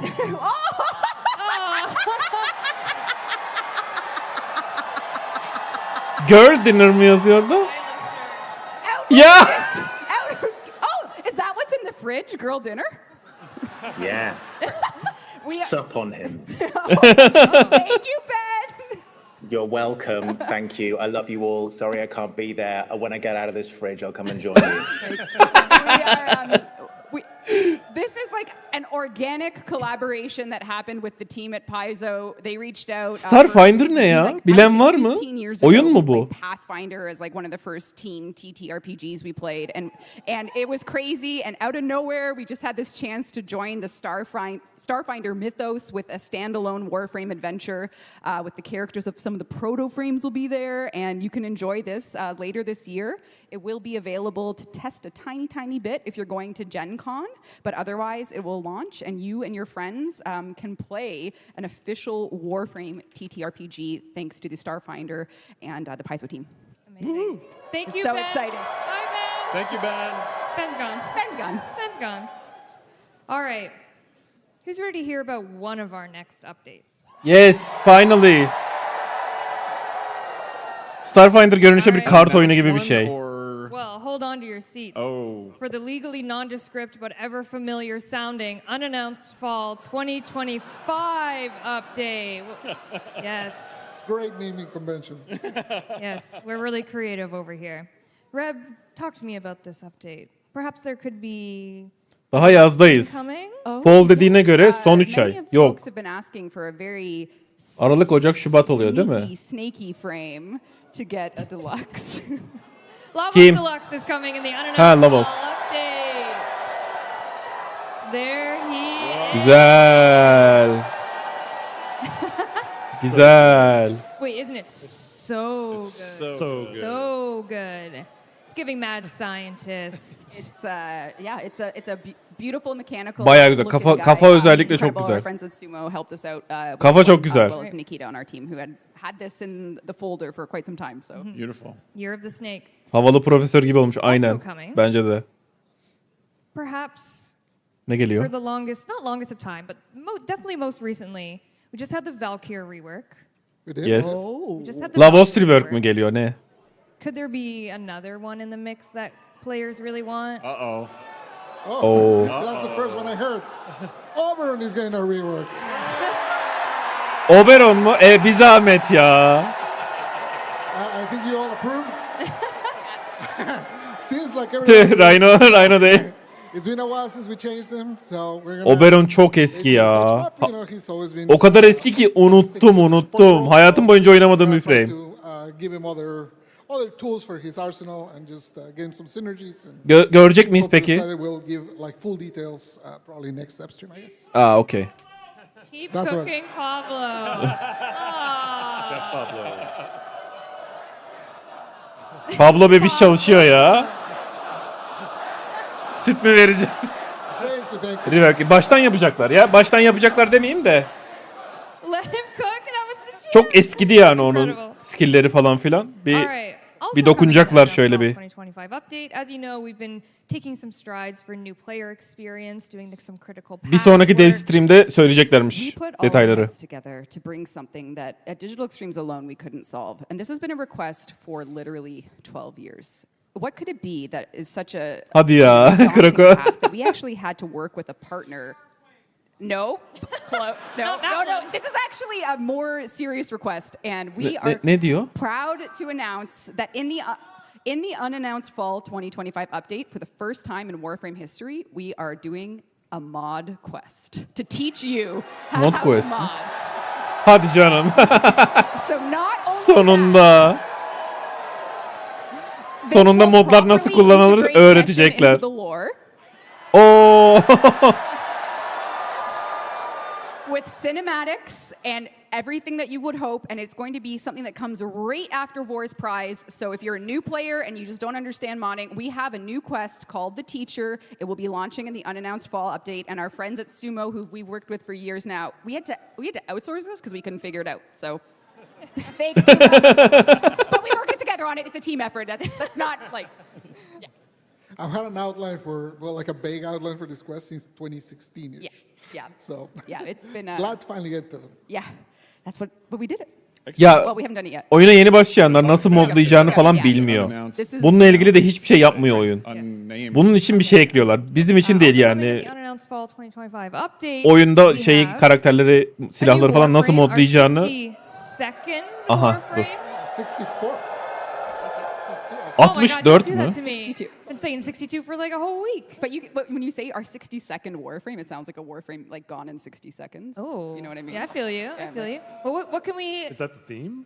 It's not a Nicolas Cage frame. What's in the box? In the box. What's in the box? Nicolas Cage. No. Referanslara bak. All I can say is that it's a pretty fun guy. Okay. Göstereceksiniz ama yani. And that's all we'll say on that for now. We'll have more. Let him cook. No, we'll have more information about this fun guy Warframe, as you said, on a later date. Our next dev stream, I think. Our next dev stream, of course, yes. All right. Kelime oyunu mu yapıyorlar? Update, if you will. More Fun guy aynı zamanda Fungus'ın multiple hali. Yani mantar. Mantarla alakalı bir şey gelecek olabilir mi? So now we are moving into the sort of the timeline where we're all understanding that we're here at TennoCon, the unannounced fall update has launched, and what we're showing you from now on is for the end of the year update, which is a sum of many parts. It is an update that is made up of many components, some of which you'll see a 25-minute gameplay demo of, which is its own thing, and then this is a chapter. It's perhaps an intrati side story. So perhaps we should hear from the man himself. And maybe you will join us in learning the name of the 63rd Warframe coming. Devil Warframe, 63rd. And guess what letter it starts with? 63. Thank you. Let's go. Uriel, heretic of Zata, in banishment answer. Can the Orokin ever be forgiven?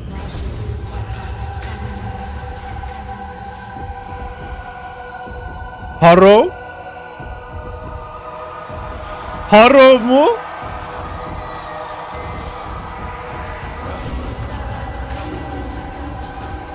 Bu kim? Bu kim?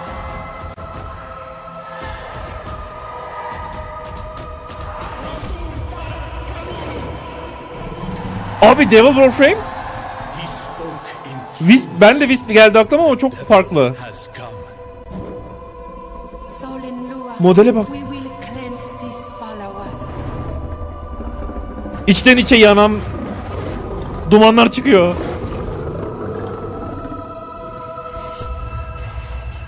Wisp abi, Wisp. Wisp. Hiç beklemezdim. Ne Wisp'i ne Harrow'u. So you just met what we're referring to as the Devil's Triad. Goosebumps, man. That was so cool. So the Devil's Triad will be a chapter. Temaya of, bak. one of the Şeytan, updates that iki you'll tane see de soon. şey, It introduces two new bir tane characters, nun, a bir new tane Warframe, priest. and the machinations here and everything we will talk about on a later dev stream. We just want to give you a little taste of a part of the Hiç upcoming beklemiyordum. later, not unannounced fall update. But we hope you are Wisp looking forward çok to learning iyi. more about the Devil's Triad. Harrow's midriff. Yeah, Harrow's got a crop. Yes. So, two more proto frames. Are we talking about anything else about them? Like any relationship stuff? They will be 3 romantic. tane gösterdi. Romanceable. But it will all make sense if you only play. So, you'll wait to hear more. You'll see. We're very excited for this, and we will speak about it in lore and everything and how it will come together for you. So, thank you for giving that some attention. And it's just a small Wisp'i yalayıp part of, yuttular şimdiden. Aynen. not demo, so to speak. So, I love the tail. yes. On the devil Tail harbiden çok güzel ya. Uriel. The Uriel. heretic of Zata. What could that mean? Can the Orcan ever be forgiven? Can the Orcan? Oh, I'm going to work on that. Wow. I'm workshopping. That was really good. That was good. Are we ready Nasıl? for the live Ciddi demo mi? of the future of Warframe? Dur, dur. All right. I wrote some notes here before we go into it. Do you guys want to say anything before we start? 456. Good luck, Megan. You got this. Megan's going to play it live. We do it live every year. Yep. Okay. The dev build. Do you guys want to say anything before I start a ramble? Start a ramble, Rebecca. Ramble, please. Okay. You've earned it. Why is only that? There we go. Okay. Megan. Okay. Sweaty palms.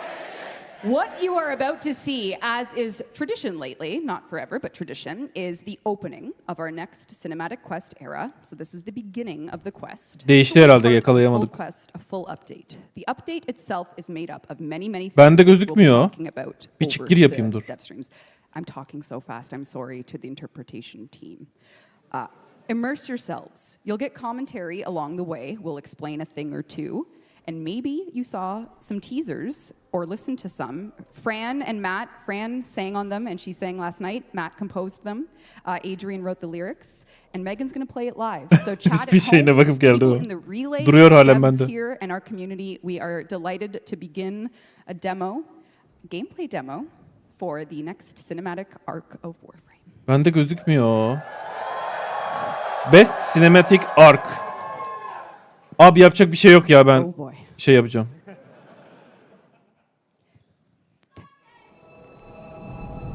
Heh.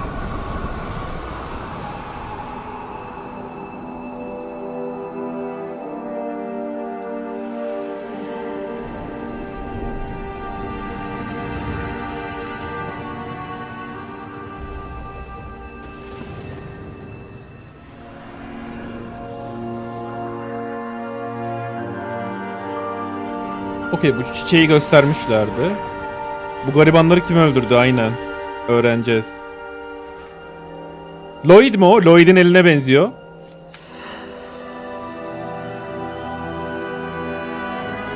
Çiçek çok güzel ama ya.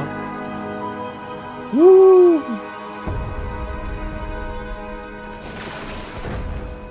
Işınlandı mı o? O ses ne?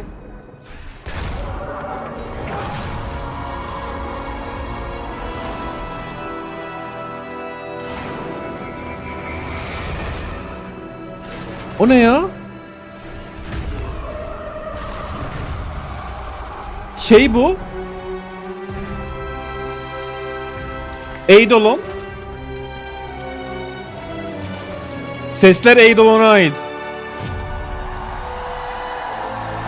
Oo.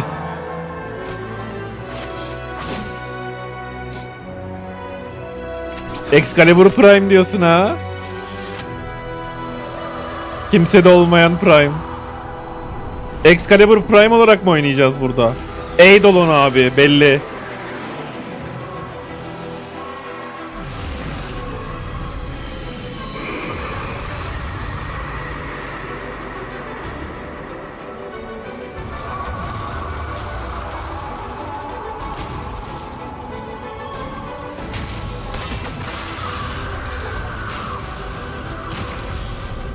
Oğlum çok büyükler lan.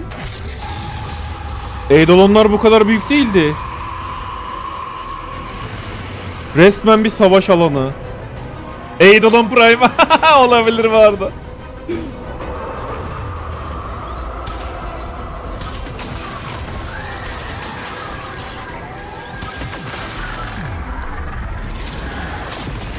Kör olduk. Kolsuz vuramadı.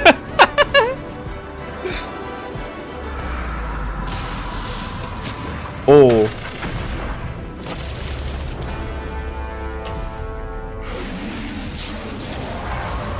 Hunhulus.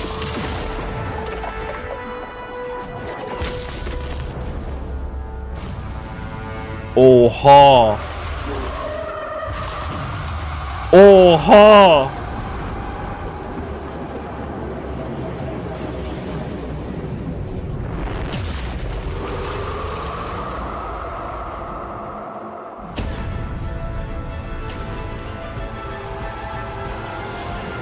Bu ne oğlum?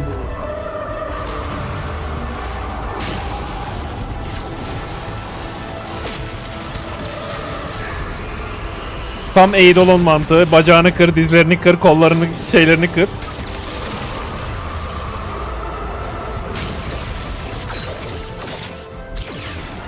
Oo.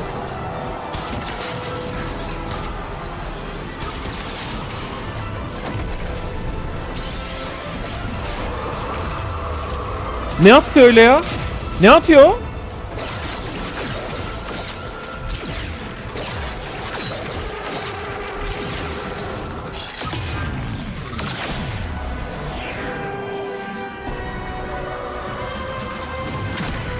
Of.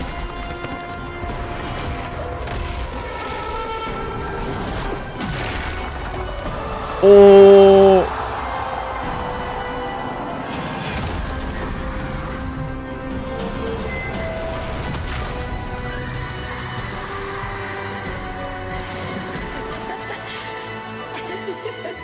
Kim ya bu gülen?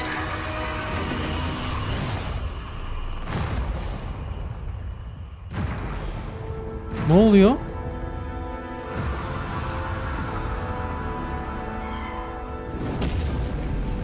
Aynen. Eidolon abi.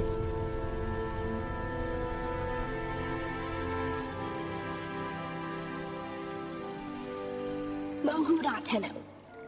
I win. You let. Let's call it even. Call it peace offer.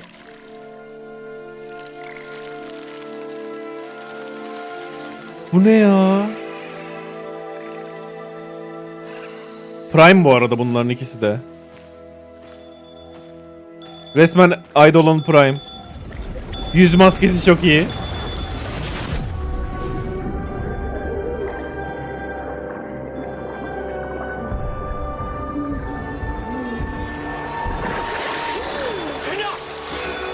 Lloyd. Lotus? What did you see? Tao. İşte bu. Tao. But not enough. Not enough.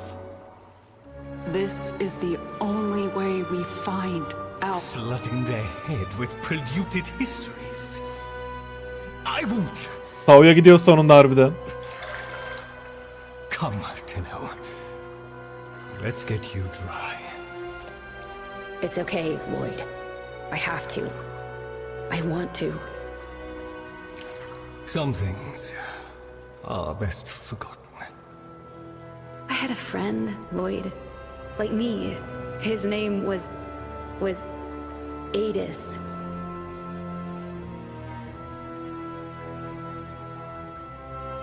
Hades.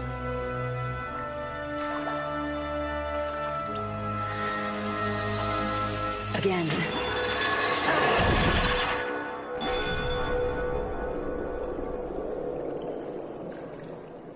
Şeyden mi bahsediyor acaba?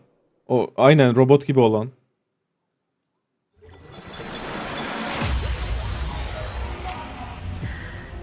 Hah bu. How late do we? Relax. Aynen Adis. We've got this. Hades. Oo, yeni Orakin tile set. Balas mı o? Evet. Light of our dominion into the deepest dark. And this we have done.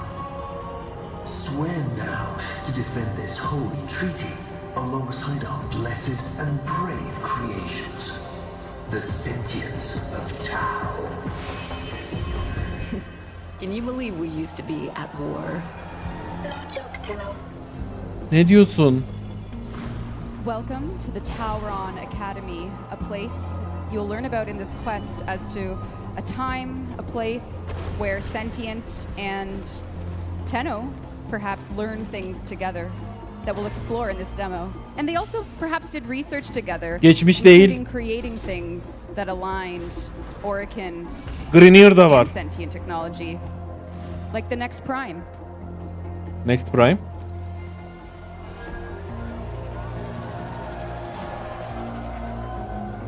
Disgusting, isn't it? Orakin gold. Yes. Waste it. Ordis. I wonder which of you would this aberration Daklo. attack first? Ne bu çakma Ordis? Watch your mouth, void lugger. Ah, please, please, with me. The place for conflict is Evet farklı biri. Baykuş şeklinde yapmışlar, çok hoş. Taliban Prime Axis is coming, and he is of course part of the history of you and the Tenno, a time when sentients perhaps were mentors and even Archimedeans. This is Archimedean Itsam, and he has something pretty important to teach the Tenno and sentient alike. Like any good academy, you will be tested on knowledge. Farklı bir evren bu arada. Şu an bulunduğumuz evren değil bence. Biz savaştayız Sentient'larla. Değil miyiz? Hades, Truth Bloom, have you adapted to the Tenno ways?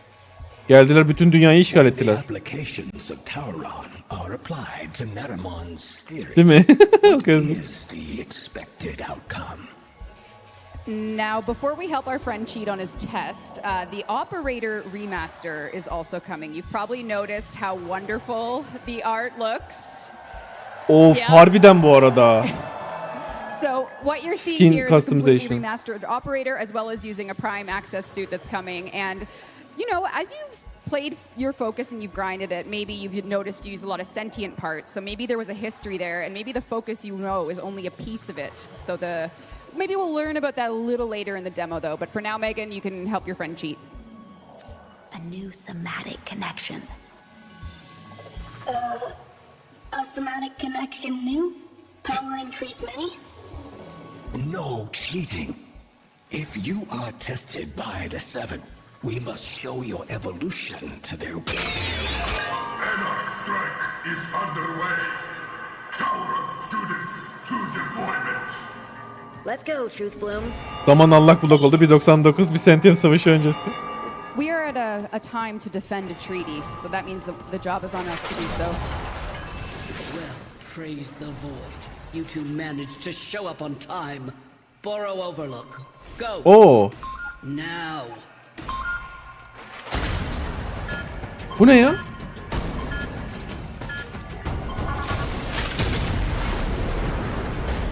İşte bu be. Arkwing mi?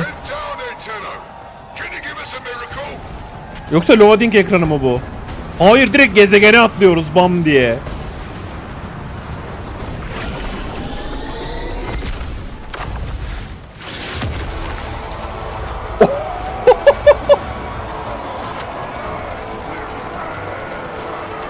Tao'nun yıldızı Perita. Niye Dex'lerle savaşıyoruz ya?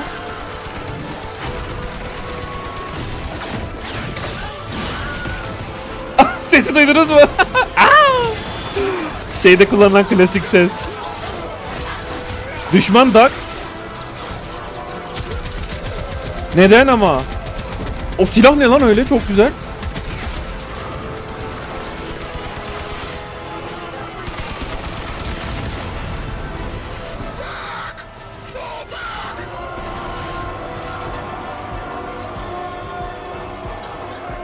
Turumna'ya benziyor bu arada silah. Turumna olabilir.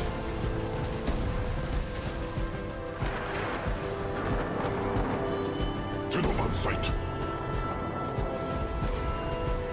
Stand tall Zaman tersine dönmüş. for the Orokin.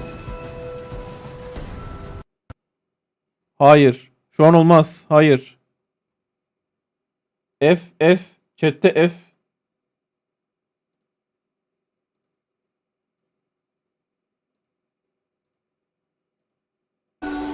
Hah geldi.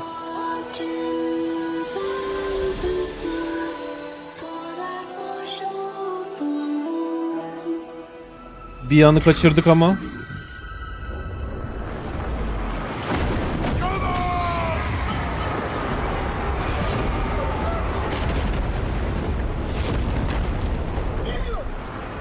I see them.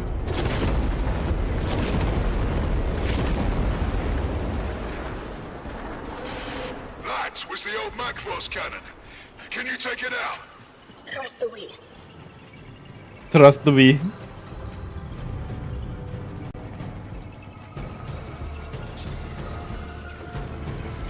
Mekanlar.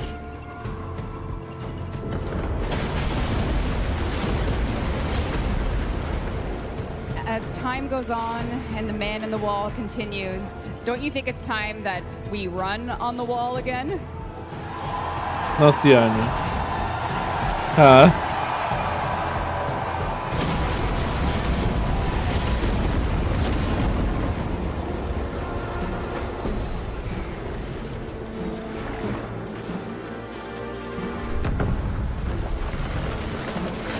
Get on that gun, Tenno. We're getting pounded.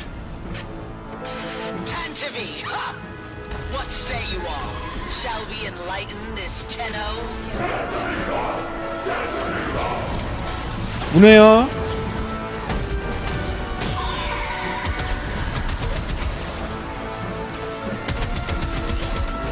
Turumla bu arada silah.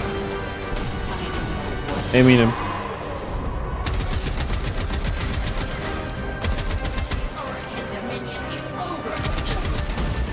The Orokin Dominion is over. Dex ve Orokin savaşı. The shields ate us. We got it.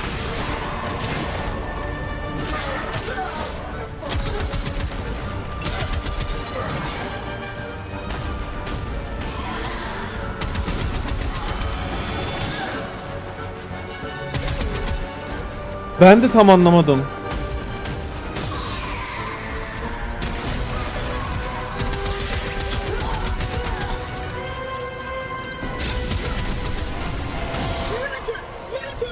So about that focus expansion. O ne ya? Oha! Oha! Oha! Çok iyiydi. To live, Galastra, and you don't get to tear it up. Dropships inbound. Valder, my old pet.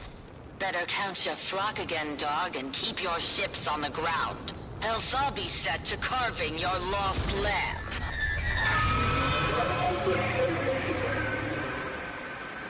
Hurry, Tenno.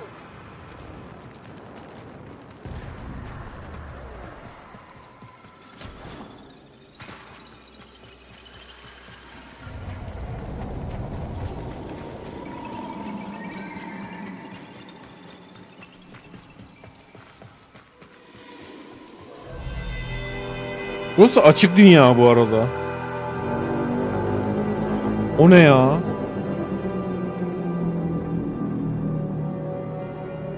place. Golden cursed. Long ago, precepting. Şeyin yumurtası gibi bir şey olabilir mi? O çok büyük.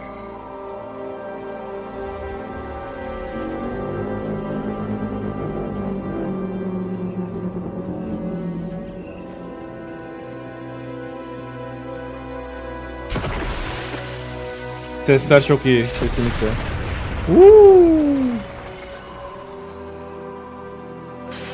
No history taught in those Tenno schools. Peace cannot abide the machines. You're the only ones keeping this war alive. Let me show you why.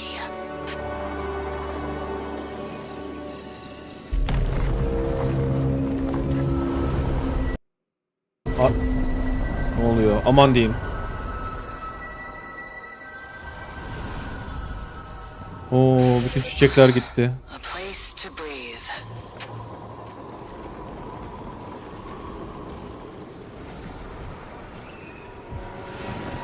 Şu an hub ereği alanına giriyoruz büyük ihtimal. Şeyden. Ne o? Orb Valis'ten Fortuna'ya geçer gibi. Promise of a home. So lightly surrendered.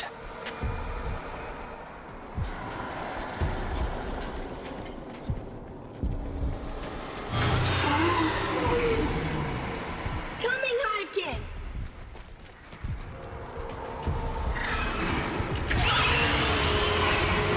Let him go! O ne ya? Of course. When he's good and ready, child. Sentient TQ-776BL. Repel intruders.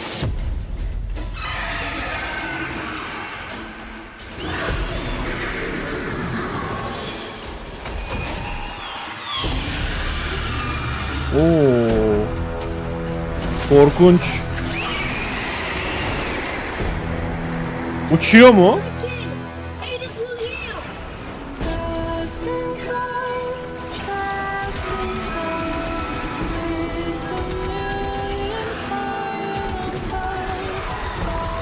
Müzik çok iyi oldu.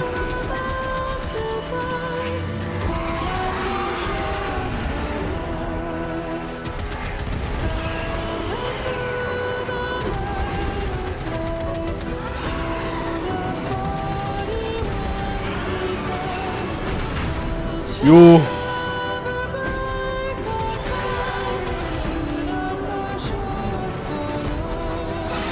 Aynen Wisp'in boss'una benziyor.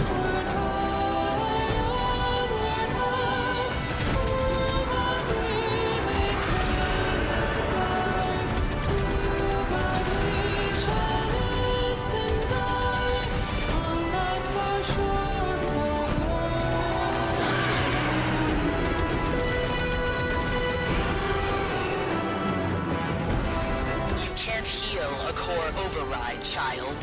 This only ends one way.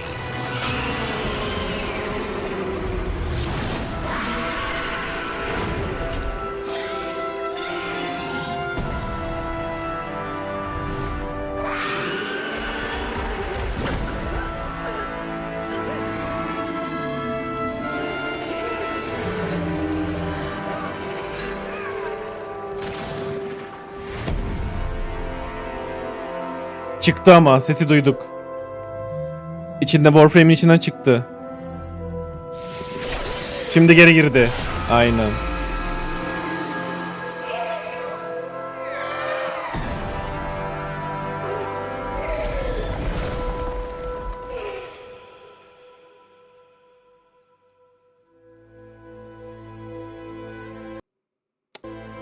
Of.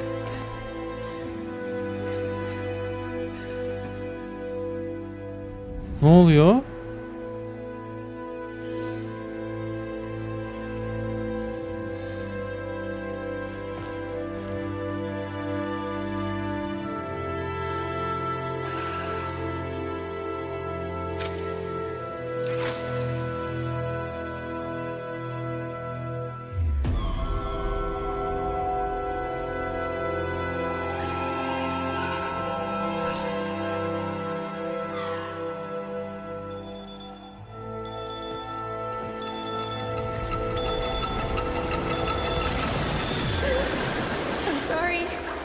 do. It was him or me.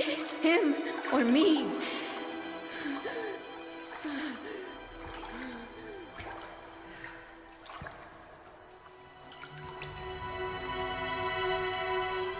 I killed him, Lotus. Kimi?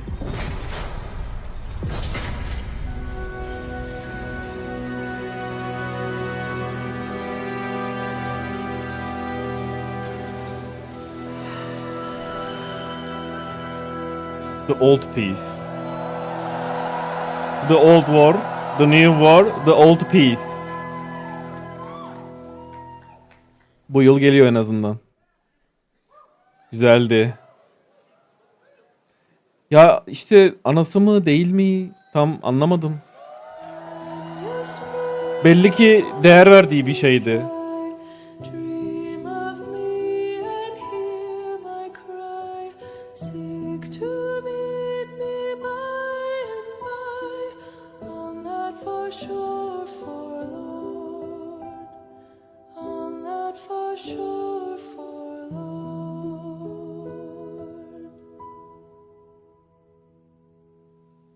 Arkadaki gezegenler. Tao. Tao 2026'da. This year, you will be going to the Tao that was during the old peace, a time of treaty. And in 2026, you will be going to the Tao you left behind. What will happen? The Tao of now? Well, I guess we'll find out. But Megan, you killed it. Way to go, Megan! Thank you. Yay, Megan!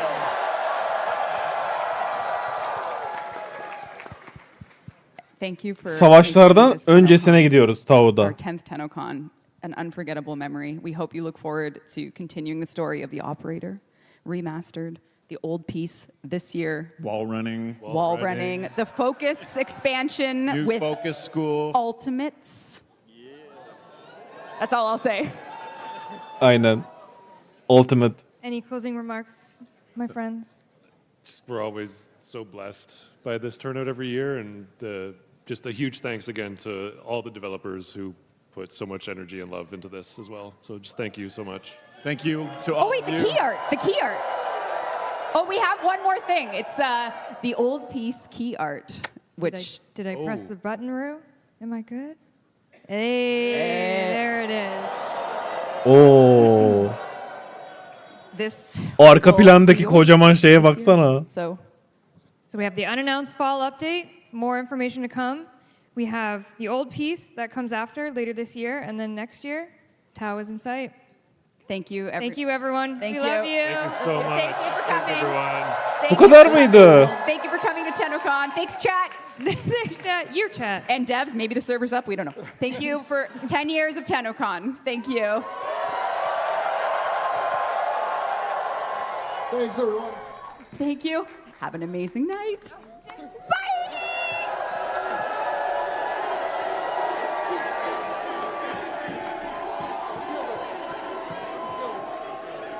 Geçmiş Tao'ya da gitmiyoruz bu arada. Oha. Oha.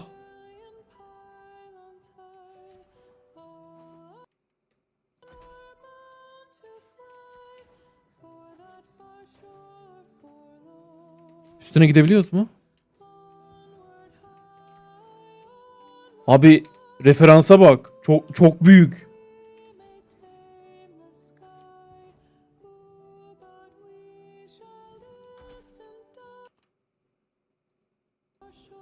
Oyunda çalıyor bu arada müzik.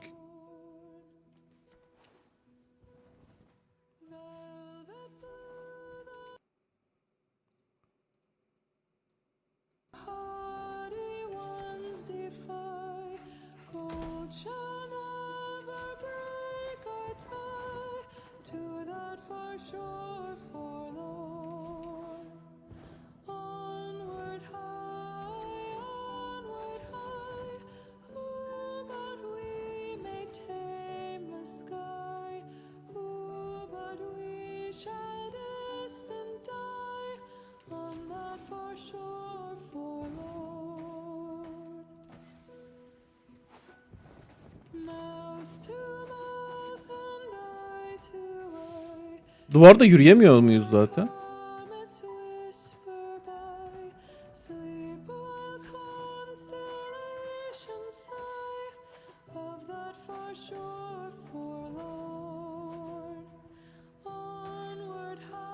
Zıplayabiliyor muyuz sadece?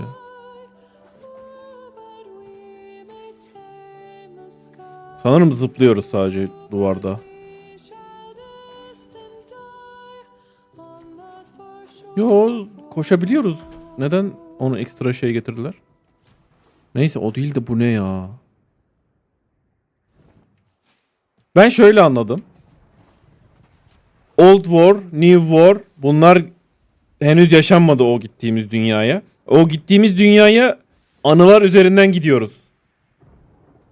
Bildiğin zaman makinesi gibi.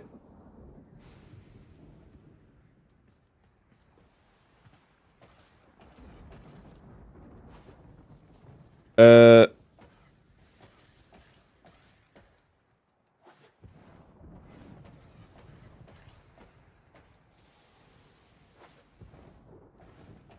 aynen, bir tık zıplıyormuşu gibi bir hissi var. Garip. Çiçekler falan çok güzel ya. Olay şu olacak o zaman. Bence ilk oraya şey yapmaya başlayacağız. Geçmişte ne olduğunu mu bilmiyoruz ki? Biliyoruz.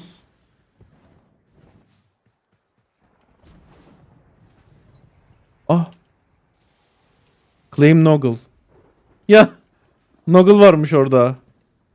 Tam şu ortada. Üstten bir alt katta.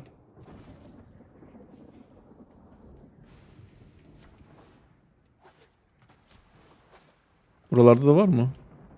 Geçmişe gidip Tao'yu nerede olduğunu öğrenmeye çalışıyoruz. Tao'nun nerede olduğunu... Nerede olduğunu bilmiyor muyuz diyecektim ben. Normalde olay neydi? Sentient ırkını Orokin yarattı. Tao'ya gönderdi. Orada şey yapsınlar diye. Bence artık zamanı değiştirmeye çalışıyoruz. Vallahi bir şeyler çıkıyor ama...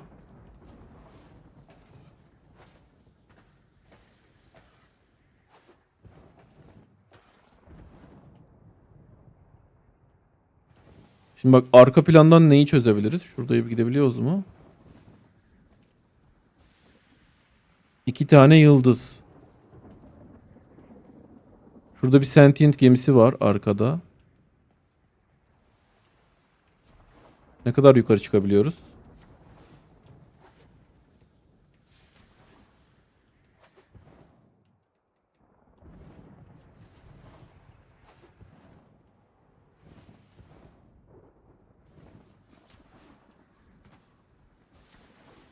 O ben değildim diyordu Tenno. Çünkü başka bir Tenno'yu kontrol ediyorduk. Aynen. Bu da demek oluyor ki ya geçmişteki bir anıyı yaşadı. Neydi? Adis miydi? O sentient yaratık.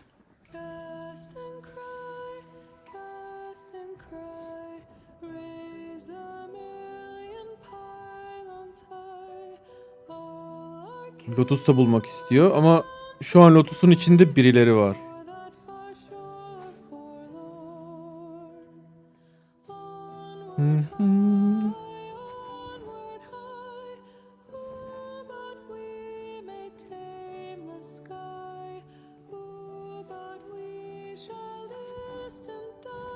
Abi o kadar çabuk geçti ki saat 1 oldu. 11.30'da başladı. Yarım saat şey dağıttılar. 1 saat totalde bir şeyler gösterdiler. Oo.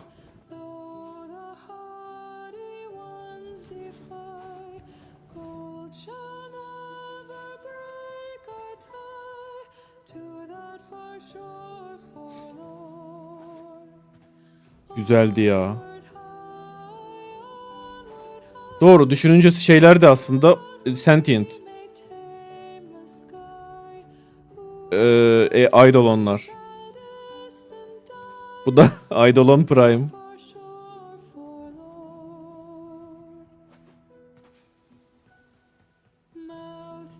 Bununla ilgili illaki video yaparlar.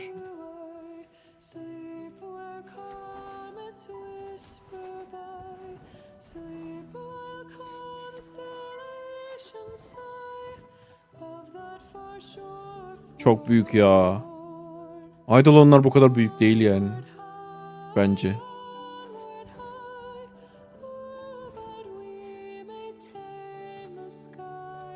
Bir parmağa kadarız.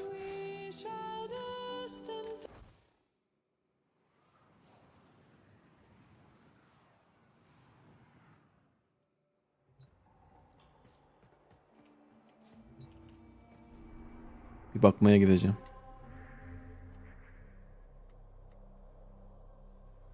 Day ends diyor.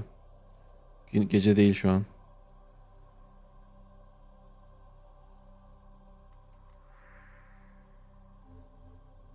Güzeldi ya.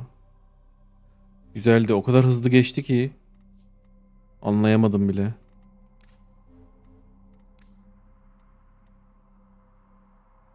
Sol.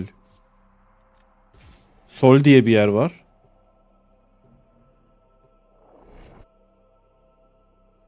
Bu ne?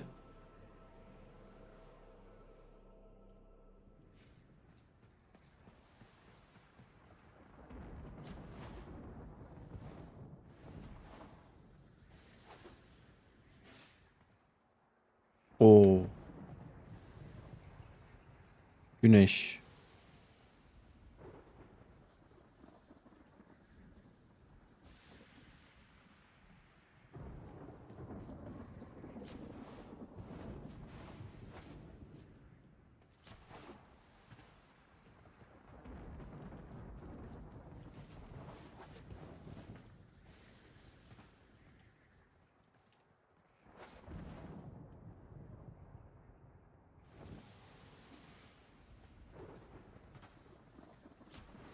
Diğerinde ne yazıyordu peki?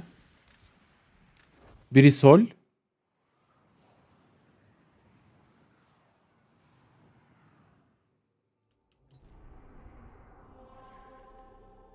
Earth.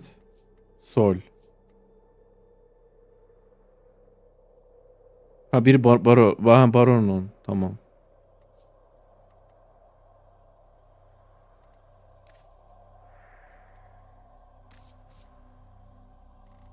TennoLife. Kaç tane var? Of, neredeyse 600 tane.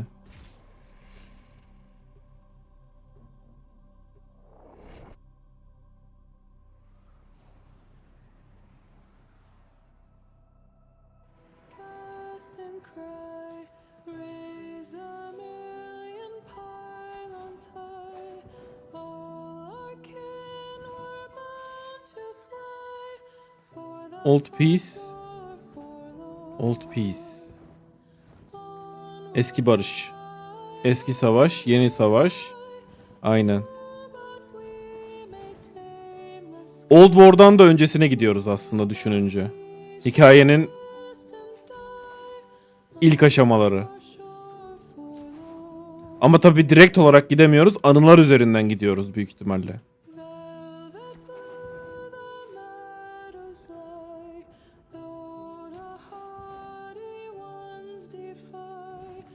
Ama düşününce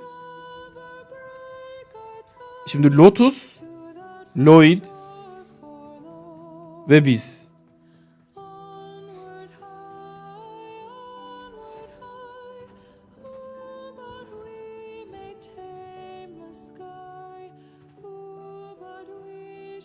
Şu an bu moddayız yani.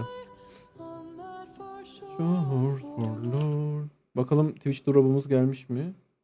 Valkyrie Prime, yay. Claim now. Tabii Valkyrie Prime'ımız var zaten ama.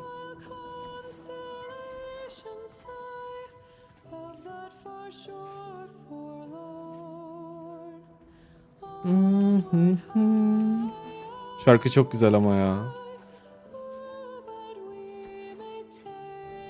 Cidden şöyle güzel duygusal bir hikayeye ihtiyacımız var. Bayağıdır gelmiyordu.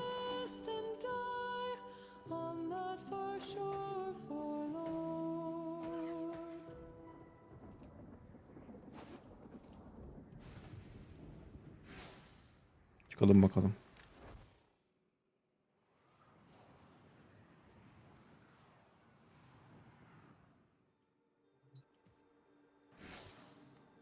Valkyrie Prime. Yes. Ne yapacaksak artık. İkinci Prime'ı. Neyse slot olarak geldi en azından.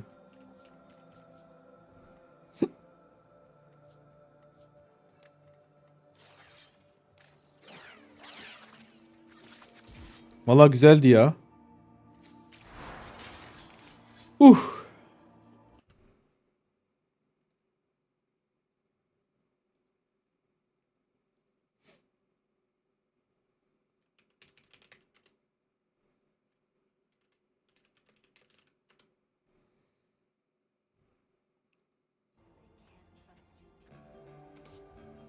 The big egg ship area and the sentient mode around it.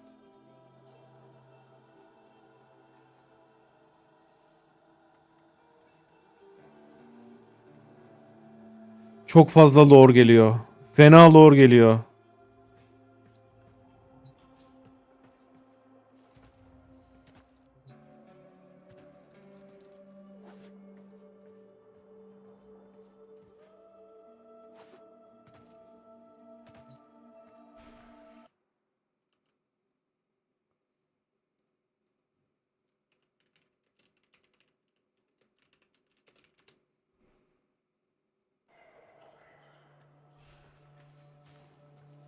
Çok fazla lore geliyor.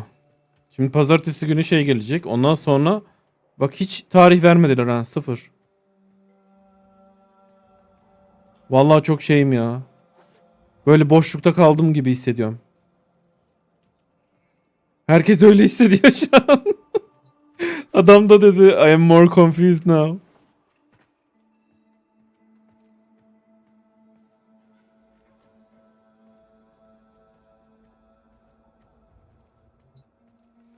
I always wanted my own space to decorate.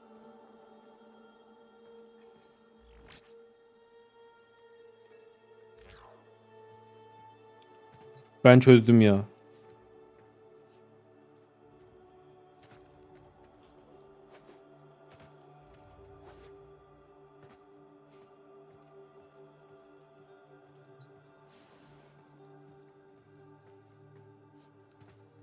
Büyük ihtimal dediğim gibi olacak. Valla genellikle hep tahmin edilemeyecek şekilde yapıyorlar ama. Bakalım nasıl olacak. Merak ediyorum yani.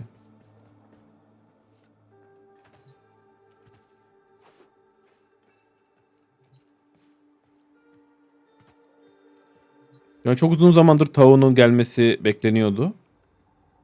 Hikayede çok geçiyor çünkü. Do you think we should get everyone to pick some songs? I can burn a CD. Valla. Ne oldu kız? Neyse bu. Şimdi var ya 2-3 gün bu lore'cular, Warframe lore'cuları deli gibi bütün böyle eski belgeleri araştırıp işte yok şu görevde şu dendi, bu böyle bu oldu falan filan.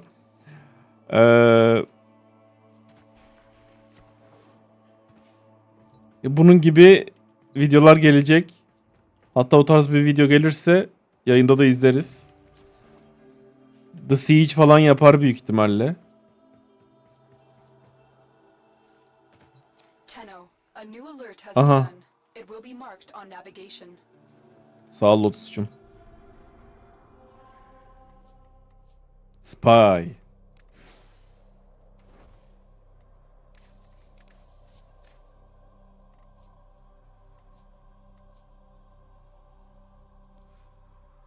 Şey var ya. Ne o? Drifter'la Operator konuşurken şöyle bir tipi var ya, şu an öyleyim ya.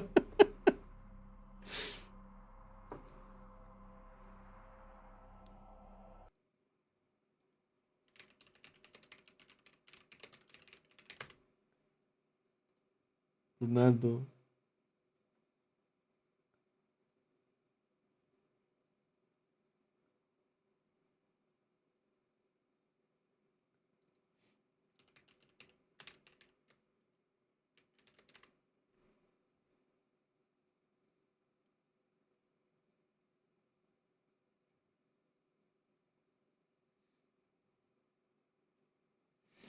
Şimdi o boss Warframe'in boğazını yakalayınca Tenno boğuldu. Normalde Warframe'ler nefes almaz.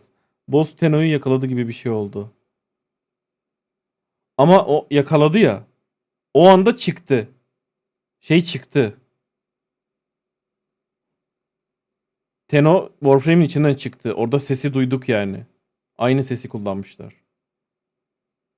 Ondan sonra bir bekledi. Yaratık öldürdüğünü düşündü. Sonra geri girdi, sapladı. Bence oradaki hani olay nefes alma değil. Yaratık Warframe öldü sansın diye. Hani gardını düşürsün, öldü o, şey yapmayayım, devam etmeyeyim diye bana o şekilde geldi açıkçası. Hani kandırdığım diye böyle ölü taklidi yapmak için çıktı gibi geldi.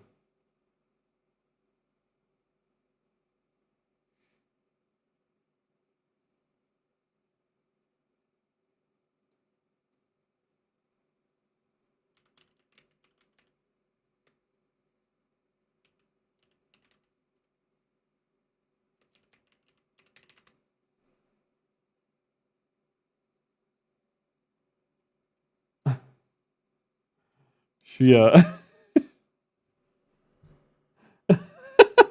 Aynen. Kesinlikle bu. Shadeness. Hoş geldin. Teşekkür ederim takip için. Hoş geldin. Dur şuna.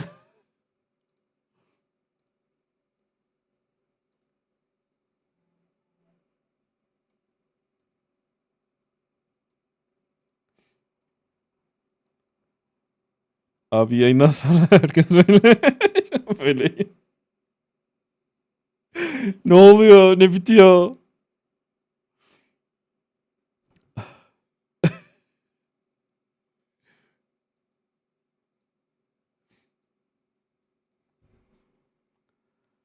Bilmiyorum. Ne yapacağım bu? Trailer'ını falan paylaştılar mı yayında? Dur. Şuradan bakayım.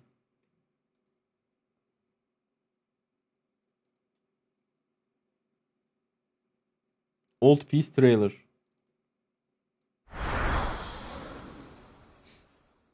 Bir daha bir bakalım.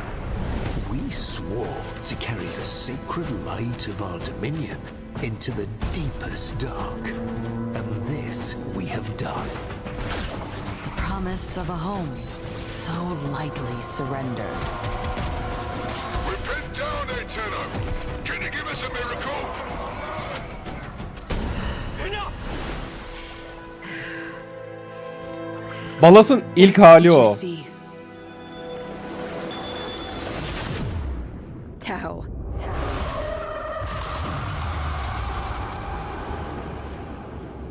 Cast and cry, raise the million pylons high.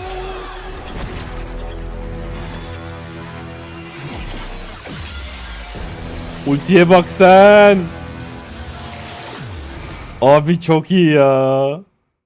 Dur. Burada bir şey oluyor mu?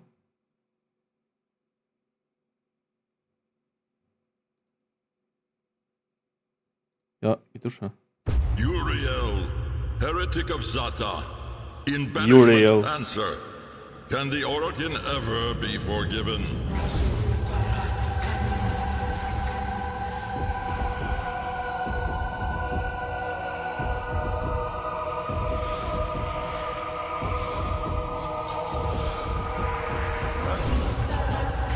Wisp ya. Wisp çok iyi.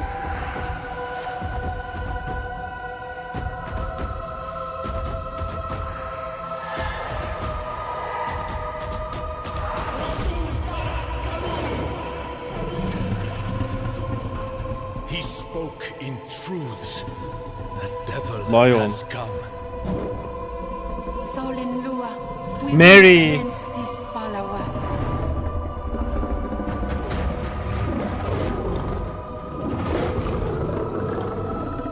İsimlerini öğrendik. Şey hiç konuşmuyor değil mi? Harrow da şekil bence de. Güzel.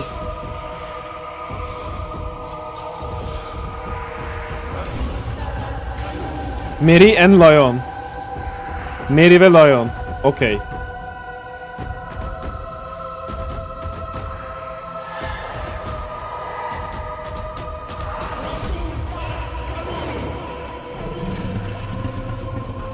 He spoke in truths. A devil has come. Sol and Lua, we will cleanse this follower.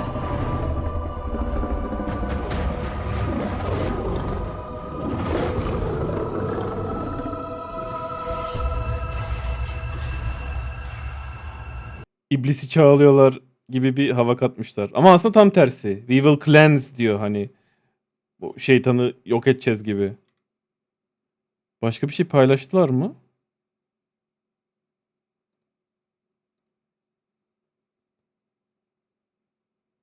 Yok, bu ikisi.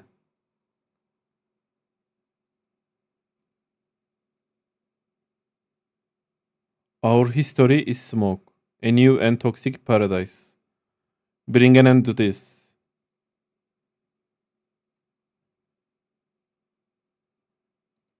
Abi ya. Vallaha.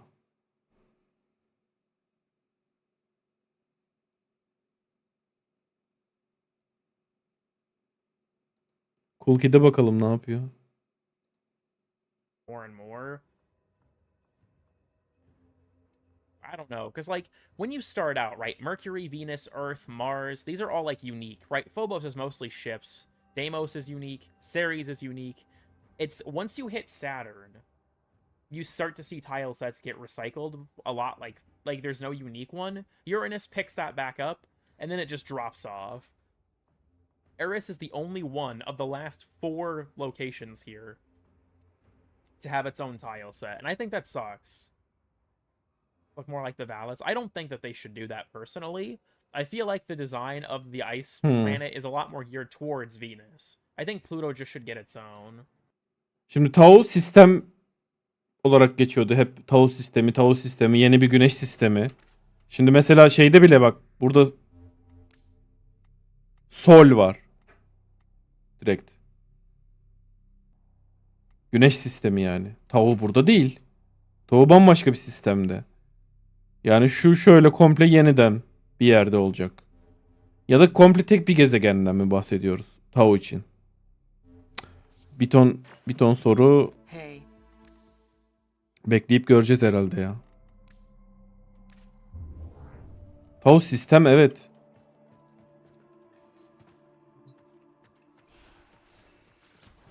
Gezegen mi gelir?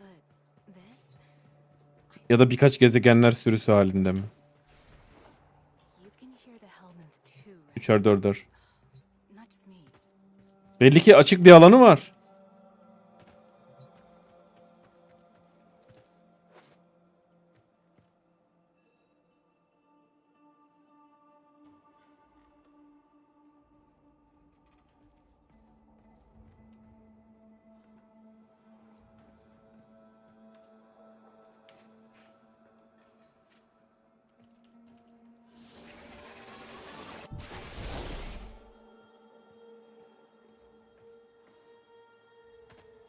Çünkü halen arıyoruz orayı. Ha, bulmak için mi geçmişteki anılara gidiyoruz şeylerin? İyi de nasıl bilmiyoruz abi? Lotus şeyli değil mi? Lotus sentient. Lotus sentient. Annesi babası da. Dur bakayım. Ropalolist. Gel buraya.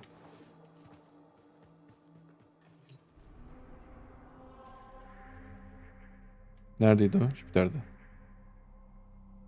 Ropalolisto. Hiç hatta şöyle yapalım. Lotus'a bağlanıyordu zaten bu arada. Aynen. Çünkü Lotus biliyor. Ama biz zaten Lotus'u alıp gidemez miyiz eğer öyle bir şey olsa?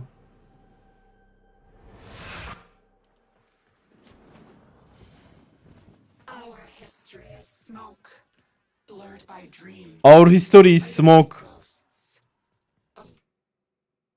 Az önceki şey değil mi bu? Not yet shown. But what am I?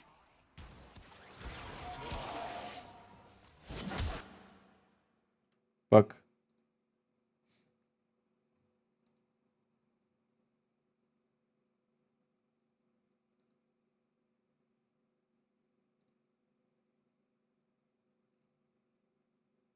Our history is smoke. Direkt aynı title. Lotus'un söylediği.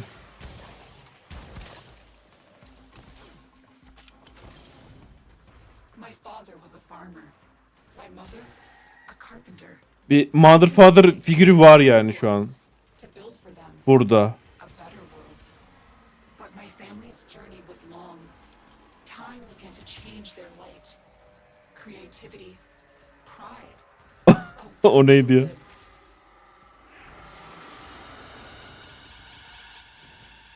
Çok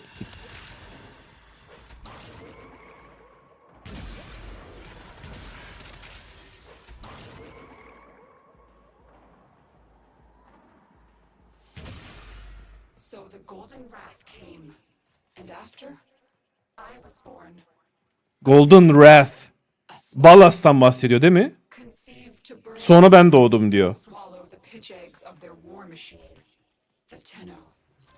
But when I saw your Golden Wrath bizden bahsediyor. or so we were told.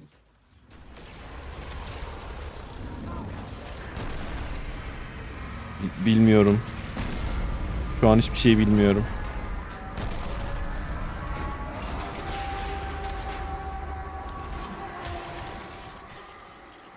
Hayır, Lotus her zaman bir sentient'tı. Lotus bir mimik.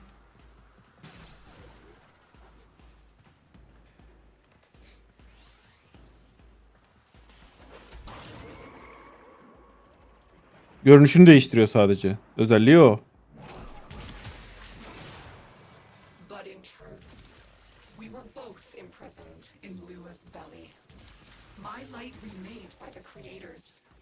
I became a memory, a ghost. Reprogrammed to destroy my family, my people, my history. But now I am saved by family. Together, we will overcome the flaws of our light, the gods of our creation, merging with them like steel, bearing amalgams with the weakness of neither.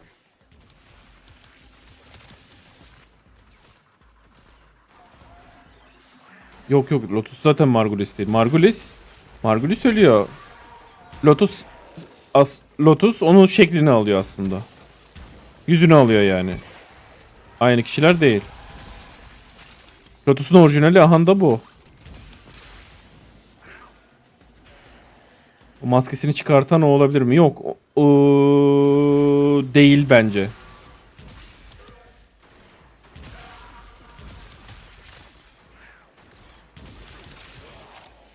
Şimdi eğer bir de düşünürsek biz Lotus'un zihninde,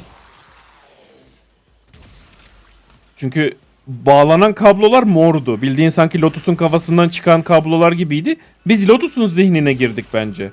Oradaki şeyi oynarken. Yani bizim orada o olabilir miyiz lan?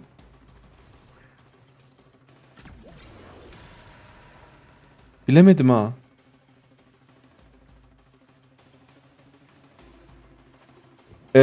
Olay şöyle. Lotus'un annesi babası işte ta bu şeyden önce. Golden Wrath came diyor ya, hani Golden Wrath dediği herhalde bizim oraya gelişimiz Tao'ya. Ondan önce onlar orada yaşıyordu. Ürüyordu.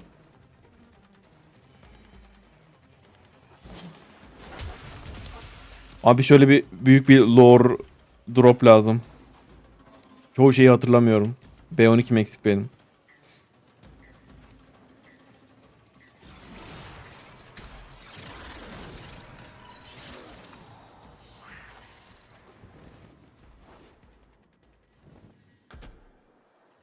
Neyse bunu kesmeme gerek yok. Maksat şu şeyi bir dinleyeyim dedim.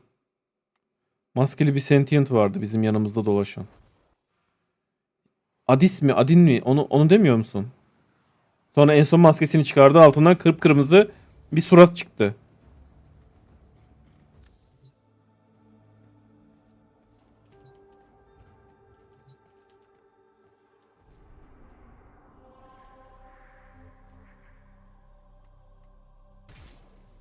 Şu an gece mesela.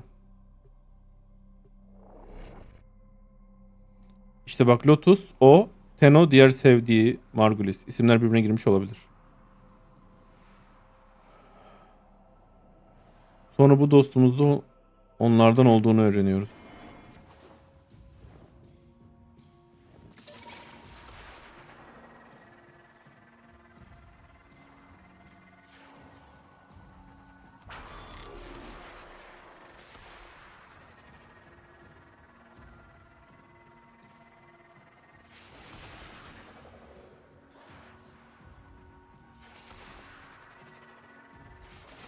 Şey nerede? Bizim eleman. Şu an gecede mi? Gece.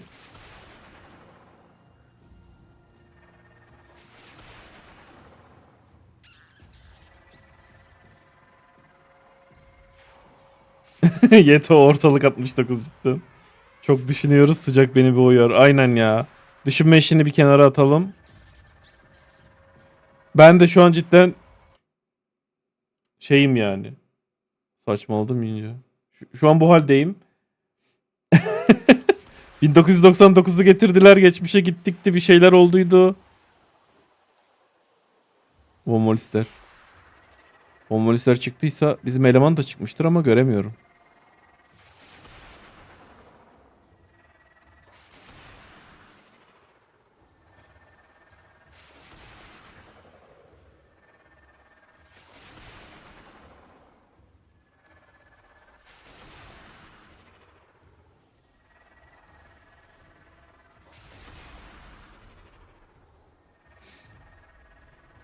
Şeyin büyüklüğüne bakmak istiyordum ya. Hani biz ile orantısı ne kadar büyük. Eidolon'un.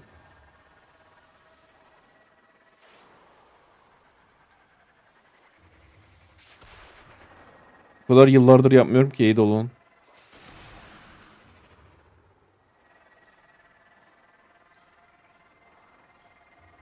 Çıkmıyor mu? Çıkmış olması gerekmiyor mu? Şu sulardan bir tanesinde.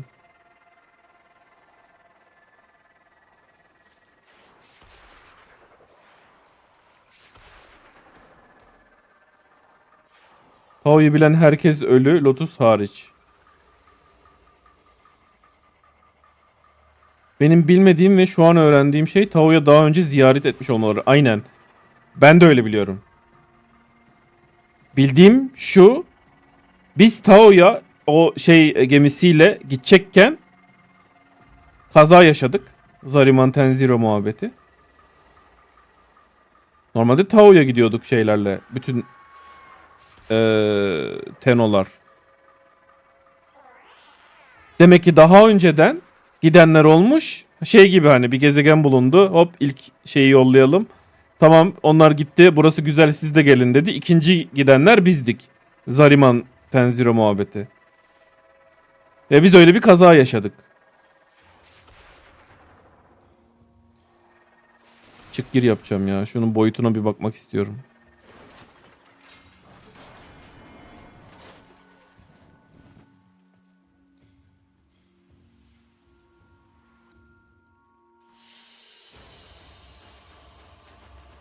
Man in the Wall Tao'ya gitmeye çalışıyor.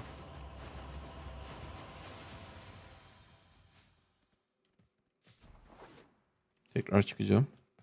Enayi gibi. Gene yardım ediyoruz ona, enayi gibi.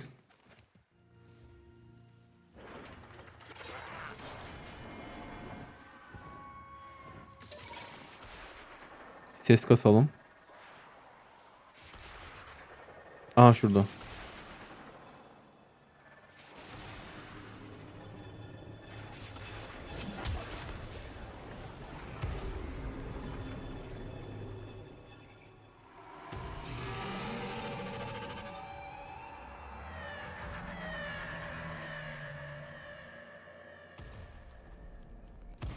Çok da şey değil.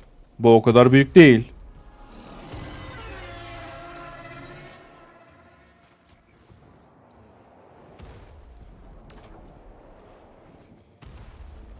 Oha, üstünde durabiliyoruz mu bunun?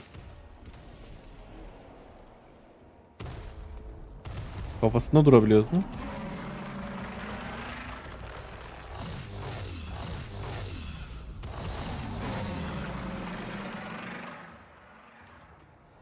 Yok abi, bu onun bir bacağı kadar.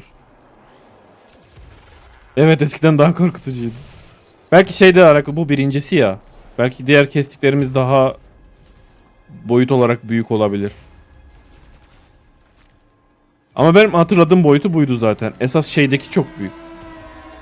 O ne, şu dağın arkasından çıkıyor böyle eşek kadar.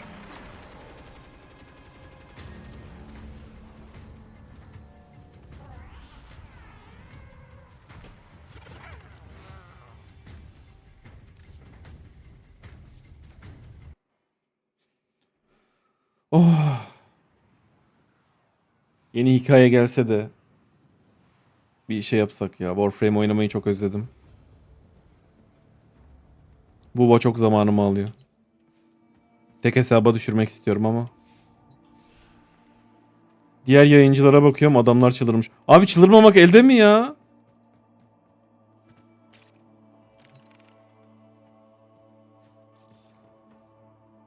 Bombayı attılar, kaçtılar şu an.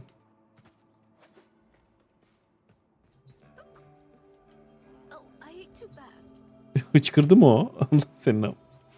Neyse abi, benim de kendime toparlamam lazım ya. Lorcular şu an var ya, ansiklopedi karıştırıyor. Warframe ile ilgili. Güzel videolar gelir yakında.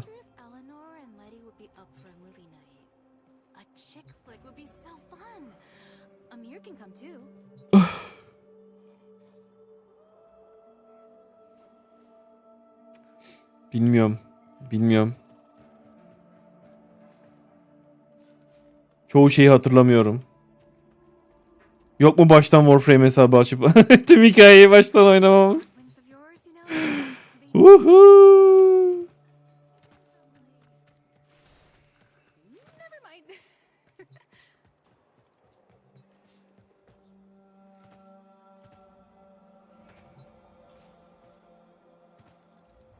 Aha. Yapabilirim ha bu arada. Ne kadar uzun sürer ki yani?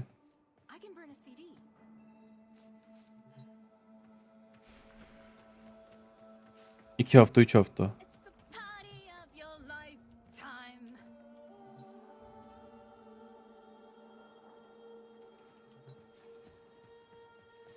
Bilmiyorum. Bilmiyorum, yeter ya. Bugünlük bu kadar olsun. Benim de başım çok şey oldu şu an. Valla yayını şöyle bitireceğim. Of.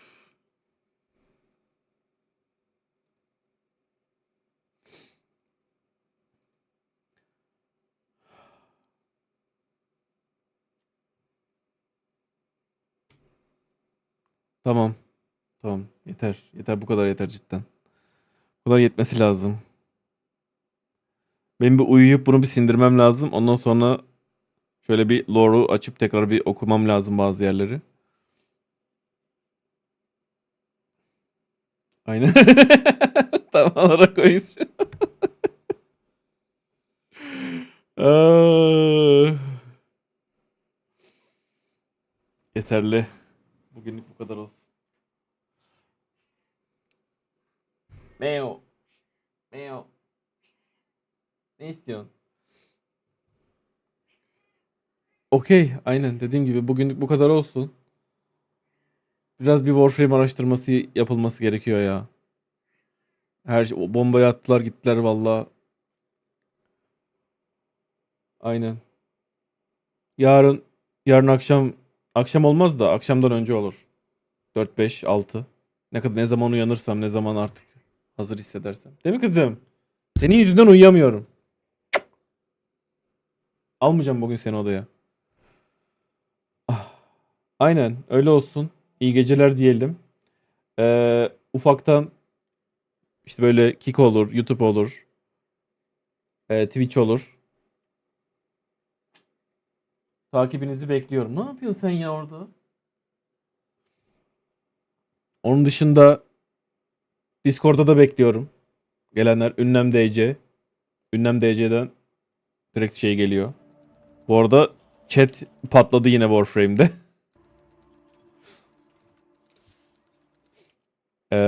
İyi geceler. Discord'a katılın. Discord'da da konuşalım konuları. Şey yapalım. Sadece yayında Discord'a giremiyorum. Çünkü kullandığım VPN mahvediyor şeyi. Yayın kalitesini. Özellikle Kick'te.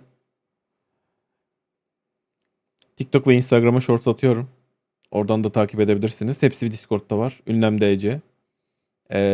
Gelen gelmeyen, katılan, izleyen, izlemeyen herkese teşekkür ederiz. Bugünlük burada bitirelim. Yarın görüşmek üzere. Hoşça kalın diyelim. İyi geceler. Görüşmek üzere.